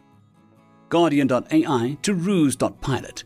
Enemy assessment complete. Automation options available. Recommended rotation, defensive batteries, navigation. Query: aggressive or defensive tactical posture. Ruse ingested the stream of data. It careened down his neural pathways, making his brain ache. The pain was getting worse. He'd been infield too long, plugged in too long. Humans weren't made to be half machine, but they also weren't made to give up when there was a job to do and revenge to be had either. The options were all acceptable parameters. The defensive choices proposed simplifying the battlefield by destroying the planetary fleet before the planet, giving these OMA increased flexibility to respond to battlefield dynamic shifts. Guardian shorthand for reinforcement showing up, at the expense of additional time before completing the mission objective. Aggressive options showed the shortest optimal path for achieving the objective, largely ignoring the planetary fleet. Ruse found it ironic that the option with greater destruction was considered defensive. Let's play it safe by blowing literally everything up. But that was AI logic. Perhaps he should amend the naming convention from defensive to feck everything up, and aggressive to feck your planet in particular. It'd make him feel better about choosing the defensive path. Ruse.pilot to Guardian.ai. Nomenclature amendment. Defensive to feck everything up, and aggressive to feck your planet in particular. Execute feck everything up. Guardian AI to Ruse.pilot. Acknowledged. Executing feck everything up. The odds were hardly fair. 334 of theirs just wasn't enough. Not against an OMA battlesphere. Ruse watched as the red targets began to disappear as the OMA engaged. Occasionally, Ruse would interject into the flow of Guardian's commands, implementing alternatives. Exterior cameras and sensors accented the neural feed with visuals depicting the ongoing destruction. Space stations were pulverized with mass drivers. Dreadnoughts were melted to slag with lasers. Fighters were torn to shreds with plasma bursts. Everywhere, Zan were killed. Ruse didn't feel the thrill in it anymore. Maybe because he was tired. Maybe because he'd done it 17 times before. Maybe because it didn't matter. They'd already taken his home. He was just there to return the favor. Revenge, pure and simple. It was hard to feel much joy when your mission was sharing pain, just the dull satisfaction of a job well done. Ruse watched as the enemy's projected fleet threat dropped. With every passing scan, the numbers declined. When a dreadnought was destroyed, a full point would disappear. Less for support ships and fighters. The heat buildup on his ceramic crust continued, though not at a rate that risked much beyond an outer layer of shielding. He could speed up the process with an adjacent to tactics, given that he'd need a retrofit regardless. Ruse.pilot to AI.guardian. Proposed tactic amendment. Shed ceramic crust segment if orange and target density larger than 35%. Guardian.ai to Ruse.pilot. This will reduce crust efficiency by 70%. This will have a projected impact on mission outcome. Report following. Ruse reviewed the report. He'd saved 6 minutes. No risk to mission otherwise. Minimal risk of needing an additional retrofit to the second crust layer. Ruse.pilot to Guardian.ai. Execute proposed tactic amendment. Immediately, multiple chunks of ceramic crust were propelled outwards, destroying a nearby vessel that had drawn close to engage him, mostly fighters. The planet loomed large in the background, slowly drawing closer. He hadn't bothered to review the particulars of the inhabitants. The details never made him feel any better about the nature of his work. He was here to destroy whatever was clinging to that rock and move on to the next one. The planet was an objective, not the civilization. He wondered whether the Zan had played their own mind games when they had come for Earth. Probably not. They hadn't even been present when they'd done the deed. The gutless cowards had propelled an asteroid at relativistic speeds through a wormhole. Chicken shit. They must have thought that was the end of the matter. Fire off a boulder, destroy a planet, and watch humanity crumble under the weight of losing their home. He didn't blame them. It had worked for him before. The Zan Empire was built in the husks of civilizations unlucky enough to come into contact with them. Thousands of worlds and hundreds of vassal species, all ground to dust beneath the heel of their tentacled masters. Feckers probably didn't even have heels, but saying ground to an ooze beneath their suckers sounded weird. But this time, the Zan had miscalculated. All they'd succeeded in doing by killing 90% of humanity is royally piss off the remaining 10%. The loss of Earth meant the loss of a lot of mouths to feed, a lot of material needs to support, and a lot of distraction. Once home had been removed from the equation, once it was no longer about protecting anything, it became very easy to focus on destroying instead. The first OMA was developed and launched within 2 years of the fall of Earth. They were a miracle of science, blending biology and technology to produce previously unimaginable destructive potential. In the past, humanity had operated within careful guidelines, rules between the nations to ensure humanity wouldn't go too far down any one path they couldn't walk back from. Human augmentation was limited. AI capabilities were restricted. Weapons of Armageddon were banned. The one-man Armageddon program did away with all of that. There weren't rules anymore, just the mission. Ruse was the 34th person selected to pilot an OMA. The path to getting the opportunity had been brutal. A battery of filters, tests, and medical procedures, carefully curating the perfect blend of man and machine. Somewhere, buried beneath the ceramic crusts and circuitry, there was a small chamber housing his body, but it felt like a foreign and distant thing. Ruse was the OMA, and the OMA was Ruse. He was a one-man Armageddon. He was humanity's vengeance. Zan fleet effectiveness dropped into the low single digits. Perhaps there were more vessels lurking in the shadow of the planet, but it hardly mattered. If they made themselves known, they would be dealt with in kind. After a few passing seconds, he reached the optimal firing distance. Ruse.pilot to Obliterator.ai commence T-30 countdown. Full destruction. Issue planetary notification. Obliterator.ai to Ruse.pilot. Acknowledged. Commencing. A number began to tick down from 30. Dull thuds registered within the distant chamber housing his body as internal structures shifted to accommodate the Obliterator cannon. It was a relatively quick process. carefully engineered due to the incremental risks associated with retracting a ceramic crust around the firing mechanism. Separately, a beacon launched, transmitting a blanket communication to the planet and local space across all known channels. This is Ruse. I am human. You are nothing. The obliterated cannon timer reached 0. Within seconds, the planet's crust began to slough away, melting as the core destabilized and poured outward. Ruse watched as the atmosphere burned. Ruse.pilot to OMA.command. Objective complete. Require retrofit. Request port pathing. OMA.command to Ruse.pilot. Acknowledged. Pathing transmitted. It would be good to get back among people again. He'd been out for a long time. He took another look at the planet, the molten core spinning wildly as the core and mantle spun away into the black of space. You should have left us alone. Space distorted around the OMA and, a moment later, it was gone. End of story. Story number 2. The 3 Balls Prank, written by Random 3X. Sir, I heard from a few other teachers that you and Professor Yu used to pull many pranks. Gunter asked as B looked down from his shoulder. Oh yeah, a few, Alex replied. So, what was the most hilarious prank you ever pulled? B asked, a mischievous glint in her eyes. Do you know about Babylon Balls?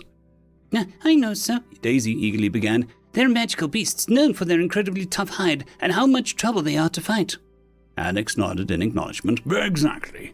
They are known amongst adventurers as a durable delicacy for how tasty they are. I don't see how this leads to a prank, sir, Klein asked.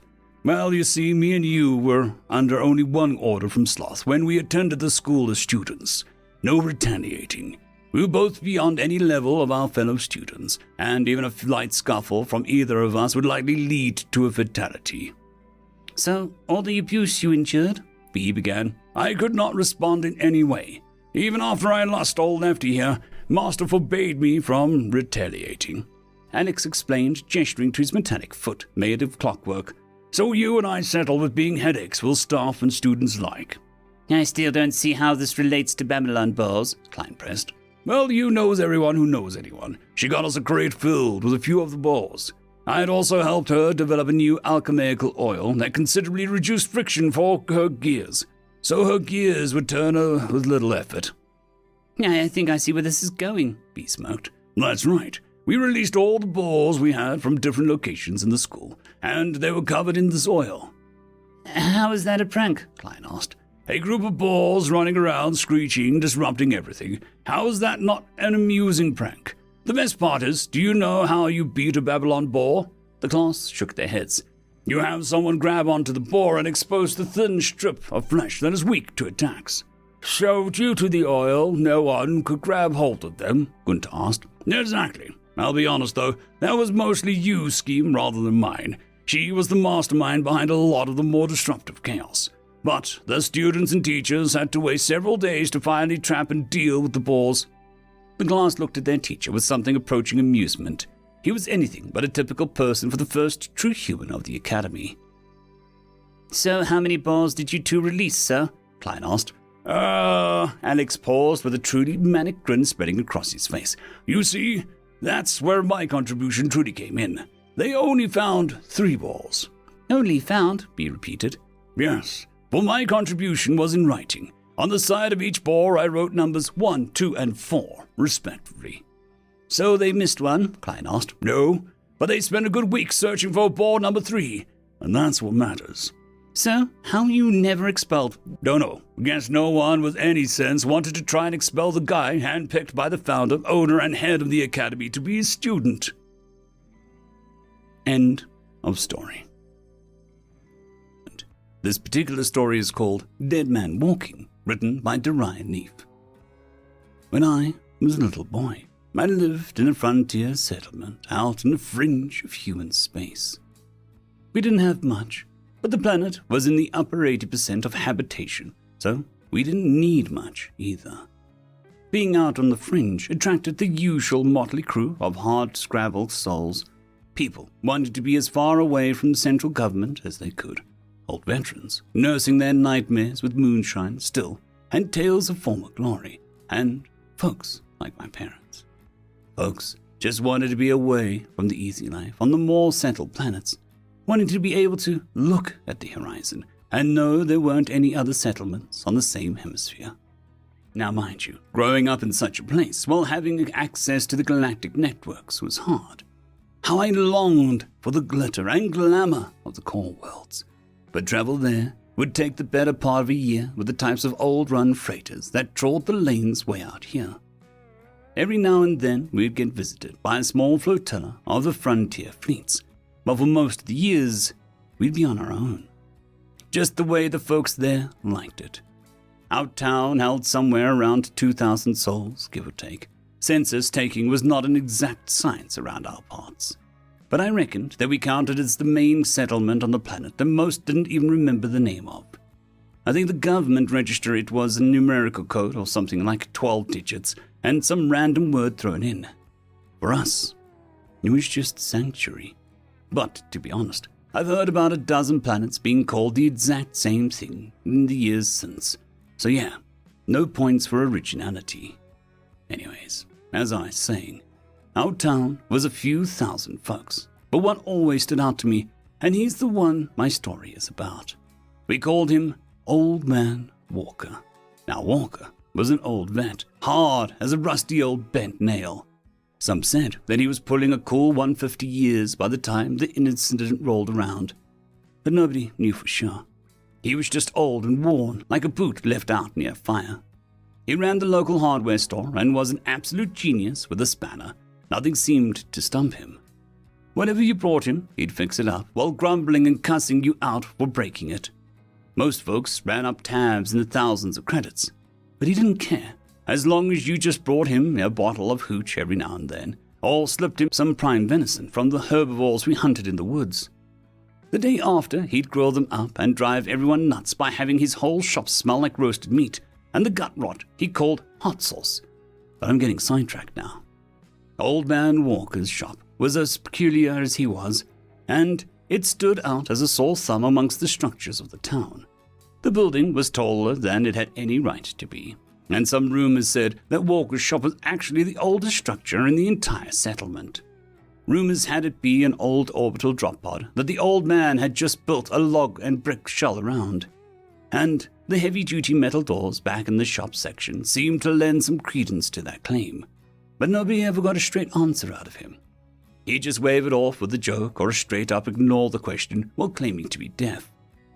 We did find out the truth that day, but I'm getting ahead of myself. Okay, living out there on the fringe meant that there was a persistent threat, namely raiders, corsairs, and pirates. Whatever you wanted to call them, it usually consisted of a ship or two showing up in orbit and launching a few dropships filled with marauders or marines. They'd roll into town and act all tough, extort a bounty, and then leave. We hated it, and at times folks would fight back. At times, it led to some spectacular firefights, as the more stupid kind of marauders had to learn the hard way that pushing a community of hardy settlers like us means there are a lot of rifles behind the trees. However, there was one type of raid everyone dreaded, and once they happened, everyone would head for the hills. Some of the races out there on the fringe still practiced slavery, and humans were prized for their hardiness. Fringe communities are the most prized stock of all, even if it came with a whole lot of risks. The rewards did entice some groups to try their luck. And so, it happened one day when I was still a teenager. We got blindsided. Some slaver group got smart and hijacked a corsair from a group that we already knew and tangled with. They landed the ship right outside of town, and when the sheriff and his deputies rolled out the cargo skimmer with some of the loot we reckoned the group wanted, they instead got met with a barrage of stun bolts. Minutes later, slavers swarmed the streets and everything went to hell in a handbasket. A posse formed to push the slavers back, and for a brief while, it seemed to work. But the slavers had brought some surprises. A few good men with rifles and pistols were no match for two assault walkers that the slavers marched out of their landed ship. Several houses went up in fireballs, and the defiant stand became a frantic fighting retreat. I had been on a trip to Old Man Walker's shop as this all went down, but never made it all the way. From where I hunkered down, I could see the shop, though, and I could also make out the old man himself taking pot shots at roaming slavers from his roof. After a while, his sniping got noticed by one of the more observant aliens, and the last thing I saw was both the assault walkers unloading their arm-mounted hardpoints at the shop. Now, I reckon some of you might not be familiar with what an assault walker looks like, so let me paint you a picture real quick. Imagine a 2-story tall mech from the old shows and games, big metal humanoid shapes, stubby arms, and bristling with guns and weapon pods. They ain't all that efficient in a military sense, but they were perfect for raids and intimidation. Most races employed them at some point in their history, one of those convergent evolution things. Somehow, most species get the idea to make big mechanical versions of themselves and strap weapons to them. Go figure. Anyhow, that tangent aside, the 2 alien assault walkers tore into Old Man Walker's shop, and when the dust cleared, it turned out the old rumor was true after all. The brick and wood got blown off and revealed the old rusted but still durable shell of an old mil-spec orbital drop container. Most of the old drop containers are rated for re-entry and often needed to survive anti-orbital fire, so they tended to be armored to a stupendous degree. I couldn't marvel at the sight for long, though, as right at the moment a group of alien slavers pulled up to my hiding spot. The next few minutes I was rather preoccupied with being shackled and getting my nose and arm broken by some big bug-eyed alien of a species I'd never seen before. Whoever he was, though, he had some impressive translation tech, or there were some humans working with the slavers, because I could understand the crackling voice from his communication set clear as day. "Fusion reactor startup detected," is what I'd said right before a bug-eyed swiveled to Walker's shop. We all got treated to a spectacle of entire front of the shop dropping outwards and actually flattening a few running slavers under debris, revealing the open doors to the drop container. The shadowy inside of the container suddenly flashed with red with the muzzle flashes of 2 heavy-grade fusion blasters, and one of the alien walkers swiveled around as its left arm got sheared straight off. Within an almighty stump, an ancient marine assault mech stepped out of the container it had been entombed in for void knows how long. I lost track of most of the fight at that point, as the bug-eyed slave dragged me with him as he scuttled for cover. But while he fled towards his ship with me slung over his shoulder like a sack of apples, I saw flashes of the battle that raged in town. Old Man Walker's mech was outgunned and far slower than the 2 more modern walkers, but somehow it was tanking damage that would have caught a walker 10 times over. Buildings crumbled and streets got churned into dust as the giant mechanoid beasts duked it out. I saw one of the aliens get killed by a blaster bolt to the core and cheered as I fought against the slaver's grip. My struggling annoyed my captor at some point, and I got the rear of his blaster to my face for my trouble. Good night for me at that point. I still have a scar from that, right there above my eye. Anyway, I came to my senses after all was said and done. One of the sheriff's deputies stood over me and gave the bug-eyed alien's corpse a few more kicks, while at the same time shaking my shoulder to wake me up. Behind the deputy, the slaver's ship lay on its side in a view of that made me look again and shake my head.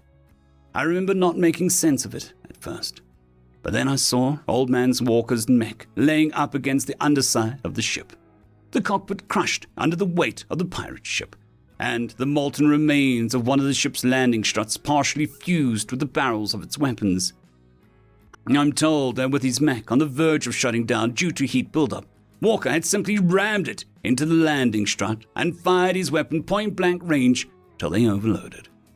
The loss of the strut made the ship tip over and crush him under the weight, but that had been the point. I'm told that he'd been a dead man walking at that point, but his dying creed had been to shout over all frequencies that the slaver scum would not get away with anyone. And by the void, he got his wish. In the coming days, the people of the town hunted down the slavers that had fled into the wilds when their ship got toppled, and I'm told the ones that got caught envied the ones that died in fighting. Frontier justice wasn't quick, but it was harsh, especially for slavers, you hear. By the time the next frontier patrol passed our town, the exoskeletons and bones of the slavers had been picked clean by scavengers as they hung from the remains of the ship. I left the planet with that patrol, signed up for the Navy, and I'm on my 7th tour now. Anti-slaver patrols on the fringe. Want to know the irony of it all, though? The ship I got posted to after I completed my training, the MSCV Walker. Thanks for listening to an old soldier ramble, and you take care out there now, you hear? End of story. Entertainment. This particular story is called The Defender's Advantage, written by the Dragon Prince. There are 3 kinds of space travel. Everyone knows that. It's nothing new. Everyone also knows that only one is anywhere near practical. Sure, ships can warp. Accessing a sub-dimension isn't hard. Hell, I can store food in a sub-dimension. Keeps for cycles and cycles. Accessible from wherever as long as I have enough power and a dimensional tunneling unit. So yeah, warp should be easy. Size up that dimensional tunneling unit and increase its power. Pull your whole ship and self to a dimension where distances are a little more flexible. Do a whole bunch of math and travel to your destination. Except, there's always a hitch when you're traveling in a sub-dimension. Maybe time flows differently than you calculated, and you end up exiting dozens of years late. Maybe you somehow exit early, cause a paradox in space-time continuum, and explode. Maybe your math is just a fraction of a fraction of a fraction off, and you tunnel yourself right into an asteroid or a star and exit. You could, of course, forsake the whole idea of subdimensions together and simply try to fold space. Jump. It's possible. Some crazy Caraxnal did it. His ship was a cockpit strapped to a power plant big enough for 3 dreadnoughts strapped to a modified dimensional tunneling unit. But 5 size after he arrived, his ship exploded and took him with it. But hey, he technically jumped, for all the good it did him. Better to stay with hyperlanes. Always enter the same way, always exit the same way. Sure, it's a fixed path, but it's also almost instantaneous. Longest hyperlane I've heard of is 4 hours of travel, and it covers almost 1 million standard galactic light units. You could get halfway to the next galaxy if it were oriented the right way. Most of your time in hyperlane travel is transiting systems at near light speeds to get to the next entry point. Most of military strategy revolves around strategic hyperlanes.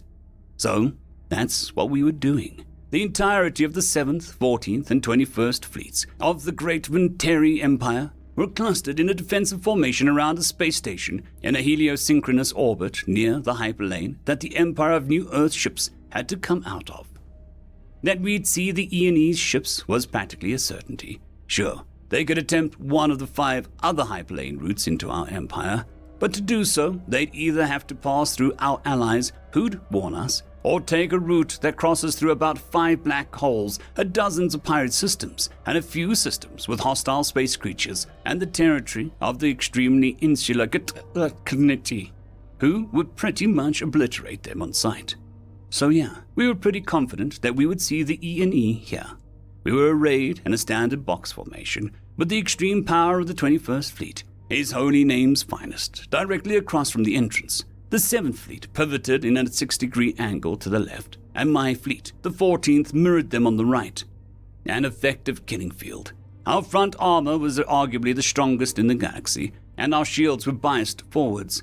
The hyperlane station sat under us all, ready to rake the bellies of any ships that exited the lane. The only place we didn't have ships was above us, relative to the galactic disk. But that's fine. There's only so many places someone can exit a hyperlane. We had them all covered. We figured that the E&E could bring the equivalent of about 4 full fleets to bear, but with our superior training, thousands of cycles of ancestral space battle experience, and the defender's advantage, we were certain of victory. But days of waiting stretched on to weeks. Perhaps the E&E ships had taken the long way round. Perhaps one of them, our allies, had betrayed us and let them through. Perhaps they weren't coming. On the 21st day of waiting, praise be to his holy name, a lucky day, we finally detected the telltale pulses of hyperlane entry. At about 45 size, they'd be here. Klaxons screamed throughout the ship. Orders were relayed. Power plants started to ramp up to max power. 30 size. Laser capacitors at 75 capacity. Mash drivers spooling up. 20 size. Laser capacitors full. Need to be charged in a cyc, but we have plenty of time. 10 size. Mash drivers launched. They'll be 3/4 of the way there by the time E&E shows up. No time for them to react. The E&E Vanguard won't even have time to fire off their lasers. 5, 4, 3, 2, 1. Nothing. Nothing? Wait. Something. An asteroid, Class 5, shrieking out of the hyperlane at 0.9974 C. A flash of light on the sensors. It exploded into millions of pieces. Full shields front! Full shields front! Point defense engage! An old and useless tactic. Slinging a huge rock almost the size of a small moon at near light speed would generate impressive amounts of force. But our shields would harden and absorb the hit. Even if the E&E came right after that, we'd have plenty of power left to trash the shields with lasers before the slugs impacted. Just as the last of the pieces from the asteroid had been absorbed, the onboard sensors flashed white, as if they'd been jammed. I felt a shockwave through the ship. Had we been hit? We couldn't have. A crack echoed through space. I heard it in my ship. I heard it bounce off the hundreds of ships around me. No, that's not right. Sound doesn't travel in a vacuum. A shockwave tore through the ship like a bomb had gone off nearby. Wait, that wasn't right either. Sir, contacts, E&E call signs. Where? Right behind the 21st, about 5 light cycles away. Behind them? We just called full shields front. Our shields are facing the wrong direction. 5 light size away. That means their lasers would be here now. Laser impact stern. Sir, we're losing the engines. Warning alarms blazed as I watched the screen in terror. The sensors were already registering explosions in the rear echelon of the 21st. Lasers traveled at the speed of light and downed shields, fried external systems, and caused superficial damage. Mash driver rounds would follow a few seconds later, traveling just under the speed of light. They were the knockout punch, the killing blow. And they were headed for our unarmored, unshielded rear ends. My mind raced through what I knew were my final sighs. How had they gotten behind us? What was the crack and boom? Warp doesn't affect space like that. A shell ripped through the rear of my ship. We were at an angle to the attackers, so it didn't spine us, for all the good that would do. Atmosphere was venting, and more rounds were sure to be on the way. An impact severed our frontal armor plate from the rest of the ship and laid our bow wide open. Damn it! Did those humans figure out how to effectively jump? End of story.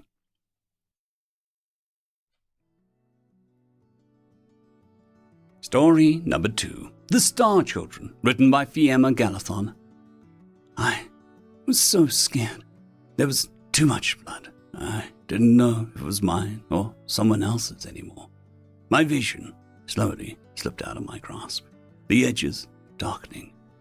I could only run. The sharp pain in my lungs deepened with every second. My legs threatened to give up. But I needed to run. Barren wasteland that was once my farm. Run! Purple fire illuminating everything around. Only a bit more. A ruined house, just a bit, please. My body gave up. I curled on the ground, coughing up blood in between sobs. I don't want to die. Not now. I'm alone. And I don't want to die. I don't want to die like an animal. Please, help. The darkness was calm. No screams of people burned alive. No ugly crackling of fire. Nothing. It was comfy. I hadn't felt comfy for a long time. It was so welcoming. It even numbed my pain. And I want to die, but I can sleep a moment, right? Only a moment. The last thing I saw was a monster, big, burly, tall. I should have felt scared. I haven't. I didn't. It was a comfort. Someone was there when I died. A monster or not. Someone was there. I woke up. White ceiling, a bed. Sunlight. I woke up. Someone was there. Shh. It's all right. It's all right. Sleep. A warm and big hand caressed my fur. So gently. It meant no harm. I sat up groaning. I felt stiff and rusty. I was in a nice room, painted white and blue like the trees. My hands were bound by some sort of polymer wires, lightly enough that I could move. Then it dawned on me. There was no pain, or blood, or fire. Is this the afterlife?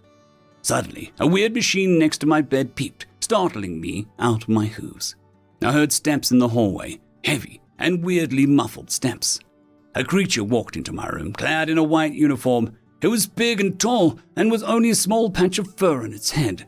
The thing that made me fear it were its eyes, though. Too small for its head, sharp and colorful, like the eyes of the monsters. "Hi," it greeted me, its voice weirdly deep and scratchy. "I'm glad you finally woke. I'm Dr. Kevin, a human. You are currently under the supervision of the Intergalactic Flying Hospital." The human smiled in a strangely familiar way. "Do you have any questions? Or do you want to drink something first?" Human? My ears swiveled in a move indicating curiosity. "Human. Maybe you've heard of us under a name of Star Children, though." It looked smug. Star Children? Star Children? The legendary Star Children, saviors of the Milky Way. These Star Children? They saved me. They saved me, and if they saved me, it means that they were there. And that means that maybe someone else survived. Oh, of course someone else survived. They wouldn't bother to save only one life. They'd save dozens and thousands. Someone must be alive. And maybe hope was still there. If they started to help, the monsters would be killed in a blink. There wouldn't be a war anymore. We would live in peace. I could finally see the stars again. End of story. This particular story is called The Humans Found Out, written by the Smog Monster ZX. Shayu stared at the portal and hesitated. It was a Fey being summoned, and he was required to answer. But something had seemed off, and as he peered through the window into the physical realm, he went slack-jawed in fear and stepped away. "Shahil," the supervisor, Kyla, looked up. "Something the matter?" He nodded and pointed. "They're all there."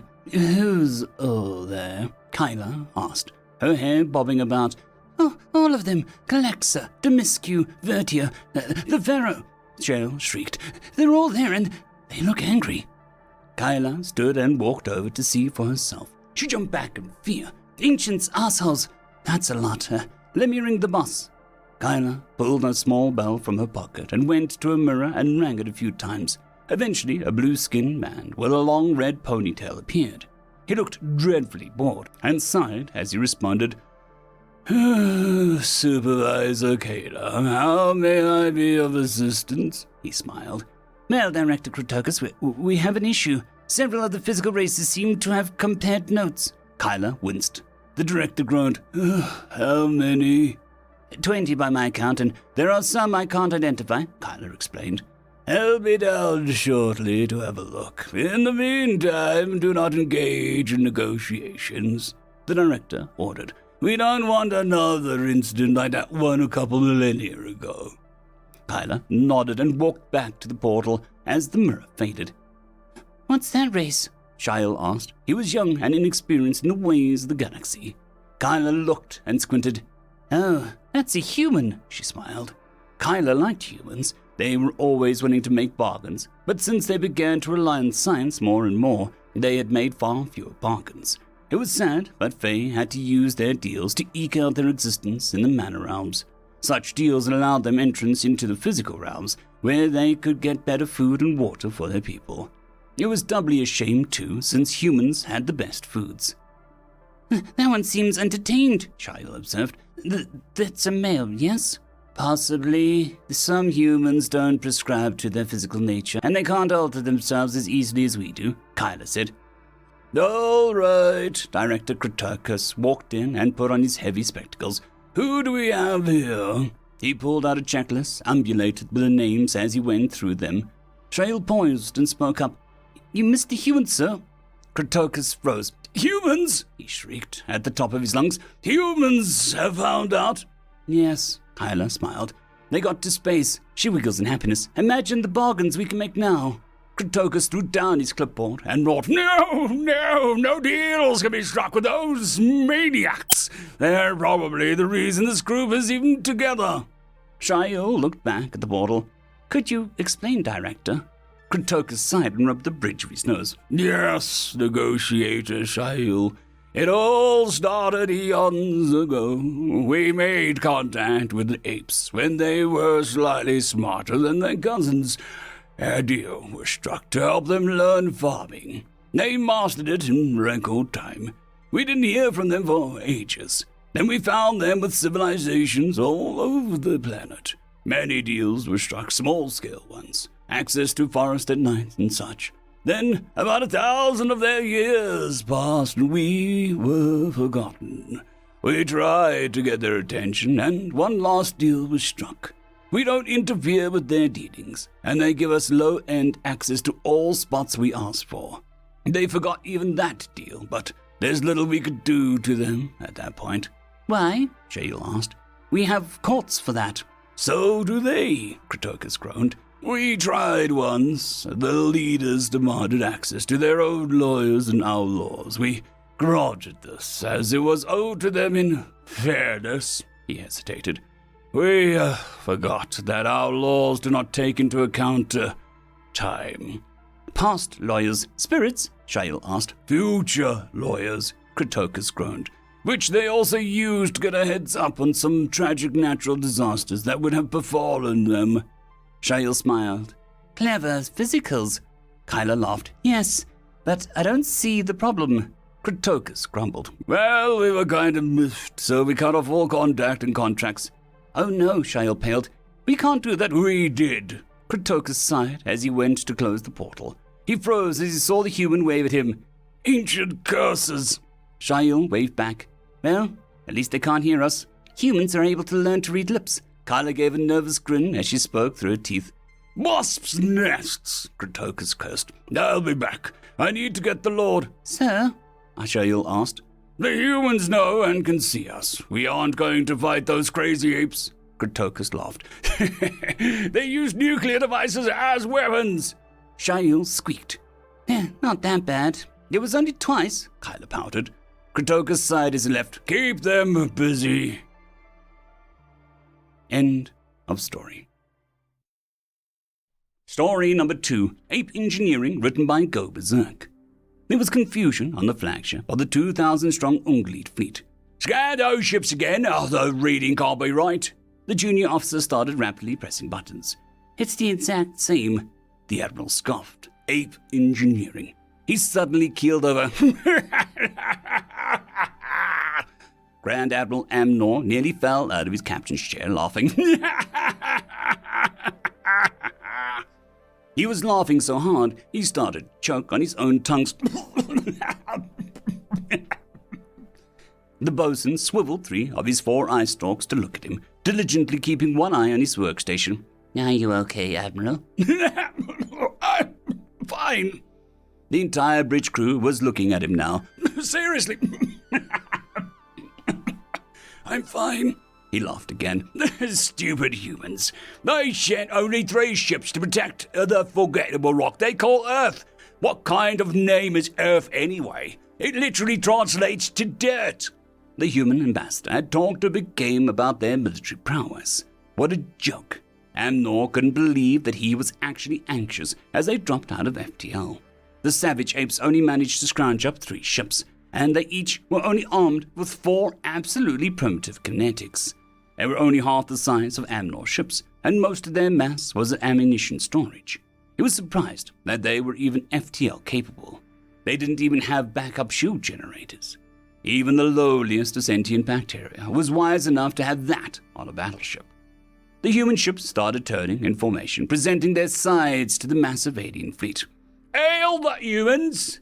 The comms officer opened a channel. The Admiral decided to gloat. He might as well. What could they possibly do to his fleet?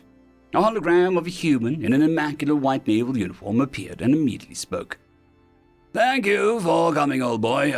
We're going to put on a jolly good show with your fleet. Amnor nearly had another laughing attack. Ha! You pathetic apes. You really thought that you could hold a candle to the might of the Unglia?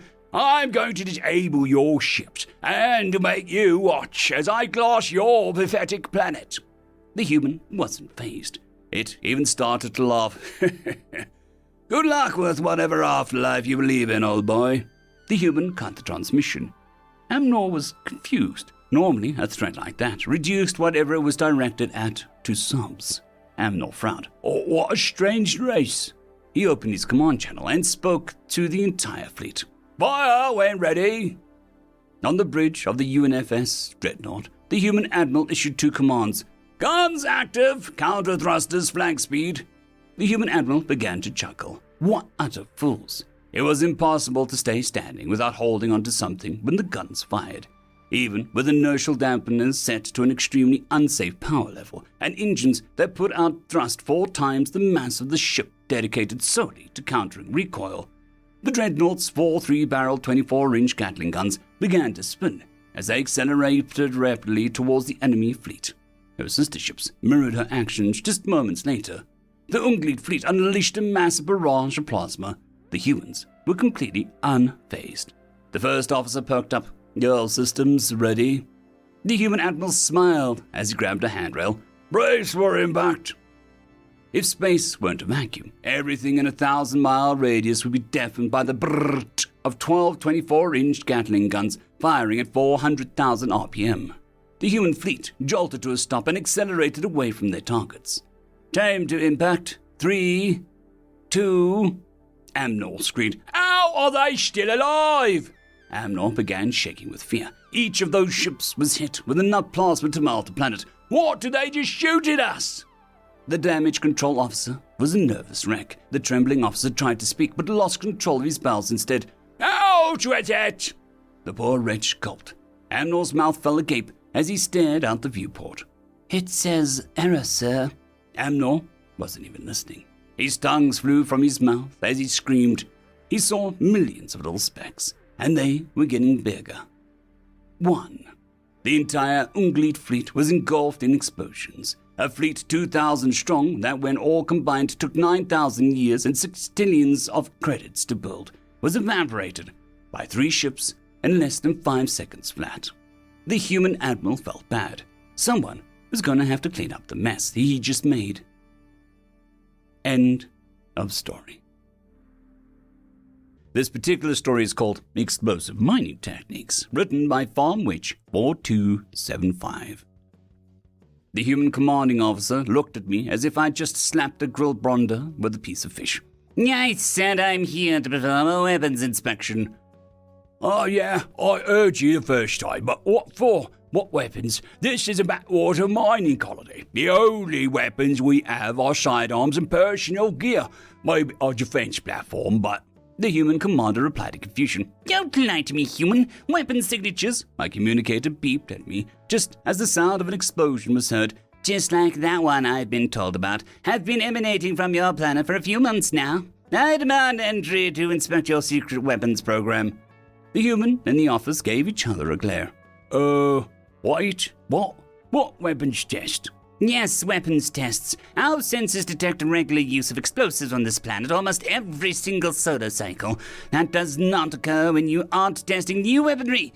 Now stop stalling, humans. Show me your weapons, I demanded. Again, they looked at each other and glared at me in response. There are no weapons tests taking place. Those explosions are mining ops. Impossible. Nobody uses explosives for... Okay, whoa, hold it.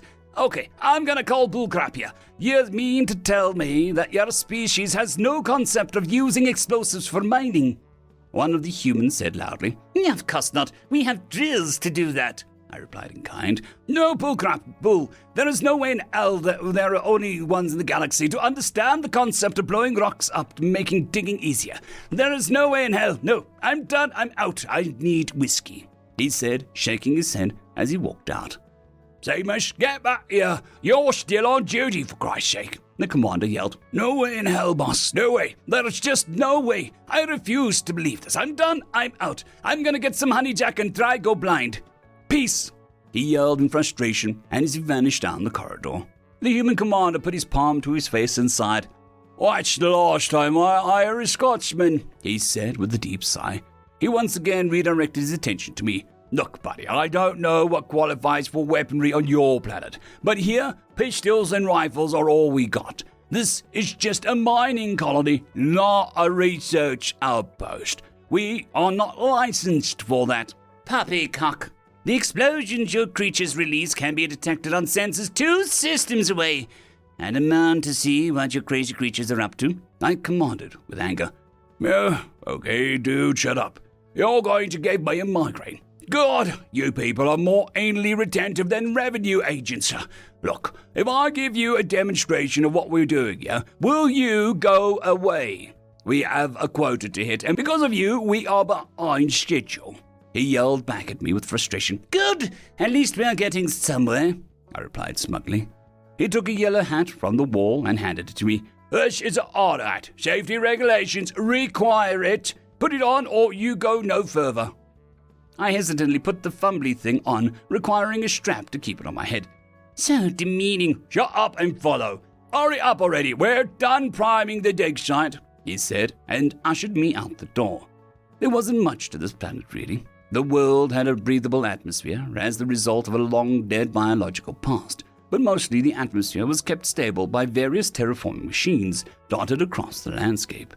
Humanity had made it clear that they were strip mining the planet, so vast swaths of land were now covered in digging machines, with large chunks of rock face carved out of the planet's surface. Most vegetation was already gone. Nobody seemed to care when humans arrived and started digging.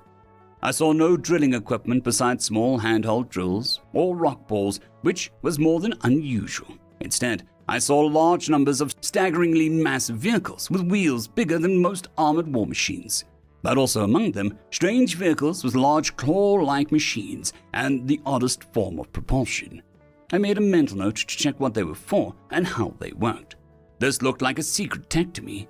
I may have stumbled on a gold mine of new tech for the Federation. Okay, here is your explosives, he said, pointing to a thing there on the flat plateau. It's a hole with cables in it, I replied with confusion. Yeah, these are explosives you've been bitching about. Since you have no concept of what's on offer here, I'll make it simple. These holes are dug with precision. Cores of high explosives are put in the holes. We go away, blow up the explosives, and the explosives turn this solid rock into little bits of dirt, clumps of boulders and dust. The particulars are gathered up by those machines, then sent to a refinery for processing. Simple as that. Cheap, effective, and if done right, safe, he said, speaking to me with a mixture of frustration and annoyance. Preposterous. There isn't enough explosive force to dislodge this plateau, I barked angrily. Okay, so whiny babies and happy. Let's provide him with a demonstration. Clear the field! Fire up the det cord! He yelled out, then repeated the message into the radio. We were hastily ushered away behind a heavy glass barrier of some kind. I wasn't going to question it. If the humans were hiding behind a thing, that's reason enough to join them. A foreman in the background stood by some kind of makeshift control panel and yelled out, Fire in the hole! Fire in the hole! Fire in the hole! He bellowed. He then pressed a button, and, as if the gods themselves willed it, a half-mile stretch of land suddenly heaved itself upward, then collapsed back down on itself. A thunderous roar, followed by the noise of a landslide as several thousand tons of mineral-rich rock crumbled to the ground in the plateau below it. The humans perfectly crafted the surrounding area of the blast zone into a sort of funnel, making the rock slide of boulders and debris into a holding site just below the blast zone. Within seconds, I heard a mesmerizingly beautiful roar of 100 engines start up in chorus of machinery. The engineer looked at me with a smirk and said, So, you were saying? He said to me with a smug grin. I couldn't respond, my jaw on the floor as a cacophony of heavy engines filled my hearing. Watching the perfect concert of mining equipment, vehicles at the top of the plateau that just got blasted, using large moving mechanical shields in front of them to shovel the excess dirt around, effectively corralling it off the newly made cliff. Other machines were armed with mechanical devices that trundled up to boulders or large geodes and used a strong disc to effectively grind them into piles of dust, or large mounted hammers to bash them down. The massive beasts with tires bigger than fighter craft started up and charged towards the site where multiple vehicles, those strange ones with the odd mobility system, moved in and started shoveling huge clumps of dirt at a time into the back of each truck. Each truck then trundled away at unreasonably high speed for their size towards the waiting arms of a refinery, where it was dumped out 100 tons at a time.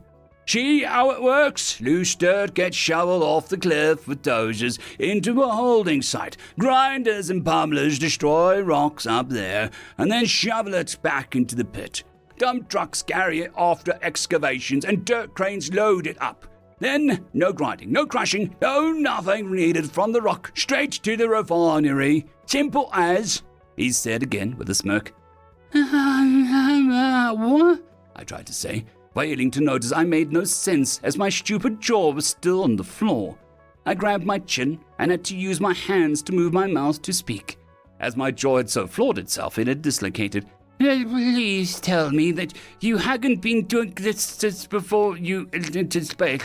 We did it so long before we knew space was even a thing we could do. For reference, it is currently 2669, he said. The man behind him smacked their lips or something and said, nice. Anyway, 2669, the first use of explosives in mining was in the year 1627. The first time we went to space was the year 1955 or like somewhere there. Anyway, I forgot. So yes, we've been doing it for ages, but this is small-scale strip mining. We mine asteroid belts with gravity generators and explosives, he said again with that damned smug smirk. My jaw dropped again, and I again was unable to talk as I considered the concept of what I just heard. I stood there, completely buggered out of my mind, as within the space of 1 damned hour the debris field was cleared, and all the ore in storage on conveyors ready for processing by the refinery, which was now chugging away at full power. By the rate it worked, it would have finished with the ore in the space of a few hours, 27,000 tons each time. Already, humans were swarming in new location, digging holes, lining cables, and setting explosives. By the time I figured out how to reattach my jaw to my skull, they were ready for the next blast. Once again, the foreman yelled, "Fire in the hole!" 3 times before detonating the explosive charges. A larger segment of cliffside, again leading down to a plateau filled with heavier equipment, lifted up as the planet took a deep breath, then fell down with a roaring crash. I have questions, I said, now fully cowed by the display. As do I, but you first, he replied. Many questions, actually, but I'll start with this one. That was amazing. How did you manage to make the entire cliffside explode like that? I asked. Let me show you. We're setting up for the next blast. It's a good way to demo. He smiled back, less smug and more understanding, as we left the confines of our safety bunker. He showed me how the engineers and technicians worked their magic, measuring a specific quantity of the malleable form of rubbery thing that was apparently something called plastic explosives. It was a highly stable explosive charge that could be molded into any shape and detonated with specific things in a certain interval. Each one had its own detonator device that was left out of the way and covered with safety tape until the very last minute, where it would be primed. The engineers showed me how they used math calculations to know what to do, calculating the density of the rock layers, offset by weather conditions, quality of materials, and every other factor imaginable to calculate how much explosives they need and exactly where. Calculating fault lines in the rock in order to shatter the entire thing open for processing. The mathematics, calculus, and geometry equations they used almost broke me. They could use a simple calculator mixed with some basic scanning data to figure out exactly where to put what and how much every single time without a flaw. I was also told that due to how many times they did this over the years, they could easily make a guess, then do the calculations anyway just to be safe, then find out that their guess was absolutely correct. They had the kind of memory that would put most species in the galaxy to shame. Then I came across a new concept, the so-called caterpillar track. This mobility system, what even is this? How does it work? I mean, I can see how, but how? I asked as one of the large-scale excavator things trundled past. Using a series of interlocking plates called tracks and segments through the use of pins and other such things, we create these things called caterpillar tracks, or simply tracks. These stabilize machinery and can carry massively heavier loads than two wheels. Their first use was in farming tractors. They are usually built for heavy industrial machinery or tanks, he said, showing me how it worked as an excavator passed by. What is a tank? I asked, curious. Oh dear. Oh, that is a discussion for another time. We have a few, but we don't use them much these days. In any case, would you like to try and use an excavator? He asked. Wait, what? I said, staring at him. Would you like to try it out so that you can see how it works? We have a small one available for small-scale use. Digging ponds and canals, etc. Want to try it? He said, directing me to a cute little one that was off to the side. I enthusiastically agreed, of course, and was shown to the cockpit of the machine. I was shown how to use the controls by an operator, and they were absurdly simple, if a little unwieldy for my alien hands. I got in and felt the ridiculous power of these machines, and was even more astonished by the fact that these things were powered by hydraulics. Ingenious! I played with it like an excited schoolchild for a few hours, using the small one to carve out a little hole in the ground. So, tell me, is this specialized equipment? I asked, hopping out of the equipment. What? Well, yeah, you need training and permits to use them safely, but beyond the necessary qualifications, they're pretty much on the open market. In fact, I've one spare that we haven't used since we've gotten here. It's just taking up real estate at the moment. I already have spare parts for everyone else, so it's not worth stripping down. You want it, he said. My eyes glowed brightly at the suggestion, as I let out a noise of excitement that sounded like a large number of rats discovering the gates of the palace made of cheese. The Scotsman from earlier wandered onto the job site with a half-empty bottle of liquid and slurry speech. "So, Captain, how the alien take the rooms?" he hiccuped. "Well, he dislocated his jaw, but he seemed to like the tank tracks, so we're giving him the spare unit we have in Hangar 4, the foreman replied. Again, what exactly is a tank? I asked again. Fucking hell, aliens don't know what tanks are. Hell no! The drunk guy said, and downed the rest of the bottle in a hurry before collapsing on the floor. What's his problem? I asked. Let's not ask and pretend that we don't care. Come on, let's go show you your new machines. You must be excited, he said, and I followed him excitedly to the hangar nearby. End of story. This particular story is called All Systems Science University. Can we keep it? Written by Apophis Pegasus. Absolutely not. Please, why not? The All Systems Science University headmaster whirled around from his irate pacing in the university wormhole laboratory to glare at the eager faces of his new human students, fresh from Earth on an experimental education transfer. And right behind them was a giant floating tentacled alien they had brought from another dimension. Why not? It's an interdimensional space monster. Headmaster, please, Susie's right there. Squeezing all of his eyes shut, no small feat for a Teruvulian, he managed his side siphons vigorously, perhaps too vigorously. He was liable to get a callus, but it beat opening his eyes to see the face of whoever spiked his heart rate. You named the beast from dimension 22404. 22304. Quiet. You named it Susie. Well, a different voice from another corner of the room this time. Alien tentacled organism from 22304 sounded a bit of a mouthful, really. Tittering rippled through the small crowd of humans, quickly dying down as the headmaster snapped all of his eyes open to glare at the students. Several of them shrunk back slightly as he made eye contact. Oh, you think this is funny?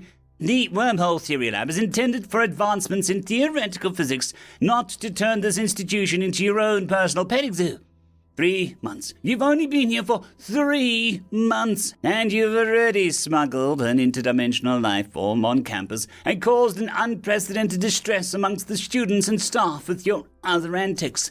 Do you know how many rules you've broken here? How many regulations you've infringed upon? How many ethical codes of conduct you've breached? None, actually. The headmaster's siphons made a loud wheezing noise as he battled to keep his blood pressure under control. Wouldn't do to have a stroke now. Not before he could throttle the bookish-looking human who just decided to have the audacity to speak. Gaining a handle on himself, he barely managed to squeak out a retort. Excuse me? The human and two of his compatriots stepped forward holding a docupad. On it was the All-System Science University Charter and Rules, Regulations, and Ethics. A hefty, dry, uncompromising tome that most students would never finish reading in their lifetimes, nor would most in their right mind want to. The very sight of it sent involuntary quivers down the headmaster's tentacles. Obscure sections of the charter were ripe fodder for extra credit assessments by sadistic professors. Assessments that a few lucky students passed. Lucky students of which the headmaster in his younger days was decidedly not one of. The human opened up the charter and lazily flipped through the pages.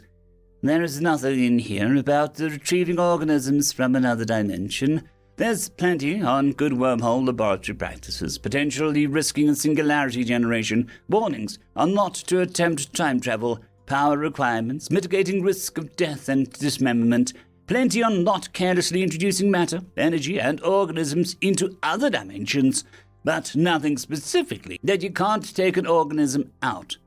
The headmaster scoffed. And you figured that out from a few pages, did you? Another human, one with a shock of red hair, shook her head. No, sir. We reviewed the charter for any references. Oh? And which parts? All of it. All of it. The headmaster's scathing retort died in his tongue as his brain caught up with what was said. You read all of it? The red-headed human shrugged. Well, not me alone. It was a team effort. Looking around, he saw the humans nodding and murmuring assent. Dry as hell, that was. I thought human law was boring. This was mind-numbing. Never again. I don't care how cool Susie is. Enough! The headmaster grabbed a docupad from the bookish human's hands, frantically cycling through it for any reference that he could use. Finding none, he looked up, shaking the pad at the bemused crowd of humans. I'm going to review this in detail. In great detail. Turning around, he stopped as a voice perked up. What happens to Susie? Slowly turning around, he stared once again at the faces of his students, all sharing the same earnest, pleading look, looking up to gaze at the giant interdimensional alien floating on the roof of the laboratory. He could have sworn, through the rows of teeth, she had a look of earnest as well. He took a deep breath and shook his head in frustration, feeling oddly pained at what he said next. You'll need to send her back. We can't. And why not? A new lanky human stepped forward, brushing hair out of his eyes to peer at the headmaster. Section 2367, subsection 795, addendum 3. No foreign biological or organic material can be introduced to another dimension to minimize risk of contamination. The headmaster looked at him quizzically. The alien is from that dimension. The human hopped from one foot to the other in excitement, smiling only as someone with an ironclad defense could. True, but the microbes on her aren't. Not anymore. We checked, and neither is the food that we fed her. The human finally settled, beaming as he delivered his coup de grace. But even if you make us give her one of the mother of all baths, and wait for her to pass whatever food she ate, that will still take time, and there's no guarantee that she can be properly decontaminated safely, so... The headmaster felt his heart rate, restful from past few minutes, shoot up again. Spinning around, he marched out the lab to his office, shooting a final response over his shoulder. I'll get back to you. 4 weeks later, the headmaster was fuming. Not only had these humans managed to somehow finagle their way into keeping their interdimensional beast through some technicality, but they had spurred him to scour the charter to completion, front to back for the first time in his life. Hopefully, the last as well. Their initial assessment and defense was legalistic. It was underhanded, but it was ironclad. They had broken no rule, so no disciplinary action could be taken for sneaking an interdimensional monster onto university grounds. Nor, as it seems, could actions be taken against numerous other antics the humans had decided to engage in for the simple fact that none of the previous administrators seemed to think anyone could be crazy enough to partake in such things. Well, no time for correction like the present. grabbing his donkey pad with an initial draft of the new rules and regulations, he paused to rudely waggle one of his tentacles at Susie, who was currently doing a loop-de-loops in the air over the campus to the awe of a few Pharasian and Vraxian students below. Collecting himself, he keyed into the university's campus-wide PA and began to speak. Good morning, students and staff. As many of you will know, a new species known as humanity has recently made contact with the wider galaxy and has sent some of their kind here to be educated in scientific knowledge of the wider universe. End of story. Story number 2. It worked a little too well, written by Ouijan Warrior. The captain was gritting her teeth as the shuttles descended through the ever-thickening atmosphere of the alien planet. Strong winds and surface-to-air artillery buffeted their sturdy craft as she reviewed the maps, the order of battle, the intelligence reports, and the battle plan. She was not happy about the battle plan. It was too much reliance on a single human battlecraft, and if it failed, it would be a bloodbath, and not in a good way either. And there was no way to ascertain if it would work until after they were on the ground and in contact. Ma'am? She looked up, flashed the young sergeant a confident smile that was only on the south side. 2 minutes until touchdown, ma'am. Very well, Sergeant. Ready to kick some ass? The sergeant looked at her for a heartbeat. Yes, ma'am, if we can find where these Xenos' asses are, ma'am. I've seen the hollows, ma'am, and they are either all ass or no ass, ma'am. Well, Sergeant, if the plan works... The sergeant hesitated before replying. If the plan works, ma'am, may I suggest you strap in, ma'am? 70 seconds into planetfall. It was some hours later. The captain was sitting in a crater trying to reorganize her forces for the push into the alien city so they could secure her main objective. Losses so far had been light, almost non-existent. The sergeant scurried over, one eye on the ridgeline and one on the communicator in his hand. Ma'am, the PSYOPS appears to have been successful, ma'am. Scouts report that almost all of the civilians already have or are in the process of abandoning the city, ma'am. The captain nodded. Good. Very good, Sergeant. By inducing them to flee, we have all but eliminated the danger of civilian casualties and the risk of collateral damage. The sergeant flinched slightly. Now see, Sergeant, what detail have I missed? Or did you not tell me yet? Well, ma'am, not all of them ran away, ma'am. Not so much, ma'am. So there are still civilians in target area. I was really hoping to avoid that. No, ma'am. The city appears to be abandoned, ma'am. But, ma'am, we have an estimated 10% of the civilian population harassing the assault troops, ma'am. And I lost contact with the Scouts 7 and 10 after their positions got overrun by civilians, ma'am. Harassing them, Sergeant? Civilians harassing Terran shock troops in full combat loadout. I would go so far as to say they're beleaguering them, ma'am. Making demands, ma'am. The captain stared at the sergeant for several seconds. Sergeant, what are you not telling me? Ma'am, you know what the PSYOPs aimed to do, ma'am? It was tailored to invoke a fear response in the local population, Sergeant, by playing at underlying culture mores and taboos, thus minimizing the risk of civilian casualties. Yes, ma'am. Tell me, Sergeant. Ma'am, most of them demand to be ravaged and pillaged, ma'am. They claim that we made promises, ma'am, and acting in what I presume is a rather promiscuous manner for their species, ma'am.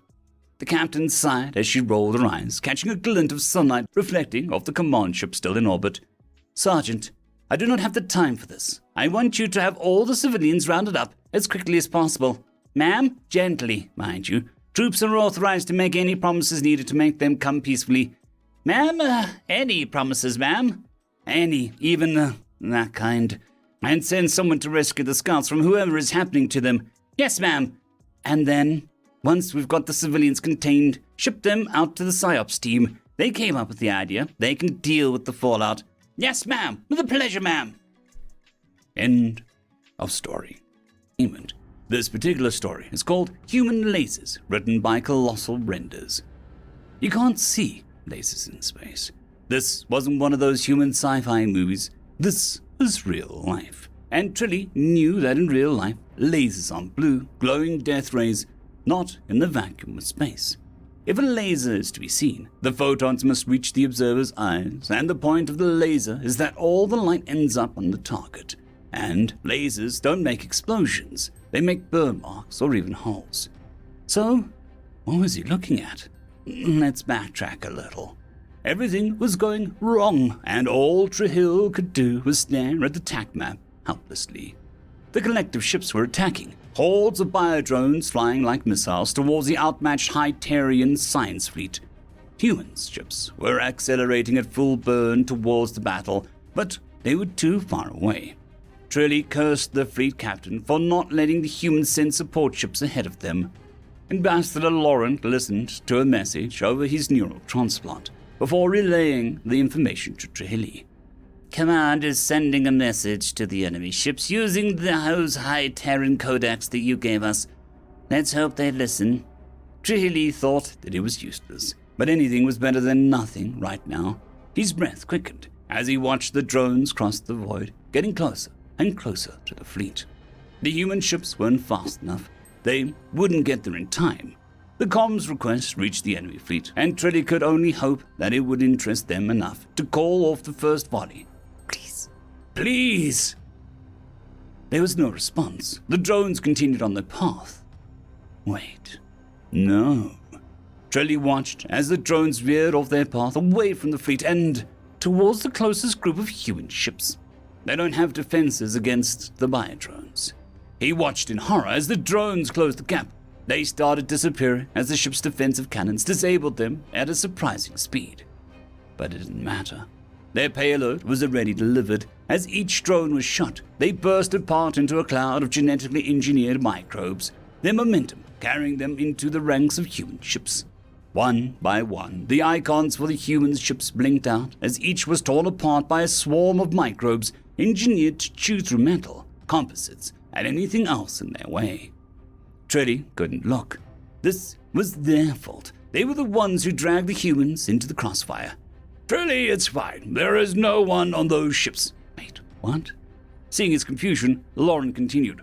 The ships are piloted by AIs. Never mind. Now's not the time. Just know that nobody died. Trilly looked at Lauren quizzically, but didn't press further. Just at that moment, a second salvo of drones were fired, aimed for the science fleet. At the same time, the remaining human ships had joined up with the science fleet, and another human fleet of ships were heading towards the collective fleet with more following behind. No, those aliens done goofed. Now we get to bring the fight to them instead of playing on defense. So what's the plan? What weapons will you be utilizing? Missiles and lasers, most likely. They're not in the most modern weapons, but they're what we have on hand. The actual military fleets are still on the other side of the system. Wait, lasers? Like focused beams of light? Trilly was giving Laurent an incredulous look again. Yeah, why? They used to use them in the movies all the time. Yes, I've seen your movies. And they were woefully inaccurate. Everyone knows you can't see laser beams in space. There's nothing for it to scatter off of. Well, I wouldn't say nothing. Space isn't a perfect vacuum. And they heat things, not make them explode. All right, yes, the movies are inaccurate. And we all know that. But we also know that lasers, in fact, do work. And how? It's light, electromagnetic radiation. Even a focused, high-powered beam can be easily and completely reflected. Otherwise, we would not be using photon drives for propulsion. You can't possibly be able to deflect every wavelength completely with ease. Total quantum-level deflection of all wavelengths is still very hard to achieve, and has too many limitations in other aspects. Trilly just stared at the human. What? Can your ships deflect lasers with 100% efficiency? Laurent asked incredulously. Yes. How? Photon absorption fields are effective with low-powered light sources and give our ships a wide range of temperature tolerances. Well, our hulls can be made fully reflective for stronger-powered sources. It has been standard technology for centuries, with primitive photon field technology developed before you even reached space, and total reflection shortly after the unification of the fundamental forces. Rap! I am assuming that these ships also have such technology. Correct. The old collective's technology is around half a century behind the Hyterian Union, and their ships don't have the best materials technology, but lasers would still be ineffective. The floor shifted as the battle cruiser they were on started accelerating. Ambassador Laurent quickly relayed the new information to Battle Command through his mental implant. Keep our ships outside their dry plumes. We aren't nearly as well protected as them. Turning his attention back to Trilly, Laurent grinned. Luckily for us, there are other ways to inflict damage with lasers. Trilly was confused. What was the human talking about? There's only two ways light can damage a ship, either through irradiation, which the collective ships were properly defended against, or momentum, but they wouldn't possibly have the level of power.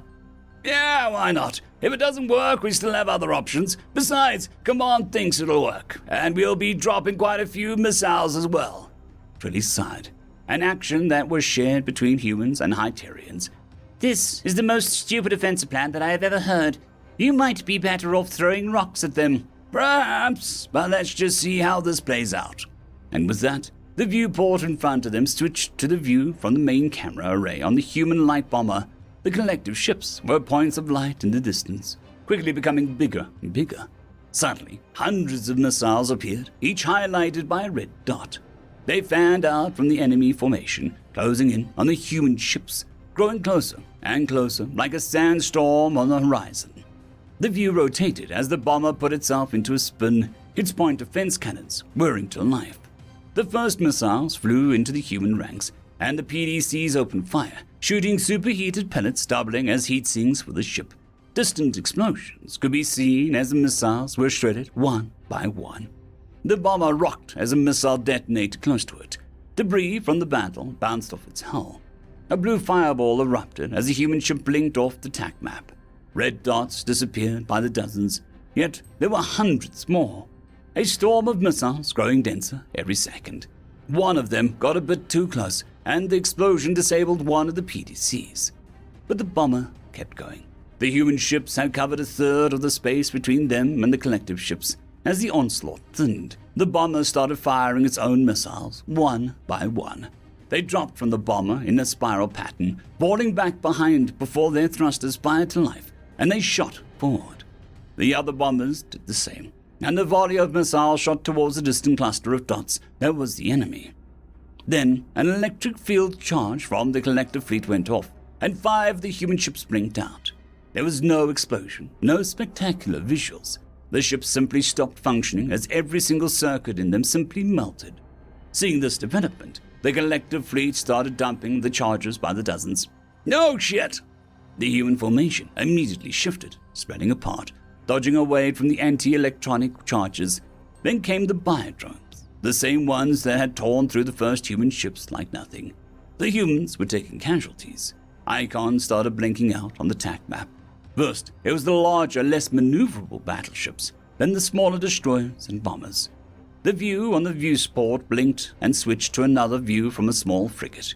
The human ships started firing defensive missiles, but it wasn't enough. At this pace, the human fleet would be annihilated before their missiles even hit the collective ships. A flash, a blue streak, one of the collective artillery ships disappeared from the TAC map. The viewport zoomed in on its wreckage, the hull cleaved clean through. What was that? Ha! There's our laser! That's not a laser. You can't see lasers in space. He knew that. He knew the human movies were simply false depictions, born in a time when most of their species didn't even know the basic science. There are no bright laser beams in space because if something is to be seen, the photons must reach the observer's eye. And the point of lasers that all of the light ends up at the target. And lasers don't make explosions, they make burn marks or even holes. So what did he just witness? Then it happened again, and realization finally hit him. The humans are crazy, he thought. The human movies were never meant to be accurate. They were fiction. Everyone knew that. Lasers were supposed to be invisible in space because there was almost nothing for them to scatter off of. And they didn't cause explosions because they exerted almost no physical force. Almost. But the humans had made that fiction into reality through sheer power, as they had a tendency to do, which resulted in a scene in front of him. A streak of blue, a beam so powerful as to scatter off their literal dust particles in the near vacuum of space. It connected to one of the collective ships, reflecting off the hull. The ship was physically thrown backwards from the sheer momentum of the photons as the hole was punched through its side. The laser, now no longer impeded by its hull, instantly vaporized the interior of the ship into a cloud of superheated plasma, which exploded in a bright flash. It was a scene straight out of a human sci-fi movie. Trilly was speechless. The collective ships had stopped firing and seemed to be stuck, as to what to do. Another streak of blue, another flash. Then Lauren spoke up again, bringing him back to the present. "Hey, Trilly, you said the collector ships have inferior materials." Trilly replied absent-mindedly, still focused on the scene unfolding in front of him. That is correct. The collective ships had finally broken out of their trance and were taking evasive maneuvers, utilizing the time delay to make aiming the lasers impossible. But 3 out of their 5 artillery ships had already been destroyed, along with their supply of biodrones and electric field charges. Although they are still stronger than human ships. Well, doesn't really matter that much. We're in range for the kinetics. Kinetics? Freddy turned his attention off the battle to the human. Yeah, let's throw some rocks. End of story. Your entertainment. This particular story is called Humans Are Hungry, written by Dark Prince 010. Our study finds that these aliens live in a sort of tribal warrior society and practice ancestor worship. The study also determined that they are delicious and pair well with garlic. At the front of the lecture hall, the long millipede-like alien professor let out a sigh of frustration, many of their sets of limbs making signs of disgust and aggravation. Ravana, for what is the 3rd time this semester, I must remind you that consumption of novel species and cultures is highly discouraged. The human at the front smiled a mischievous half-grin and shrugged. Sorry, Professor. An opportunity came when they were engaging in a ritual battle against another tribe. According to customs, the dead who fell dishonorably in battle are not to be buried or given other rites. And, my rations had been running pretty thin, and I didn't want to let a good meal go to waste, so, She trailed off. In any case, the flavor is something akin to earth invertebrate called shrimp. It seems like most invertebrates have a similar flavor and have a similar succulent meat, she said. It was only for a moment, but the professor noticed the human's gaze briefly dart over it and sweep across them and their own distinctly invertebrate body as well, clamping down on the shudder of revulsion that threatened to sweep across and overwhelm her secondary limbs. The alien pointed instead with a primary claw at the presentation slide. But this is the very reason we've told you and your kind again and again not to eat others, for you have no idea what the impact your actions may have had. For example, did they offer for you to consume the bodies of the dead, or did you request it? The human gaze slid to the side. The professor felt the surge of frustration to the point that she almost wanted to pluck out her antennae. Please tell me you did not steal away the bodies of the dead to cook them and consume them in secret. In a voice that was almost under her breath, Luana said, I suppose I won't tell you that then, I feel that you are purposely misinterpreting the point of a department called culinary sociology. Did you even find out what their own food practices are, or were you too busy pan-frying the dishonored dead you snuck off with? That actually would have been the great treatment, but I just decided to simmer them in butter reduction. But yes, for the record, I did find out about their food practices. The human looked hurt, but the professor was past caring at this point. Thankfully, Luana was the only human in their department this year. But when they had previously had humans, grad students, and undergrads, it was always a crapshoot finding a world developed enough to offer a culture worthy of investigation, but not so well developed that they would be able to mount a formal complaint if the humans took their typical predilections and began snacking on the populace. Luana advanced to the next slide. On it were a number of dishes and preparations, and at this the professor heard a murmur of interested appreciation amongst the other alien students in the department that was seated in the hall, ones that were more faithful to the original intent and goals of culinary sociology. As is typical with culture with a strong ancestral tradition, dishes are very frequently the result of inherited recipes and formulas. In particular, a commonality is a spice blend called krugrash, which is almost akin to an everything bagel's earth seasoning, but with specific blends of seeds, aromatic herbs, salt, and oil nodules that are carried on parent to child. and significantly permanently changed in the strictly dictated patterns to signify major life events. Thus, it's possible, with enough familiarity, that one can actually dictate their family's history and major events affecting it within the last 2 to 3 generations, based simply on trying one of the dishes that they've made. There was a sound of awed interest from amongst the students in the lecture hall. It was a far smaller crowd than would normally be seen for the preliminary defense presentation like this, most likely due to how strongly repulsed most of the other students were with the humans' ravenous tendencies. However, even the professor could feel herself leaning forward in interest at the description Luana was giving of this aspect of their culinary tradition. The next slide had an image of a human smiling and shaking a hand with one of the chitinous limbs of an elder of the group. This was, of course, what the group's chieftain told me. It was something he was particularly proud of being able to do, although I can say, with confidence, I do not have the skills to make that fine of a distinction with the flavors.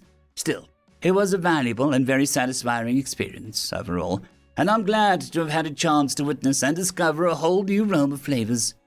The slide clicked to the final screen, which flashed up saying, "Any questions?" and Luana echoed it. Turning to look at the rest of the lecture hall, the professor saw that most of the other students had stood and left. Understandable, given that many of them were uncomfortable to be in the presence of humans for too long. The professor had a few questions herself, but ones that she would communicate to the human's graduate advisor, an inedible silica-based crab-like being. She also had more than a few comments that she would pass along to the human embassy as well, although she didn't have any faith that they would act upon it. The humans were renowned for their appetites, and while mostly content to participate peacefully with the other species of the galaxy, the alien still felt a shudder of unease as Luana gave her a final wave and a smile. Again, the professor caught that momentary glimpse of the human's eye roving across her shell, and she could only imagine what manner of cooking and poaching in butter the human had planned should the professor let her guard down. She shivered again, remembering the words of her own mentor when she'd first learned of humans and their hunger. "It is always wise to respect humans and not give them a reason for anger. Remember, in their eyes, you are crunchy and good with ketchup." End of story. Story number 2. The Humans Have Become Our Buffer State, written by OK Peak 9537. It has been 30 galactic years since the conflict that encompassed the Reissue Empire's allies. Usually, occupation would be death of an empire, and, in a way, it has. The humans have such a high level of understanding of how to create an empire that even the proud Gale Buff's empire asked to be underneath mankind. Their economy no longer reliant upon raiding or piracy. In fact, they've been adopted into various sold militaries, and at a high pay. Offhandedly, the humans refer to them as space orcs. Sometimes we Rashar even hear of the female gear boss being referred to as muscle bombies. This time, however, the unrest comes from our expansionist neighbors, the mono-race empire of the Thaleen Empire, a nation of long-necked lizards whose interactions with humans has been a little rocky in the manner with which they have had to intervene. The crux of the issue is that the Thaleen Empire, as a species, hoard everything. The humans, on the other hand, have asked to purchase a planet that no one could feasibly use. After 3 days back and forth, we simply told them to take the money and let the unusable planet go. The purchasers? A country in Europe by the unusual name Poland. I can only assume this name refers to a nation positioned near one of the planet's magnetic poles. The only reason the Thaleen wanted to hold on to it was that the planet risked a high likelihood that it would be attacked. Strategically placed as it was, it could access a number of actually inhabited planets in a close proximity. Puzzled about this worry, I disclosed this to a Polish representative. "Might have another empire attacks." Skazia nish spróbulia skiervu. My translator had no direct translation, so I asked him to explain. "It's like this, you see," he replied in English. "Our current battle strategy has been to prepare, and prepare. In the event that we'll eventually be attacked, we will cut the teeth of any who dare to try. No longer a stepping stone, we shall become the bastion against all aggressors. A dangerous glint entered the representative's eyes. Even against all odds, we'll make any victory against us a Pyrrhic one. It will be Granst all over again. I wound up going home rifling through the documentation, and what I found was that the humans are terrifying. The things that they did to themselves made the conflict with the gear boss look like they had only been dealing with a young Rish having a tantrum. Honestly, the information that was shared in its uncensored form gave me nightmares. My term as an envoy was almost ending, however. I made a note to pass this information along to who would replace me. Commented, in my mind was the need to keep humanity as our friends. I think, when I retire, I shall go teach. End of story. Entertainment. This particular story is called Humans Will Eat Anything, written by Jareth Hyde. So I lost the bet and I had to drink the whole glass, Joe said, shivering in repulsion at the memory of the vile concoction. It tasted like Ulu food. Have you ever even had Ulu food? Willow quipped back, hoping her brother would realize how rude and bigoted he was being. No, and I never will, Joe responded, apparently not seeing the problem. Why not? Isn't the whole point of IGU to try new things? She asked. Well, Joe looked across the dinner table to their mom and dad, then after thinking for a moment said, because I know the Ulu. Willow rolled her eyes, excused herself from dinner, and went to go finish packing. She was getting tired of her older brother's speciesism and was a little embarrassed that a genetic relationship to him was a factor in her being accepted to IGU, the Intergalactic University. Apparently, genetic relations and degree of concern of those relationships differ greatly among species, and the IGU felt a combination would be a good addition to assist with culture emergence. Willow thought the culture emergence had somehow made Joe even more of a human supremacist, and she was looking forward to taking him down a peg when she got there. The whole point of the IGU was so that different sentient species could come together and learn to get strong. The idea was simple and hopeful. There had been too much culture clash amongst different species in the past, with often dangerous and occasionally deadly consequences. Rather than trying to force one species to get along with another one's culture, or designing something authoritarian from the top down, make a place where they must get along and keep them from killing each other, then let the interspecies culture emerge and evolve naturally. UTs, universal translators, would allow communication. MEs, medical and environmental suits, would allow most students to go into most places and could start warning and basic medical treatments if things got bad. CSs, consumption scanners, would inform users of how dangerous any random substance was for them before eating or drinking it. And, of course, each species would have their own habitat as a dorm that was optimized for their own biology and their own species customs. But that was about it. Keep the students from killing themselves or each other, teach the classes, require them to work together, and let everything else sort itself out. Much more would be an imposition and defeat the point of the program. All of that was nice in theory, but Willow didn't like the changes she saw in her brother. He seemed casually bigoted about different species now. He'd cut his hair in a weird way early on. He never changed it. It all seemed almost cultish. But it was also the prestigious university. Anyone graduating from there would be the first pick amongst many if a job involved working interspecies from commerce to diplomacy, or even consulting. So, she was on her way. It was all quite disorientating, trying to get accustomed to everything. One day, within the first month, suddenly half her Xeno classmates and some of her Xeno professors didn't recognize her at all. Fortunately, the student IDs used bioscan confirmation of identity, because she almost got chased out of orbital mechanics by an angry neuter professor. Her roommate, Katie, explained that Xenos almost always have a hard time differentiating particular members of a species, because she'd changed the way she wore her hair. She looked like a different human to many Xenos. As a Xeno courtesy, she should probably pick a way she likes it styled and try to stick to that. Despite all the problems of adjusting, Willow was starting to get along. She was even making lots of Xeno friends.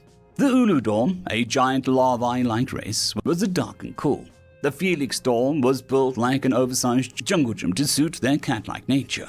The humans, Valax, and other Deathwielders got along well in their own way that intimidated prey species.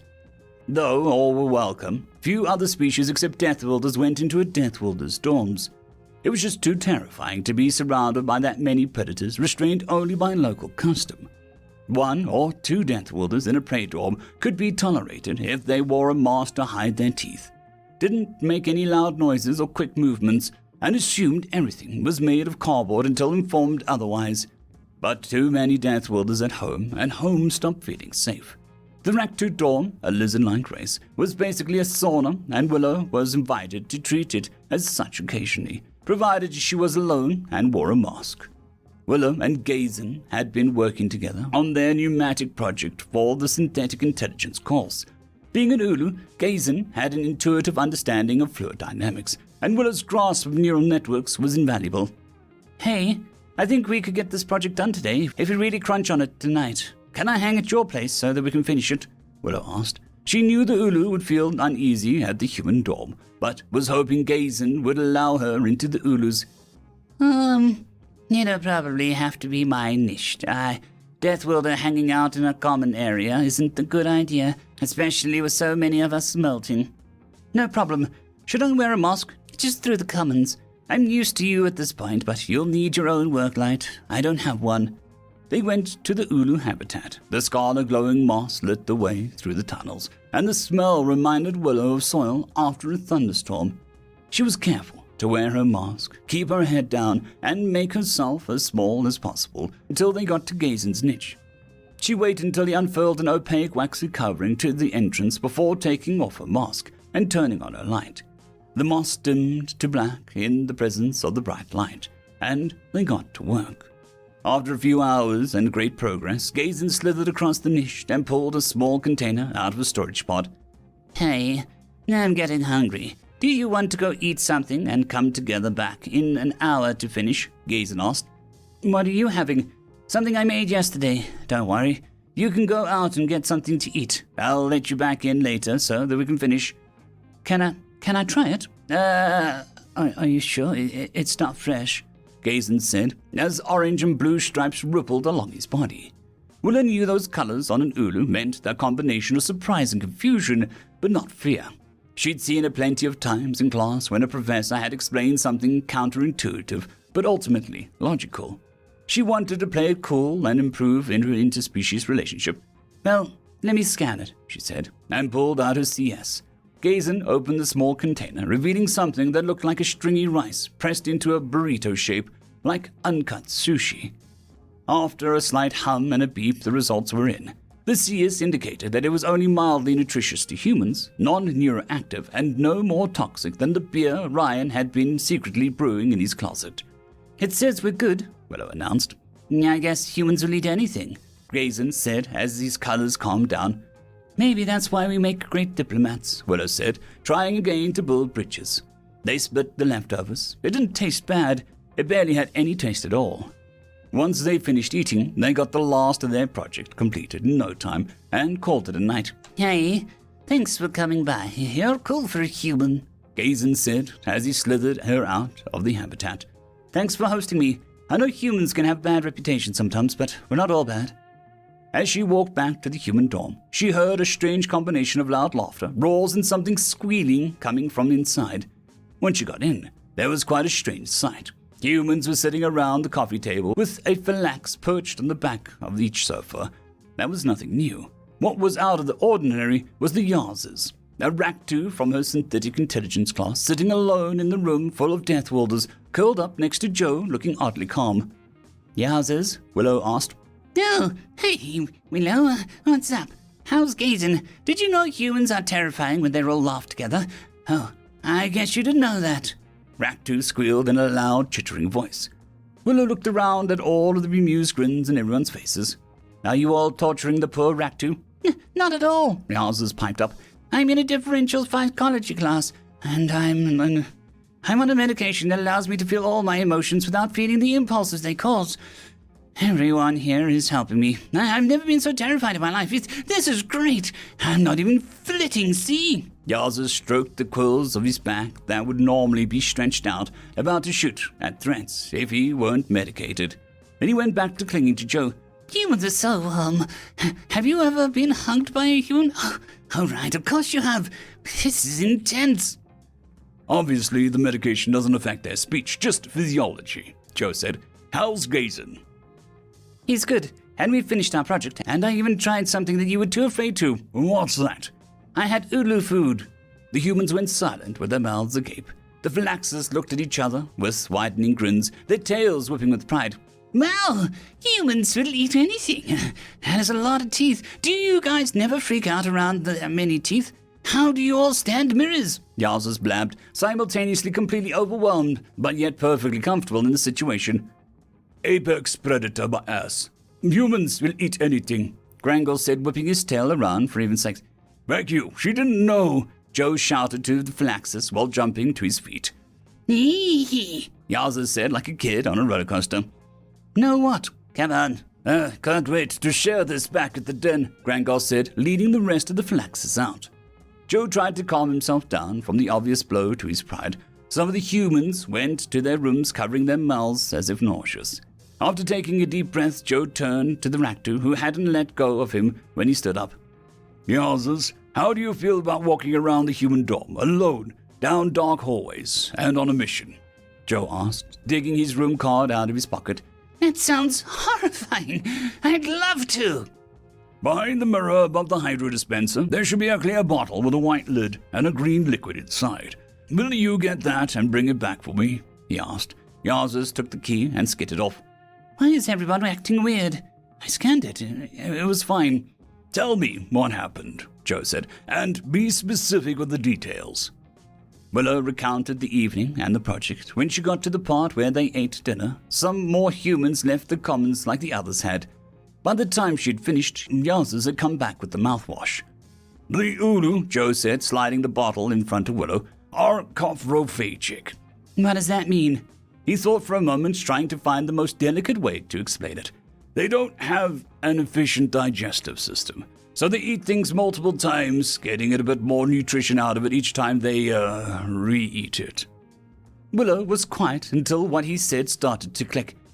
No, she said, realizing the implication. Gazin would have said something. He did. He said it wasn't fresh, and that he made it yesterday.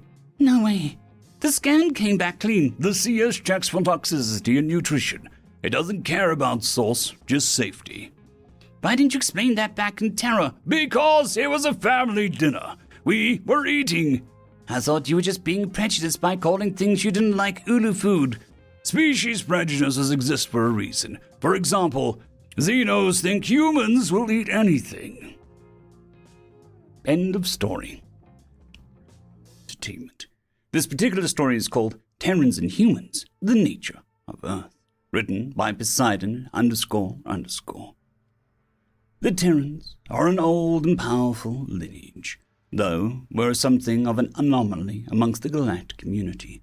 While each and every Terran can trace their roots back to one planet, Earth, a newcomer would be forgiven for thinking each of them came from separate corners of the cosmos. The Canids, the Felids, the Catacai, the Mollusci, the various Simi, and the countless others were all tribes of Terrans that bickered and fought over territory, technology, and riches. Some were aquatic, some arboreal. The Corvus could even fly. But between all of them, there is one world that is off limits for conflicts. One world that is neutral territory, even between tribes with blood feuds going back generations. Earth, the birthplace of them all. 'Tis common for Terrans to make pilgrimages to Earth at least once in their lives, and entry is forbidden to all non-Terrans. Sol is one of the most heavily fortified systems in the galaxy, with one unified military authority protecting it and other star systems within 30 light-years.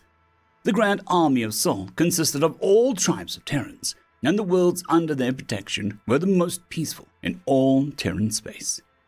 The Terran philosophy of speaking softly while carrying a big stick enabled these systems to become hubs of commerce and innovation, forming what is now known as the terra firma. Species from all over the galaxy had come to live in the terra firma systems as well, though none were allowed on Earth. In the last 6,000 years, only one species has been foolish enough to try and see Earth with their own eyes. The Ythvaki, the species of bulbous heads and beady eyes, coveted knowledge. The forbidden nature of soul only served to elevate its value in their eyes, and with each passing cycle, their desire to see it grew. It began small, with stealth craft attempting to penetrate the Terran line of defense.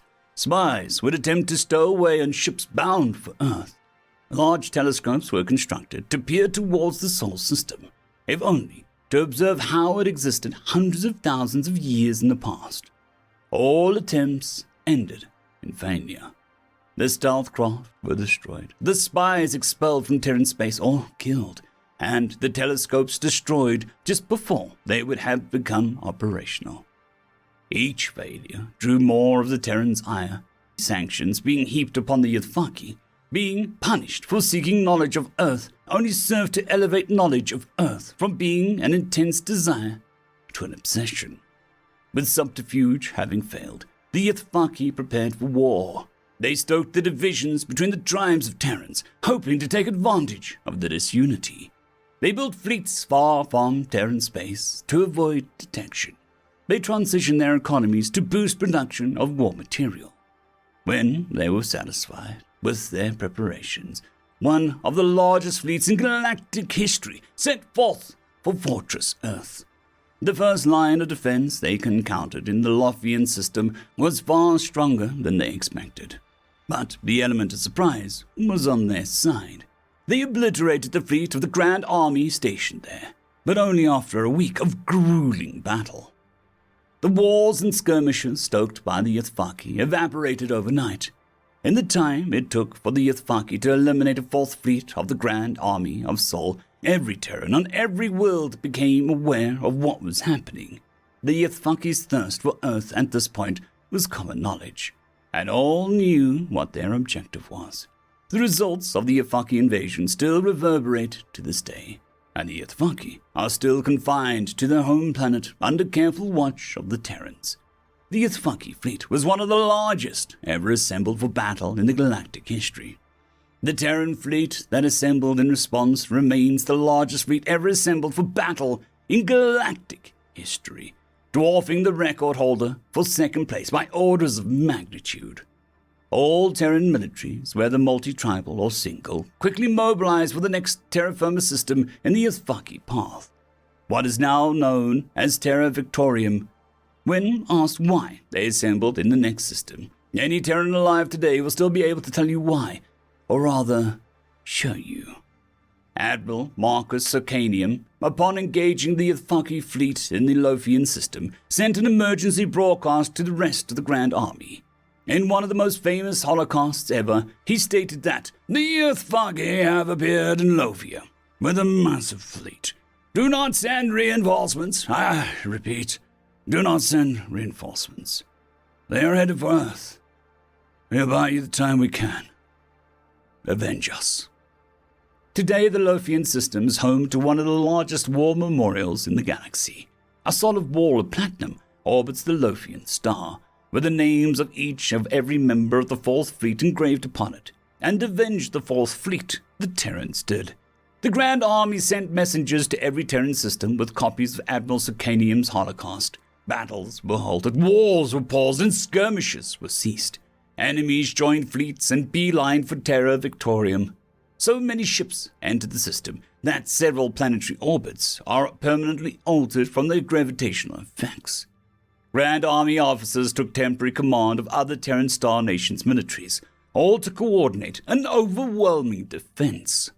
Perhaps more terrifying than this being by far the largest fleet ever assembled, half of the ships never arrived in Terra Victorium. Instead, they gathered in Arcturus, their third line of defense. If they had engaged in combat, they would have become the second largest fleet ever assembled for battle. However, the Terrans in Terra Victorium ensured it never came to that. Admiral Circanium promised to buy time for Terrans to defend their ancestral home, and buy time he did. Outnumbered and outgunned, Circanium pulled out every trick in the Terran book, and invented several more. Hit-and-run tactics, kamikaze attacks, and zombie ships all harried the Yuthfaki, preventing the continuation of their quest for Earth. The civilians in the Lothian system took up arms as well, with vast stockpiles of weapons being unearthed from vaults and storerooms, and anything with a sublight drive being mobilized off-planet. The scars are still visible in Lothian 2 from the orbital bombardment, proudly displayed by the people of that system even today. But in the end, Admiral Sarcanium was killed along with the rest of the Fourth Fleet, save the enduring Wrath and Watchful Titan. As the last ships of the Fourth Fleet, they had been ordered to retreat and inform the rest of the Grand Army of the Fourth Fleet's demise. When they arrived in Terra Victorium, the Terrans gathered there knew that soon the Yuthfaki would learn the error of their ways. Ships clouded every vector into Terra Victorium, blotting out the star in many places from the sheer numbers. While the Yuthfaki enjoyed a 10-to-1 advantage in Lothia, they were outnumbered 100-to-1 upon arriving in Terra Victorium. 1.3 billion ships were lying in wait. The fangs of the canids and felids were dripping with saliva. The hands of the semi were clenched in fists of rage, and the corvettes' tail feathers flitted in anticipation. Later, non-Terran witnesses would swear by whatever deity they believed in that they could feel the bloodlust emanating from the space around them. It took a week for the Yuthfaki to destroy Fourth Fleet. The Yuthfaki fleet was destroyed in one day. So much ammunition flew through the system in those hours that a cloud of kinetics can still be found drifting through deep space below the galactic plane. Some will tell you that isolated Yuthfaki ships broadcasted surrenders, and these rumors disquieted many of stellar neighbor of the Terrans. Many outsiders will point out the oddity of there being a grand total of 0 prisoners of war taken from that battle. Very few ever raised the issue, having seen what's become of the Yuthfaki and wanting no part of it. When the battle was over, many of the different tribes returned home. Some even resumed the battles they had put on hold to defend against the Yuthfaki. But the remainder went to each Yuthfaki system and research outpost, and returned them to their homeworld. Nominally, those systems still belong to the Yuthfaki. However, they are empty worlds, kept vacant by the Terran fleets that guard them. The Yuthfaki have not left their homeworld in 1,200 years, though the Grand Army of Sol has stated that they'll finally be released soon. But why defend Earth so heavily? Why prohibit all non-Terrans from even setting foot in the system? The answer lies in the origins of the Terrans themselves. How did Terrans come to be found in such a variety of shapes and forms? Is there a true original form that some modified? What sane species would induce such radical changes, not just once, but repeatedly? Humans, not Terrans, but humans, the original species of Earth. They can no longer be found in the wider galaxy. Some theorize that their last vestiges are kept on Earth for safekeeping. What is known is that originally the Terrans lived side by side with the humans, who created them. Each tribe of Terran was a separate sub-sapient species on Earth. It was the humans, one of the first species to reach the galactic stage, who uplifted them in their search for companions amongst the stars. Records of that time indicate a golden age of prosperity for Terrans, expanding and establishing the terra firma. However, upon contact with another species, a plague swept through the human population. It lurked in their bodies, using them to spread to others before rapidly worsening, and often resulting in the demise of the host. Those it did not kill, it rendered infertile. As time passed, the remaining humans died without leaving behind descendants. The human species slowly declined into effective extinction. Perhaps an enclave exists on Earth, protected by the Terrans of today. Perhaps Earth only contains the tombs of their creators. Aliens such as us may never know, with nary official whisper from the Terrans. Rumors about their drunken admissions, shady Terrans attempting to sell the information, and an outsider who managed to sneak through. However, there is no way to confirm what is true and what is fantasy without being able to journey to Earth itself. No way to ascertain the true nature of Earth. And most likely, there never will be. And this particular story is called Never Eat the Human First, written by T.R. Burke. Forward. This is my log from when I was a first officer on the cargo ship Frackalot. I've decided not to remove or alter any of the entries and have made the appropriate apologies, so don't get angry with me. My mind was on survival above all else.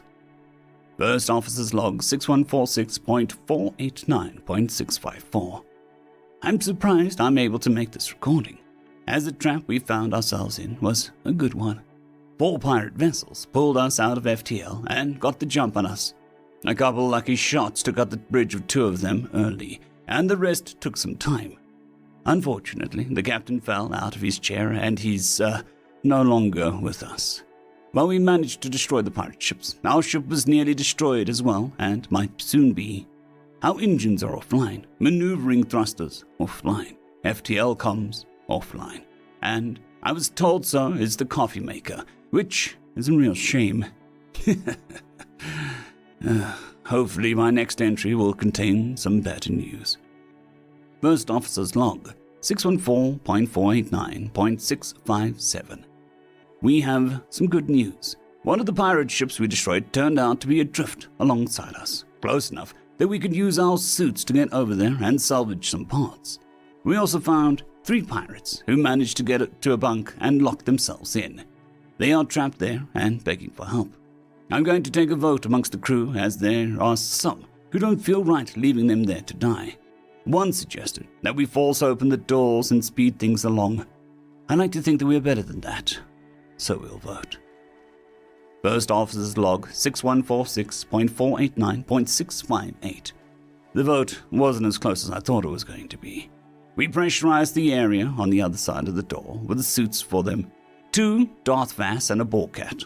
The Boarcat might be a problem as they are a brutish species, but this one seems to be more interested in survival than being the strongest, and the Darth Vass might be cunning, but they know that we are the best chance at survival. Won't try anything until we are close to being rescued. Surprisingly, our human came up with a brilliant idea. We have no way of telling the ships that come into the area which way we went, so we're going to release some unshielded containers with enough radioactive material to last 20 years. I believe he called it breadcrumbs. I'm not sure how the crumbs of food item are going to help us. First Officer's Log 6146.489.661. I'm glad that we voted to help the pirate survivors. Well, not up to code. They had a fix that got our maneuvering and landing thrusters online, which is good because it appears our current trajectory is going to take us into a gravity well of a planet.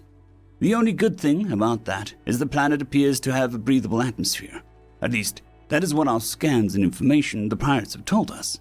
We should have arrived at the port today. Hopefully they'll send out a search patrol and find us before we even make the planetfall tomorrow. First Officer's Log 6146.489.668. Finally got this thing working again. It seems that for every bad thing that happens, a good thing does as well. And so, we're the other way around. We got ambushed and take out too quickly, win the battle, lost the captain, got thrusters working, unable to change course in time to avoid a crashing.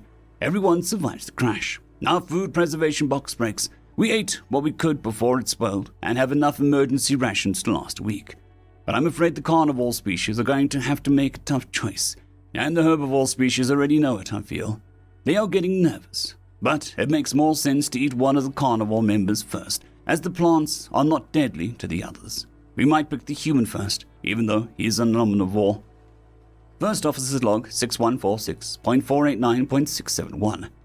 I think the human knew what was being planned because he vanished into the forest 2 days ago, then hasn't returned. Now scanners are picking up his vital signs, so we know he's still alive, but we can't locate him.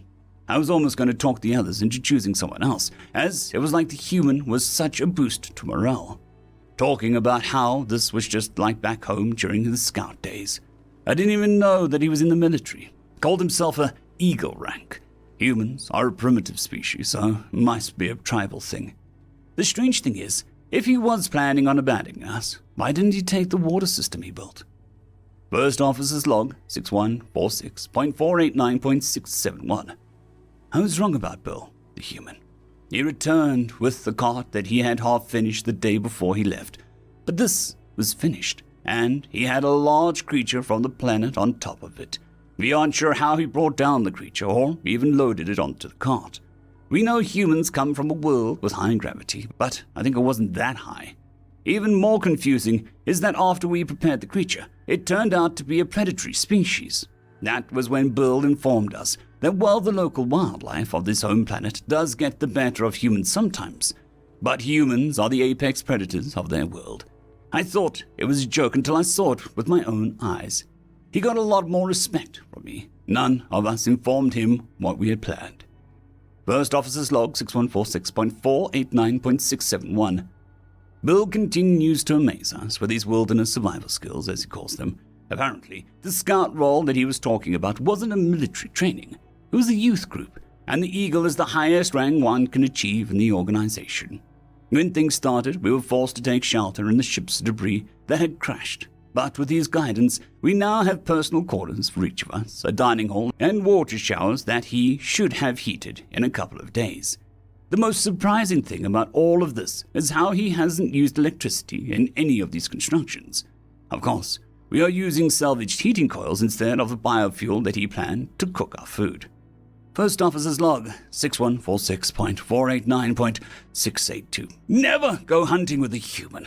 I thought I was going to die, not from the beast that we were after. It would run away, and he figured that was it. But he followed the creature without using a scanner. We walked for 10 hours. Eventually, we told him to scout ahead and that we'd catch up.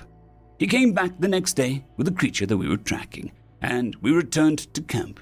He said he was going to go for a hike to see what else he could find. I don't know how his legs are still working after all of that.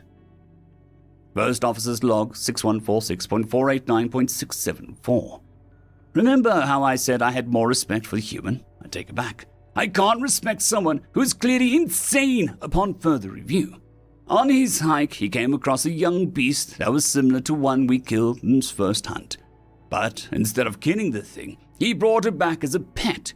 Said the creature's mother had died at the bottom of the cliff, and it was alone. The strange thing is I think the little beast bonded to the human.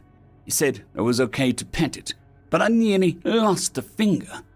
He seems attached to the young beast, so I'll have to figure out a way to kill it without him realizing it was me.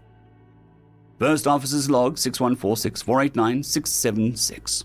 That creature the human brought back has been terrorizing the crew. It stalks the others, and a few have had bite wounds.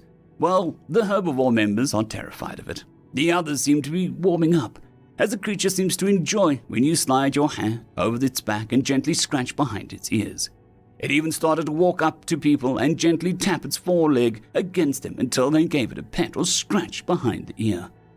A few times it has scared crew members by getting what the human called the zoomies.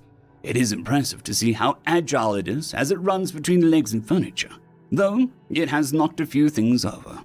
It is hard to yell at the creature when it lowers its muzzle and looks up at you with those big, sad eyes.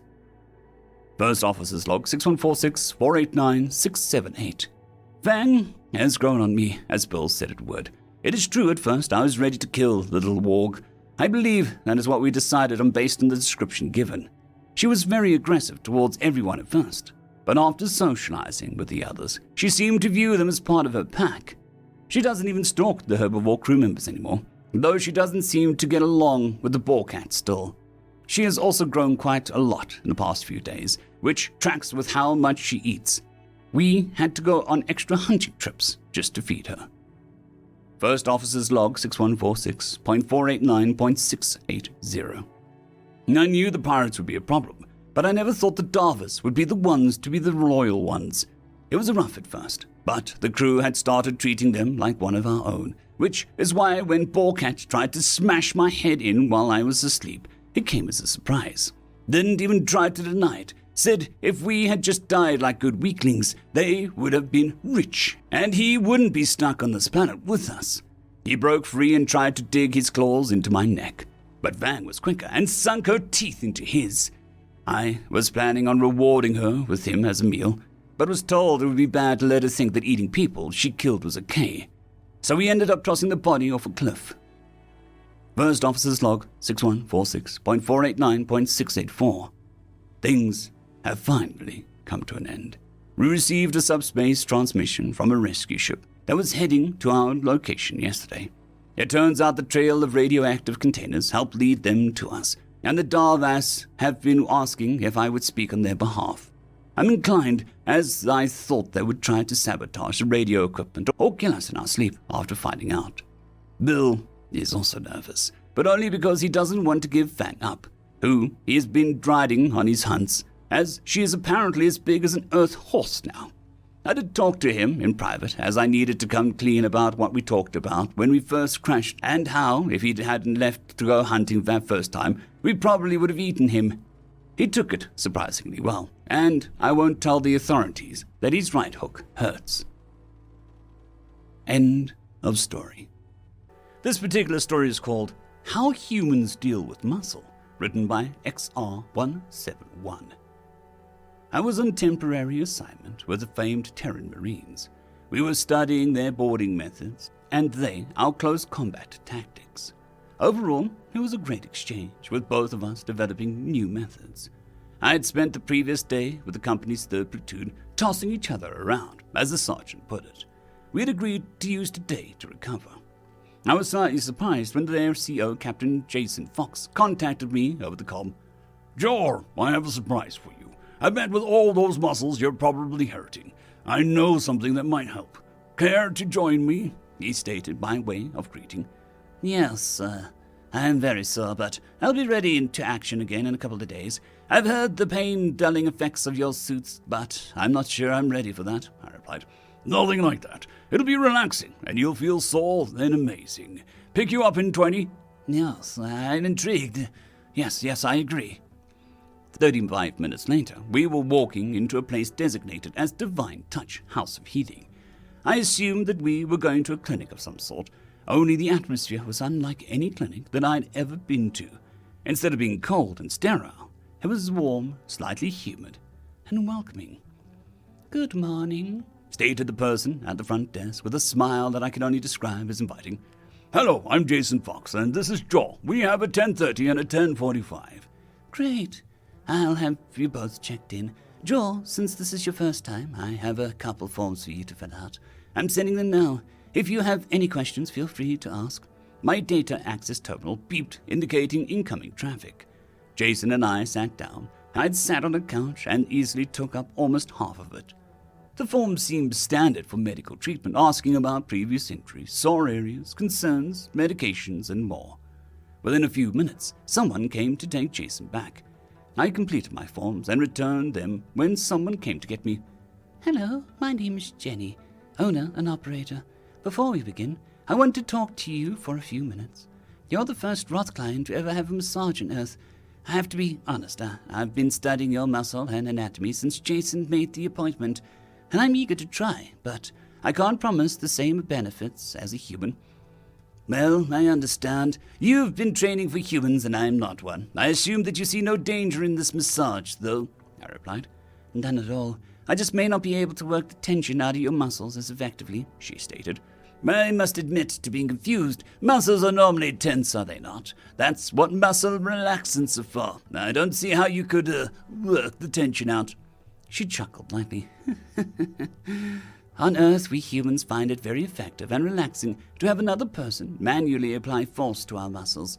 Ours tend to develop these spots we call knots. Having someone manually loosen them can feel mildly uncomfortable during the process, but wonderful afterwards. That is my goal with you today, to manually undo the muscle tension. It may feel slightly uncomfortable during the massage, but I truly hope you'll feel better after. That's why I've been studying not only your anatomy, but your culture and preferences as well. I'm here to learn. I will comply, I stated. Thank you, Joe. Please follow me, she stated. I followed her into a large room. The first thing I noticed was how brightly lit it was. In the center was what the humans called a boulder, a large flat rock that I could spread out on. There was a small hole where I'd place my head, the perfect size to lay on and bask. The air was humid too, almost thick enough to swim in. Joel, human customs for a massage is to disrobe to a level that you feel comfortable at. Any area that you leave covered, we tend to take as a sign that you prefer not to be touched. We never take offense to it. I'll step out while you do so. Once you've disrobed, please lay on the rock face down. There's a spot there for your face. There's also controls for lighting, temperature, and humidity of this room, and for the rock. You're welcome to adjust them to your ideal comfort. Jenny explained, and then stepped out. I never considered myself a modest person, plus the experience so far was very fascinating. I disrobed completely and laid on the rock. I could feel the heat soaking into my skin, just like a hot kaila oil I use at home. I adjusted the light controls, and the light stayed strong, but took on a more red hue. I felt almost as if I was home, basking on the roof at sunset, an activity I'd always enjoyed with my father. The humidity was cleansing. I was already feeling relaxed. I heard a light tapping on the door, followed by Jenny entering. It looks almost like sunset in here. I like it, she stated. I've done a lot of research, so I'm going to start with the skin cleaning, then we'll move on to the massage. If anything feels uncomfortable or less than enjoyable, please let me know. With that, she took a small brush about the size of her hand. She dipped it into a pail of water that I could see steam rising from. The moment the brush touched my back skin felt amazing. The bristles were firm but not tough. She started at my left spine, just under my neck. Her pressure was firm. She was cleaning an area, then used a towel to wipe away any dirt. While I knew I was clean, I could feel tiny bits of terror washing away. I'd become attached to this world, but cleaning it away made me feel more raw. A feeling I could only describe as home. I felt the brush as it scrubbed my left leg. She used a small brush between my toe claws, which felt amazing. I had to admit that I wasn't always the best at cleaning between them. I groaned slightly as she worked a tiny pebble out that had gotten stuck the other day in the sandpit. The process was repeated on my right side, head and then front. I thought of home being bathed by my mother and foremother at the bubbling spring of their homestead. By the time she was done, I was already feeling amazing. Jenny then explained that she would start the massage using her hands, then transition to her feet for extra pressure. I agreed already, feeling relaxed. I felt her hands where my neck and shoulders met, using her entire palm to examine and apply pressure to muscles. I still had my doubts on her ability to perform any major help. Raw muscles are much denser and stronger than that of humans, combined with the fact that she was barely 2 meters in height. I could not see her small frame applying any meaningful pressure. Yet, I was more than happy to give her the chance, especially after making my skin so happy. She then worked her way down my back. I suspect that she was just checking my muscles against her textbook knowledge. Her touch was becoming quickly familiar to me. After she had worked back up to the neck, she whispered into my ear, "Now the fun starts. I might be slightly uncomfortable. Let me know if it is, especially if it hurts." I then felt her hand going to my shoulder. Only this time, it felt like she was almost trying to grab a lung. She held her hand there for a moment, and I felt my muscles relax. Then she released the pressure and moved her hand over the skin a few centimeters away and did it again. Each time she did this, it felt uncomfortable in a very mild way, but great once relaxed.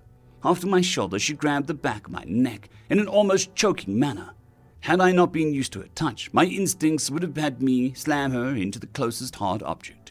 Instead, they told me to let Jenny work. Her hand worked its way up the back of my neck. When she reached the bottom of my head, she worked her way back down. My neck hadn't felt this great in years, I had to admit. "I'm going to transition to Ashashisu," she stated. I could hear her step onto the rock with me and heard her lean against a cloth of some sort. I felt hot oil being poured on my back. The scent was similar to kaila oil, but slightly different. Again, the heat was amazing.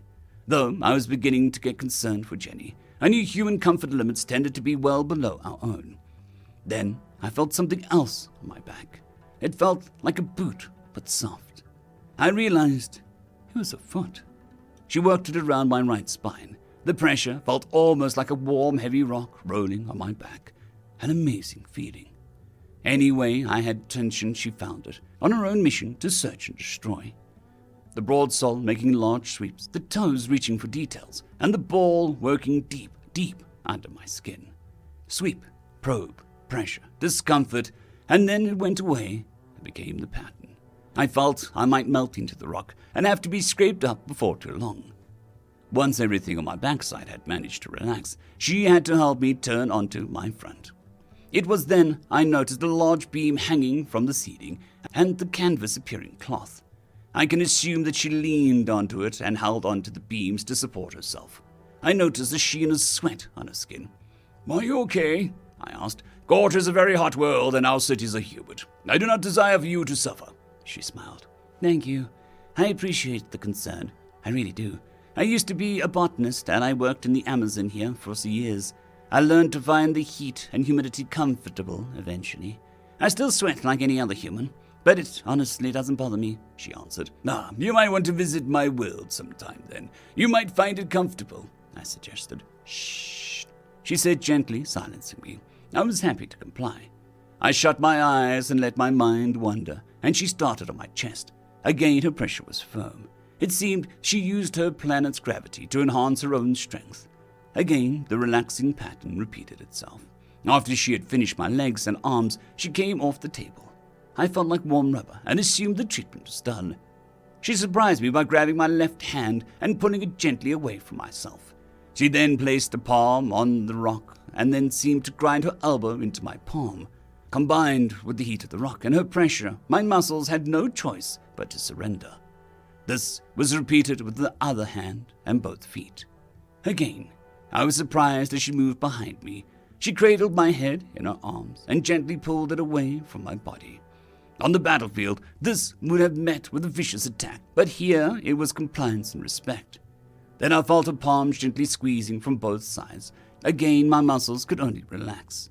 I had not felt this good in decades. I felt like a young recruit eager to start their training.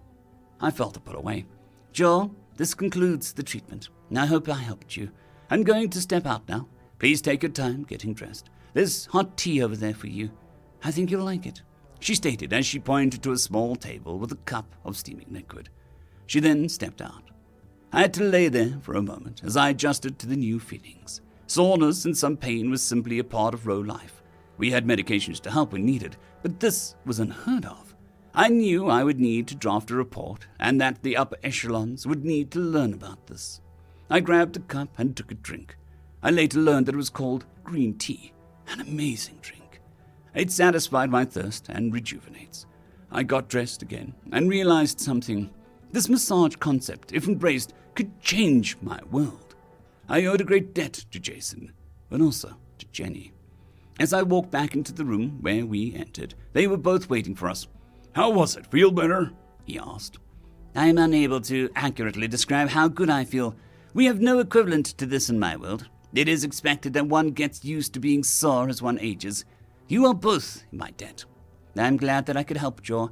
It was my honor. Plus, I get to be the first human to massage a Row. That's something, Jenny stated. "Happy to introduce you to something new," Jason replied. I don't think you understand. I haven't felt this good in 70 of your years. Quite a time, even for me. I have something to offer you, both of you. Thank you, Joe, but Jason has already paid, Jenny stated. "Yeah, man, no worries." No, something deeper. I reached to my collar and removed my clan's pin. On my world, family is everything. You two have introduced me to something that has the potential to reshape my world and deepen ties between ours. It would be my honor to accept both of you into Clan Hyjal. It is no insult for you to turn it down, and the offer will always remain, I explained. Is that like a marriage proposal? Jenny asked.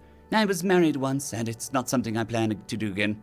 No, I think the closest term is like a blood brother and sister. You would each be a full-fledged member of my family. You need not relocate, as families often spread apart in space. But in time and our home fires, you would always be there, and always welcome. I think I need to think about this. Plus, honestly, I gotta clear it with the chain of command. Not sure where the Corps stands on an officer accepting a great honor from an officer of another military, Jason explained. Me too. I honestly want to research this some more. I'm truly honored, but this is a lot, and pretty fast, Jenny chimed in. Of course, please take all the time you need. You may take forever to consider this without offense. Please keep these cons symbols of my clan. Should you decline, I only ask that you return them. That was some years ago. Jenny and Jason both accepted. They each plan on visiting my home village of Front for our Festival of the Sun in a few weeks. My commanding general took some convincing to believe that a massage could be so beneficial. He had to visit Earth himself to understand. I think the Terran generals may have felt slightly offended when he cut his reception short just to see what Jenny could do. Since then, ties between Earth and Gort have deepened. Despite their supposedly weaker strength, human massage therapists hold a place of honor amongst us. The great houses, the Grand Army, the High Navy employ them. Even businesses seeking the best employees have hired human massage therapists to entice the best workers. I believe that we would have eventually discovered this on our own, but the fact that an ally, a trading partner, introduced us informally to this spoke volumes about the humans. Though I am confused by my friend. That simple massage has caused so much prosperity for our great races, and yet he still says it didn't have a happy ending. End of story. This particular story is called Fair Exchange, written by Weekly Faithlessness 0. When I was growing up, my father took me down to the city shipyard to show me a ship that he was helping build. When we got there, he told me to look up. I was completely awestruck. It was nothing I had ever seen before. It looked like it could reach the sky. It was so tall. When we walked around the front, I looked down the shipyard, and I saw something even more amazing. There was no end to the ship. It was so long. It was a huge project for civilization like ours, but nothing for them. These off-worlders who had come with the promise of prosperity. When they came to our planet, our great nation was the only one to welcome them. All 56 others decided that them and their empires were too good for these people who came from the stars. They were openly hostile. But not us. We were the only friendly ones. We discovered shortly thereafter that they were after a resource that was not yet useful to us in our current steam-powered state. So we accepted the offer. The exchange wasn't usual. It didn't involve any currency, but promises. If these people of the stars were such great builders, they could do what they say. Besides, with the technological disparity, there was little in the way of refusing. Or so we thought. The promise they made in exchange for this thing they called black gold or oil was not only help with technology and society, but the greatest merchant marine this world had ever seen. They were strong proponents of peace, so warships were out of the question. Instead, they guaranteed our protection in case the new envoy of the world they were going to give us started anything with the more hostile foreign empires. At the docks of the great coastal city, Port Warford, they began to build, and in the endless plains of Norau, they started digging. The logistical finesse was truly something we all learned from.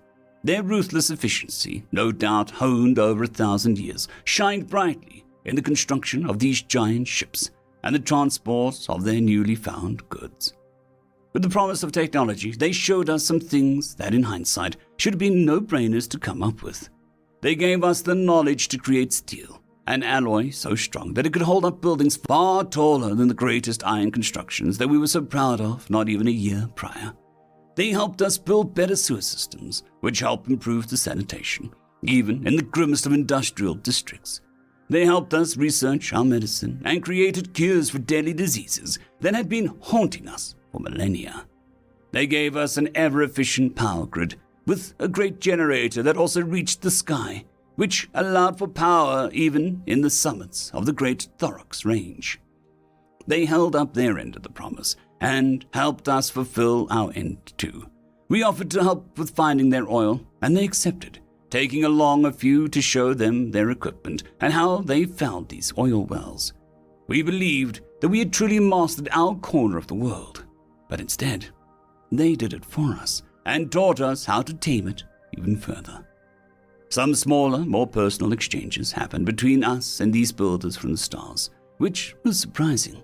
They had figured out the exchange rate for our currencies by the time our skies and borders opened up for these off-worlders, and so our economies went forth and began intermingling. They gave us their money, and we gave them our goods. We would then use their money to buy goods of private merchants or at their very newly built spaceport, and some of them would also take us up beyond the sky to show us the vastness and beauty of our own world, and the wonders they had built in the vastness between the stars. The strangest thing, however, is that our domesticated animals seemed like their most popular merchandise. They were never too popular with our people, since there was always work to be done in the shops, the factories, and the streets.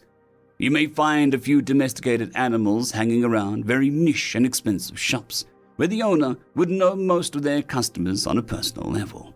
But these people, they seemed to love our pets so much that it boomed the pet industry so greatly that our own people even started to buy some, just to see what was so awesome about them that the Offworlders wanted so much. However, not all was sunshine and rainbows. There was a very good reason why we accepted this merchant marine deal. It was because we have barely been making enough food for our own population, and had to import much of it. When the Offworlders took note of this, however, they offered to help us again at no greater cost than financial. So we accepted, curious to see what they would do, and by the earth, they did a lot.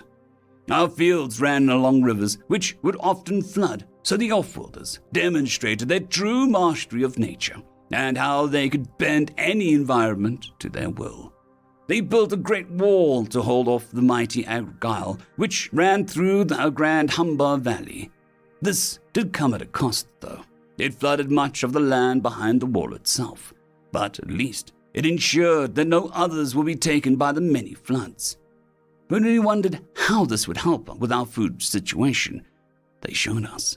They used the water to create an irrigation system on a scale that we had never imagined, which created a gigantic harvest the next year.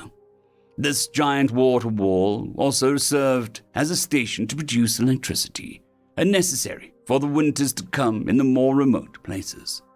We could finally heat the small mountain villages, and also grant them a better supply of water for their steam heaters. We also told them that our cattle farming was at a low point too, and our people needed the meat to work the factories and mines, and they helped us with that too. Expanding the cattle sector would take a long time, so instead of magically growing more cattle, which seemed out of the capabilities, they carefully and steadily imported their own animal products. It was in this little era of food trade that we discovered that many foods and eating cultures they had, which many people quickly started looking up to and following. We came to learn that the name they called themselves by is human, but it was inevitable that it became synonymous with Offworlder or Great Builder. The many I have coming to meet and exchange with tell me about the wonders they built on their home planet, and the many other star-striding peoples of the galaxy. They say that when the time comes, they will introduce us to the wider Galactic Council properly, and the rest of them who haven't taken an interest in our primitive world. Some of these humans talked of others like they are threats, and that peace must be enforced by strength. With what they had shown and given us until now, I do believe that they have a mighty space-faring merchant fleet, and an even mightier navy. It became clear to other nations and empires that these humans came to help, and haven't once showed us any sign of hostility, so others began to ask for exchange and deals. Our greatest city, Port Wooford, had become a cultural exchange zone, and the city representing peace, prosperity, unity, and the everlasting golden age that humans would keep going. And all they wanted was that viscous black liquid. I wonder what for. End of story. Story number 2. Don't Touch the Ships, written by OK Peak 9537. The Rishar Empire was a galaxy-spanning empire that existed for more than 130 galactic years. What was unusual for our monospecies empire was our propensity to make allies. Our military doctrine was that of providing aid, use our allies as defense, and strike out with our military. The proverbial sword and shield. This worked for years, until it didn't. One of our allies, the Gear Boss, whose economy revolved around piracy and raiding, they decided to take a ship belonging to the Galactic Republic of America. The ship was unmanned, piloted by an extremely intelligent and powerful AI who was transporting fuel. We didn't know this at the time, but the AI gave our allies a warning. Apparently, there is a standard procedure under Sol military doctrine. Never touch America's ships. The cargo was looted and the ship scrapped. All was quiet for 3 weeks, till an emissary from another country from the Sol system of Great Britain came and asked for a meeting between the US America and the Gear Boss. This meeting, when it happened, was a disaster. America's demands were simple, in fact, laughably so. They only requested the return of their ship. The Gear Boss, who valued strength, laughed the American delegation out of the room. When I made my move to leave, however, the emissary from Great Britain stopped me and told me that if I valued my nation, I would not have our troops be sent anywhere near the front line of what was about to kick off. I never had the chance. Immediately following the meeting, the Americans had declared war on the Gear Boss. Within 72 galactic hours, all of the Gear Boss ship manufacturers were destroyed or occupied. Then the largest fleet swept into the system and completely wiped out the stragglers. Leaving only the planets alone, they asked the Gear Boss to surrender. They refused. A standoff brewed for more than 2 weeks, with the Gear Boss asking all of its other allies for aid. My people, at my advice, decided only to sell weapons and supplies. Our 7 other neighbors and allies, however, joined in on the battle. In return, a 3-month war took place upon trillions of miles of galactic space. When the dust cleared, only each nation's homeworld was left. Their holdings, merchant ships, were all seized, billions of lives snuffed out for one single ship. When the Gear Boss finally did indeed surrender with the remainder of our allies, America had decided to terms. America would occupy each nation's territory until it could rebuild to where it had been roughly before the conflict. But everyone would follow the Sol system rules. These rules had been laid down at a military convention in Geneva, and added to the rules were, don't touch the ships. End of story. This particular story is called Just One Human, written by T.R. Burke. Queevac poked his head into his boss's office. You wanted to see me, ma'am? The hexapod alien slowly walks into the room. His 2 sets of hands nervously fidgeted, as he wasn't sure why he was called in. His feet shuffled some as he tried to stay close to the door for a quick exit. Losars looked up. Quebec, thank you for being on time. I wanted to talk to you about some of the mission reports you've given me by the Explorer branch. Please, have a seat. Putting up multiple reports on a holomonitor, and while his reading backward skills were not the best, he recognized they all involved a specific employee of the branch. Oh, Quivik said as he made his way over to the padded spot on the floor designed for a species with more than 2 legs. Laying down, so he was facing not only Losars, but the other 2 chairs for bipedal races as well. The statement "oh" got an annoyed look in response from Losars, as if he should already know what the problem was. Yes, and I have to say that your lying has been rather uncreative. Losar started, and Quivik blurted out and stuttered, Liars? I haven't lied or falsified any of my reports. This wasn't completely true. He did leave out some of the more embarrassing events that didn't need to be reported. Losars snapped her head to look up at Quivik. Yes, you have. You said only 1 human in the entire galaxy has been found, and yet your reports seem to indicate that we have well over 12, and that most of them have died. A sharp hand movement pulled up a list of all the events from the 10 reports Losars had where normally those involved would have died. Quivik blinked a little in confusion, not the reaction Losars had expected. Quivik sat there a moment in silence as he processed what he just said. Then it dawned on him, and he started to relax some. Well, that's because there is only 1 human, and we didn't die in any of those situations. His posture became a little more confident, just a little. Are you lying to my face right now? Orbital crash landing that destroyed 20% of the ship, exposure to 100 rads, an injury that resulted in half a liter of blood loss. You expect me to believe this human survived all of this? Pointing to each report that she was referencing with her long 5-jointed finger. Quivik shrugged. Well, yes, because that is what happened. Quivik started to press a few buttons on a communication band on his lower wrist as he sent a message to the human on his crew to get to the office as quickly as possible. It would probably be better to have him there to explain what happened. I will summon him as quickly as possible. Losars nodded slowly and leaned back in her chair. I'm not sure what he's going to be able to say that you couldn't, unless it is a story that you've both been working on.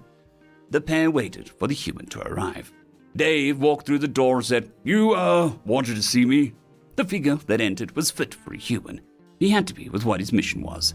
To be the first human to attempt FTL travel after several FTL probes were sent out and telemetry was received over 2 decades. Losars pointed to a chair. Please sit. I just want to review some of the reports you were mentioned in. Dave looked over to Quivik, who rubbed the back of his head with his hand. Sitting, Losar started. I just wanted to say that it was very lucky that you happened to appear close to one of our ships. We found a few probes by your people that ran out of power despite having a radiological power source.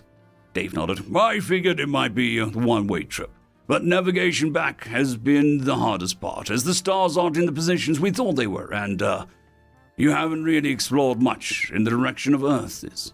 Losars nodded. Yes, but your technology seems to have a greater reach than we first expected. 20 cycles and still nothing.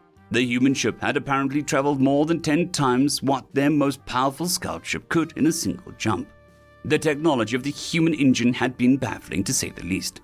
Their scientists can't believe it even powered up, let alone traveled such a great distance. Dave nodded again with a hint of disappointment. Yeah, didn't think I'd miss the Earth, but can't change that now. And Dave smiled up, as if being homesick wasn't a problem at all. Losars smiled some, as the reports made him out to be some kind of unkillable monster. Now I'm just a little confused. Are you the only human who came all this way?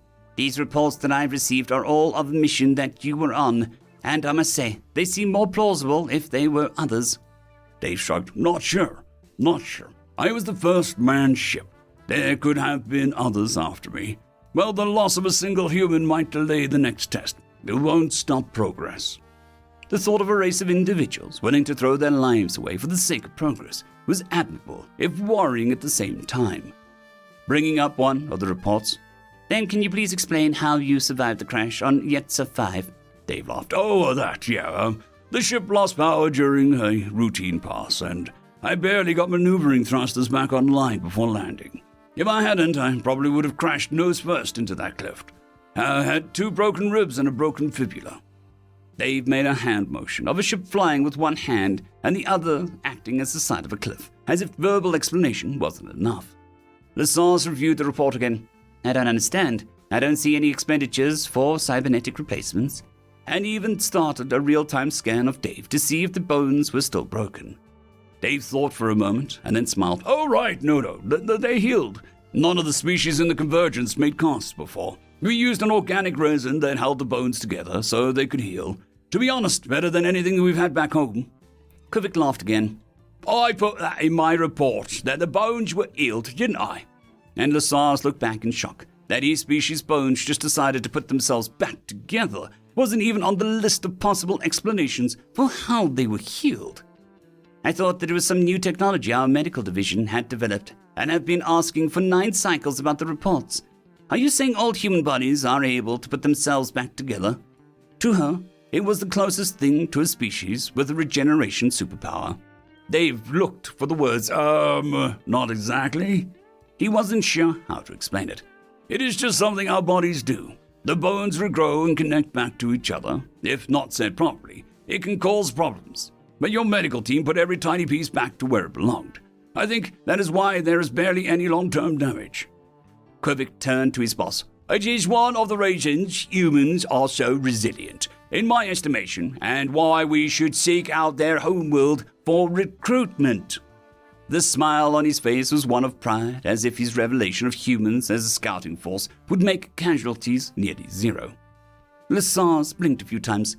What about this? You were aboard the Savarius when it suffered a containment breach in the radiological generator. While others ran out, you ran in and contained the breach by holding a piece of shielding that was going to be used to service the reactor until the team in full environmental protection gear was able to arrive and seal the breach. You were exposed to 100 rads of radiation and survived. Their boss laughed like it was a fantastical story, and Dave looked confused. Why, it did happen. There are videos, and I even have one saved on my personal datapad. Humans can actually survive 9 times that amount. I was sick for a couple days, and after getting some potassium iodine, I felt much better. The medical division is currently looking into it, but fears that many species will die from exposure to potassium iodine, which would be more fatal than the radiation. Starting to look more scared now, Lasars turned to the next report. I see. While radiation might affect you less, surely blood loss should be fatal. This next report is of an altercation that has... She scrolled through the report to find the line, resulted in eating utensil becoming lodged in your abdomen.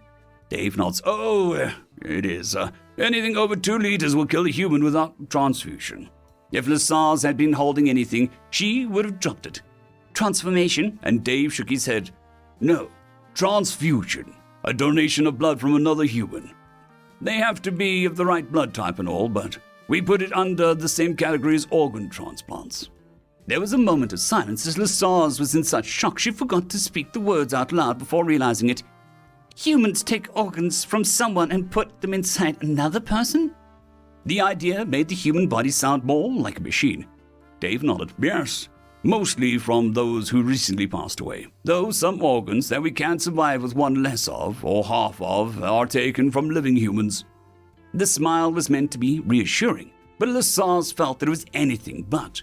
Were humans able to do this with other species? If so, humans might consider every race in the universe spare parts. Quivik looked between the two and didn't want his boss to die from fright. But humans only do so willingly, even if it is the wishes of the individual who passed. Dave nodded. Oh yes, we wouldn't force well. I mean, there are criminals who'll do it illegally, but they are punished for it, in addition to murder. Lasar squeaked out, By harvesting organs?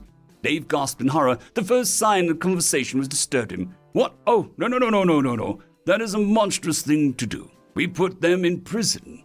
The first civilized thing Lasars thought humans did was hesitantly before returning to reports. Or execute them if it's severe enough. Well, so much for civilized. There was an altercation with 7 Malaservians, but it says that you stopped them after they engaged 20 members of the crew who retreated, leaving you by yourself. While her voice wasn't as squeaky as just a moment ago, there was still a twinge to it. Dave smiles proudly. I did. I never liked bullies, even on Earth, sir. Do you not know Earth has 3 times standard gravity? Lasars shook her head as her people came from a world with 3/4 standard gravity, like most bipedal species. While Quivik was from a world with 1 1/4. Melisarvan's homeworld was the highest recorded to have sentient species, at 2. Lasar's hearts were pounding fast from fear and excitement that not only was this human as much of a monster as reports were making him out to be, but he was friendly at that. Phasal 9 temperature, 244 or -20 Fahrenheit, and Walter Vac, 2 temperatures, 305 or 90 degrees Fahrenheit. Dave laughed. Midwest boy, those extremes are an average annual event where I'm from. Not even the lowest and high. An audible gulp was heard. It says here that you landed on Pulsar 4 before it underwent a strange gravitational phenomenon where its gravity shifted from half standard to 10 times standard. Dave nodded once more. Yeah, 10 Gs. 30 times standard gravity is what humans can resist. But not for long. Maybe a minute. Lasars wasn't even bothering to read the summary of the reports at this point, and just reading what was supposed to be impossible. You were lost for a standard month with only 2 standard weeks of food and water. Yeah, that was tough. And I lost a lot of weight, but humans can go through 3 Earth weeks without food. About 2 standard weeks, but it takes a toll on the body. I was able to make those supplies last, so I only ran out with half of the standard weeks left. The way he said it was as if it wasn't a life-ending experience every other species found it to be. Pulling up the last report, Lascelles had finally reached her limit and closed it. I think we are good here. She deciding to end the meeting there. Dave, who had been enjoying his time and had looked at Quivik and Lascelles' faces to see the shock side. Sorry, I didn't mean to scare you. Quivik saw half of those things in person, but I guess it never really hit him all at once. So, I guess you want to hear about the human endurance then? Lascelles looked confused. Endurance? And Dave's nodded. Yes. What we consider our best trait and what allowed us to not only survive, but thrive on our home world. We couldn't outrun things we hunted, but we could wear them down by chasing them for days. Lascelles looked intrigued. Days, you say? Quivik slowly turned to look at Dave and quietly whispered to the human, Don't. End of story. This particular story is called Voices Deep and Otherwise, written by Marilyn of Many. I was thinking how nice it was that the spaceship and elevator buttons made for human hands when the deepest voice ever spoke behind me. Please press the button for upwards. I jumped unprofessionally. Whirling around, he'd finished the sentence. A looming bulk in a spacesuit stared down at me while I got my heart rate under control. Sure thing, I said, pressing the button. Sorry, you startled me. Has anyone told you you have an impressively quiet for such a big fellow? The brown eyes visible through the visor crinkled in what might have been a smile. It has been mentioned, he said. If I remember correctly, this was one of the new species that everyone was calling smashers. I didn't know if that was a direct translation of their own names for themselves or just a description of something they liked to do. This one was built like a bear with a stubby dinosaur tail, so I could easily picture him smashing. And, as I recalled, he was a he. The males were said to have that yellow/orange color above their face, so handy for their species to be color-coded this way. Going all the way up to the top? I asked while waiting. Yes, he said. I'm going to go meet. The floor slipped out from under me, and I nearly bashed my face into the elevator door as alarms began to whoop. A loud thud told me that a big guy hadn't been so lucky, but at least he was wearing a helmet.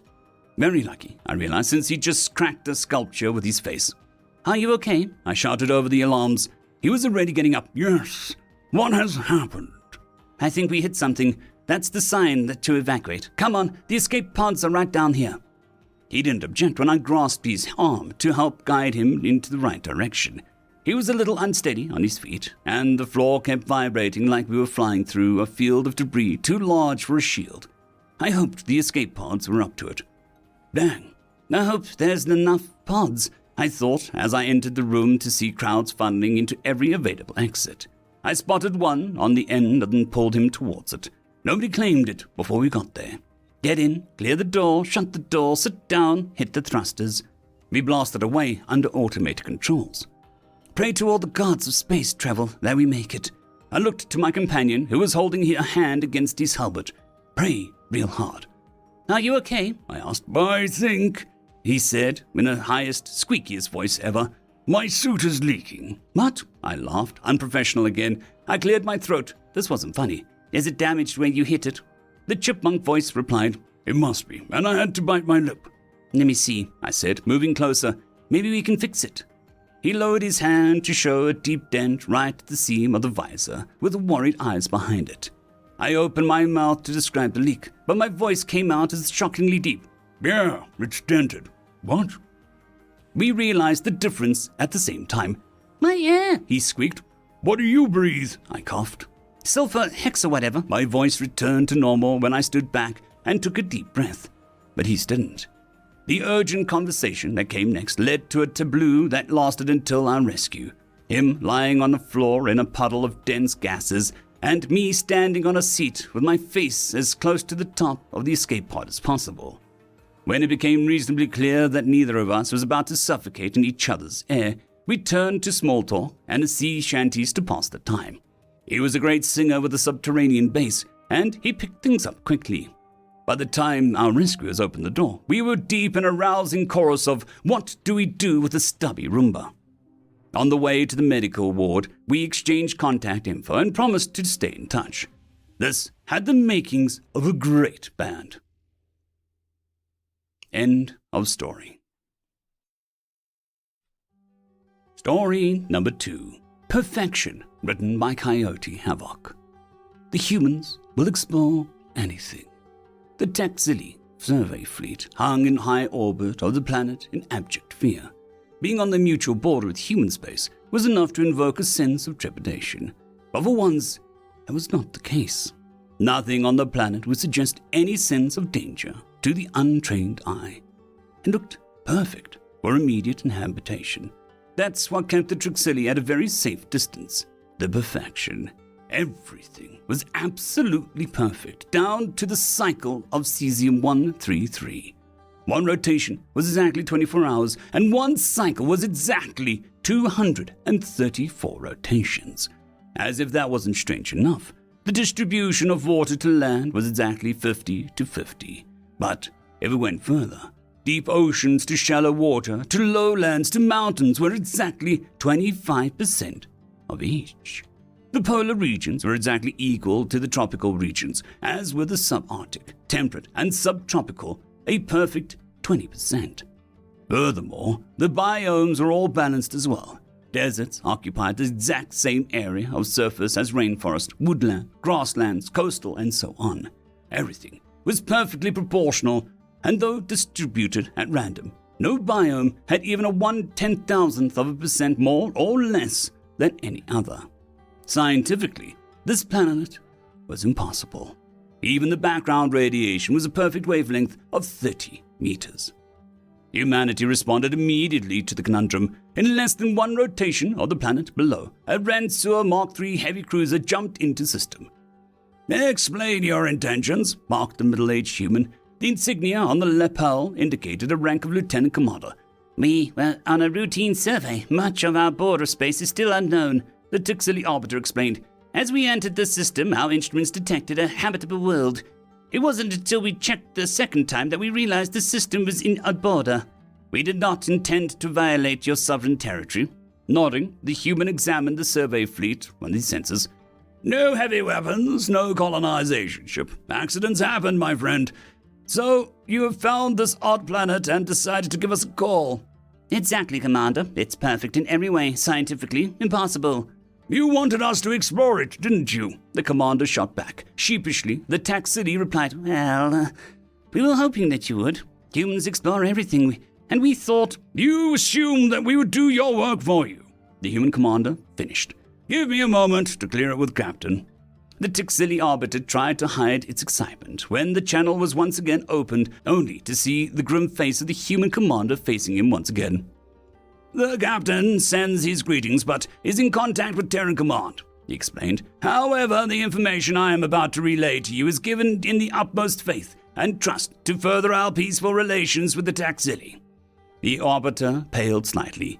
They were not going to explore this world for them, and already knew of its existence, but had never colonized it. What could be keeping the humans at bay, he wondered. "The planet is known as Equinox. Everything on the planet is balanced perfectly, done so by colonists." Shock rippled through the arbiter's mind. "We detected no colonization."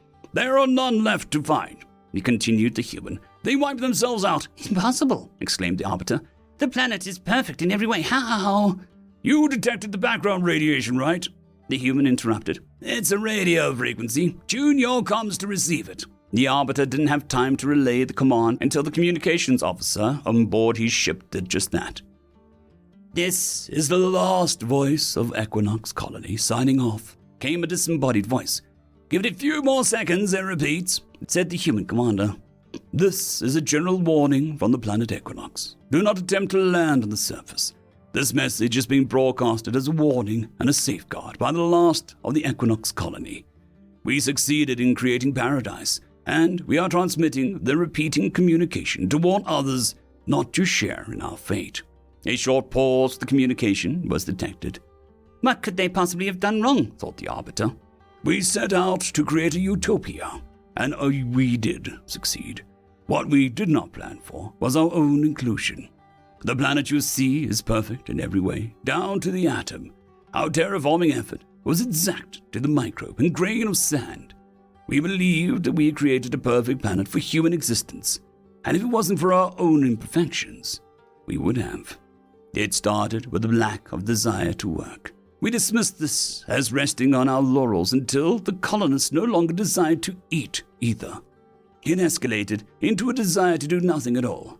And, as I continue, I must take stimulants to keep from falling asleep, like the rest of the colony. Another pause. We have been visited by 3 other species, whom all had the same effect and left immediately. Several hundred colonists were also able to escape as well. But, having no more transports available, and being short on stimulants, most of the colony has already succumbed to permanent sleeping state. Another pause followed by a yawn and a sharp intake of breath.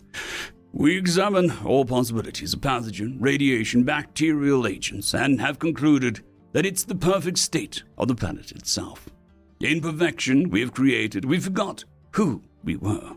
Humans and most other species need something to challenge themselves in order to maintain functionality. On this utopia, there are no challenges, no adventures. It is a state of perpetual bliss. Having nothing to challenge ourselves except for the routine, we attempted to entertainment, and that conversely led to death sleep that awaited us. In this constant state of perfection, nothing could stimulate the population except the stems that I now use to broadcast the signal. Another pause, a yawn, and deep breath. That was the last of the stems I just took. Again, this is a general warning to keep a safe distance from planet Equinox. This is the last voice of Equinox Colony, signing off. The transmission was shut off before it could continue again. The Taxili Arbiter looked into the grim eyes of the human commander on the comm. They died of boredom. That's one way to look at it, replied the commander. Another way is to look at it as is. And they created a perfect environment that humanity was never meant to experience. Now you know. Accepting the incomprehensible explanation as gospel, the Taxili Arbiter nodded and said, Thank you, Commander. We will add a warning with this planet's location to avoid at all costs. The Taxili communication ended, and their vessel turned and engaged their engines to leave. Do you think they boarded? The captain asked from where he had been coaching the commander from the view. Pretty sure, sir, the commander replied. Why, you'll contact command and let them know. The human vessel stayed in orbit one more rotation to ensure the Taxili didn't return, then itself began to leave. Humanity's secret was safe. Not that the world was actually ever colonized, but that it was so perfect that humanity was also terrified to set foot on it. End of story.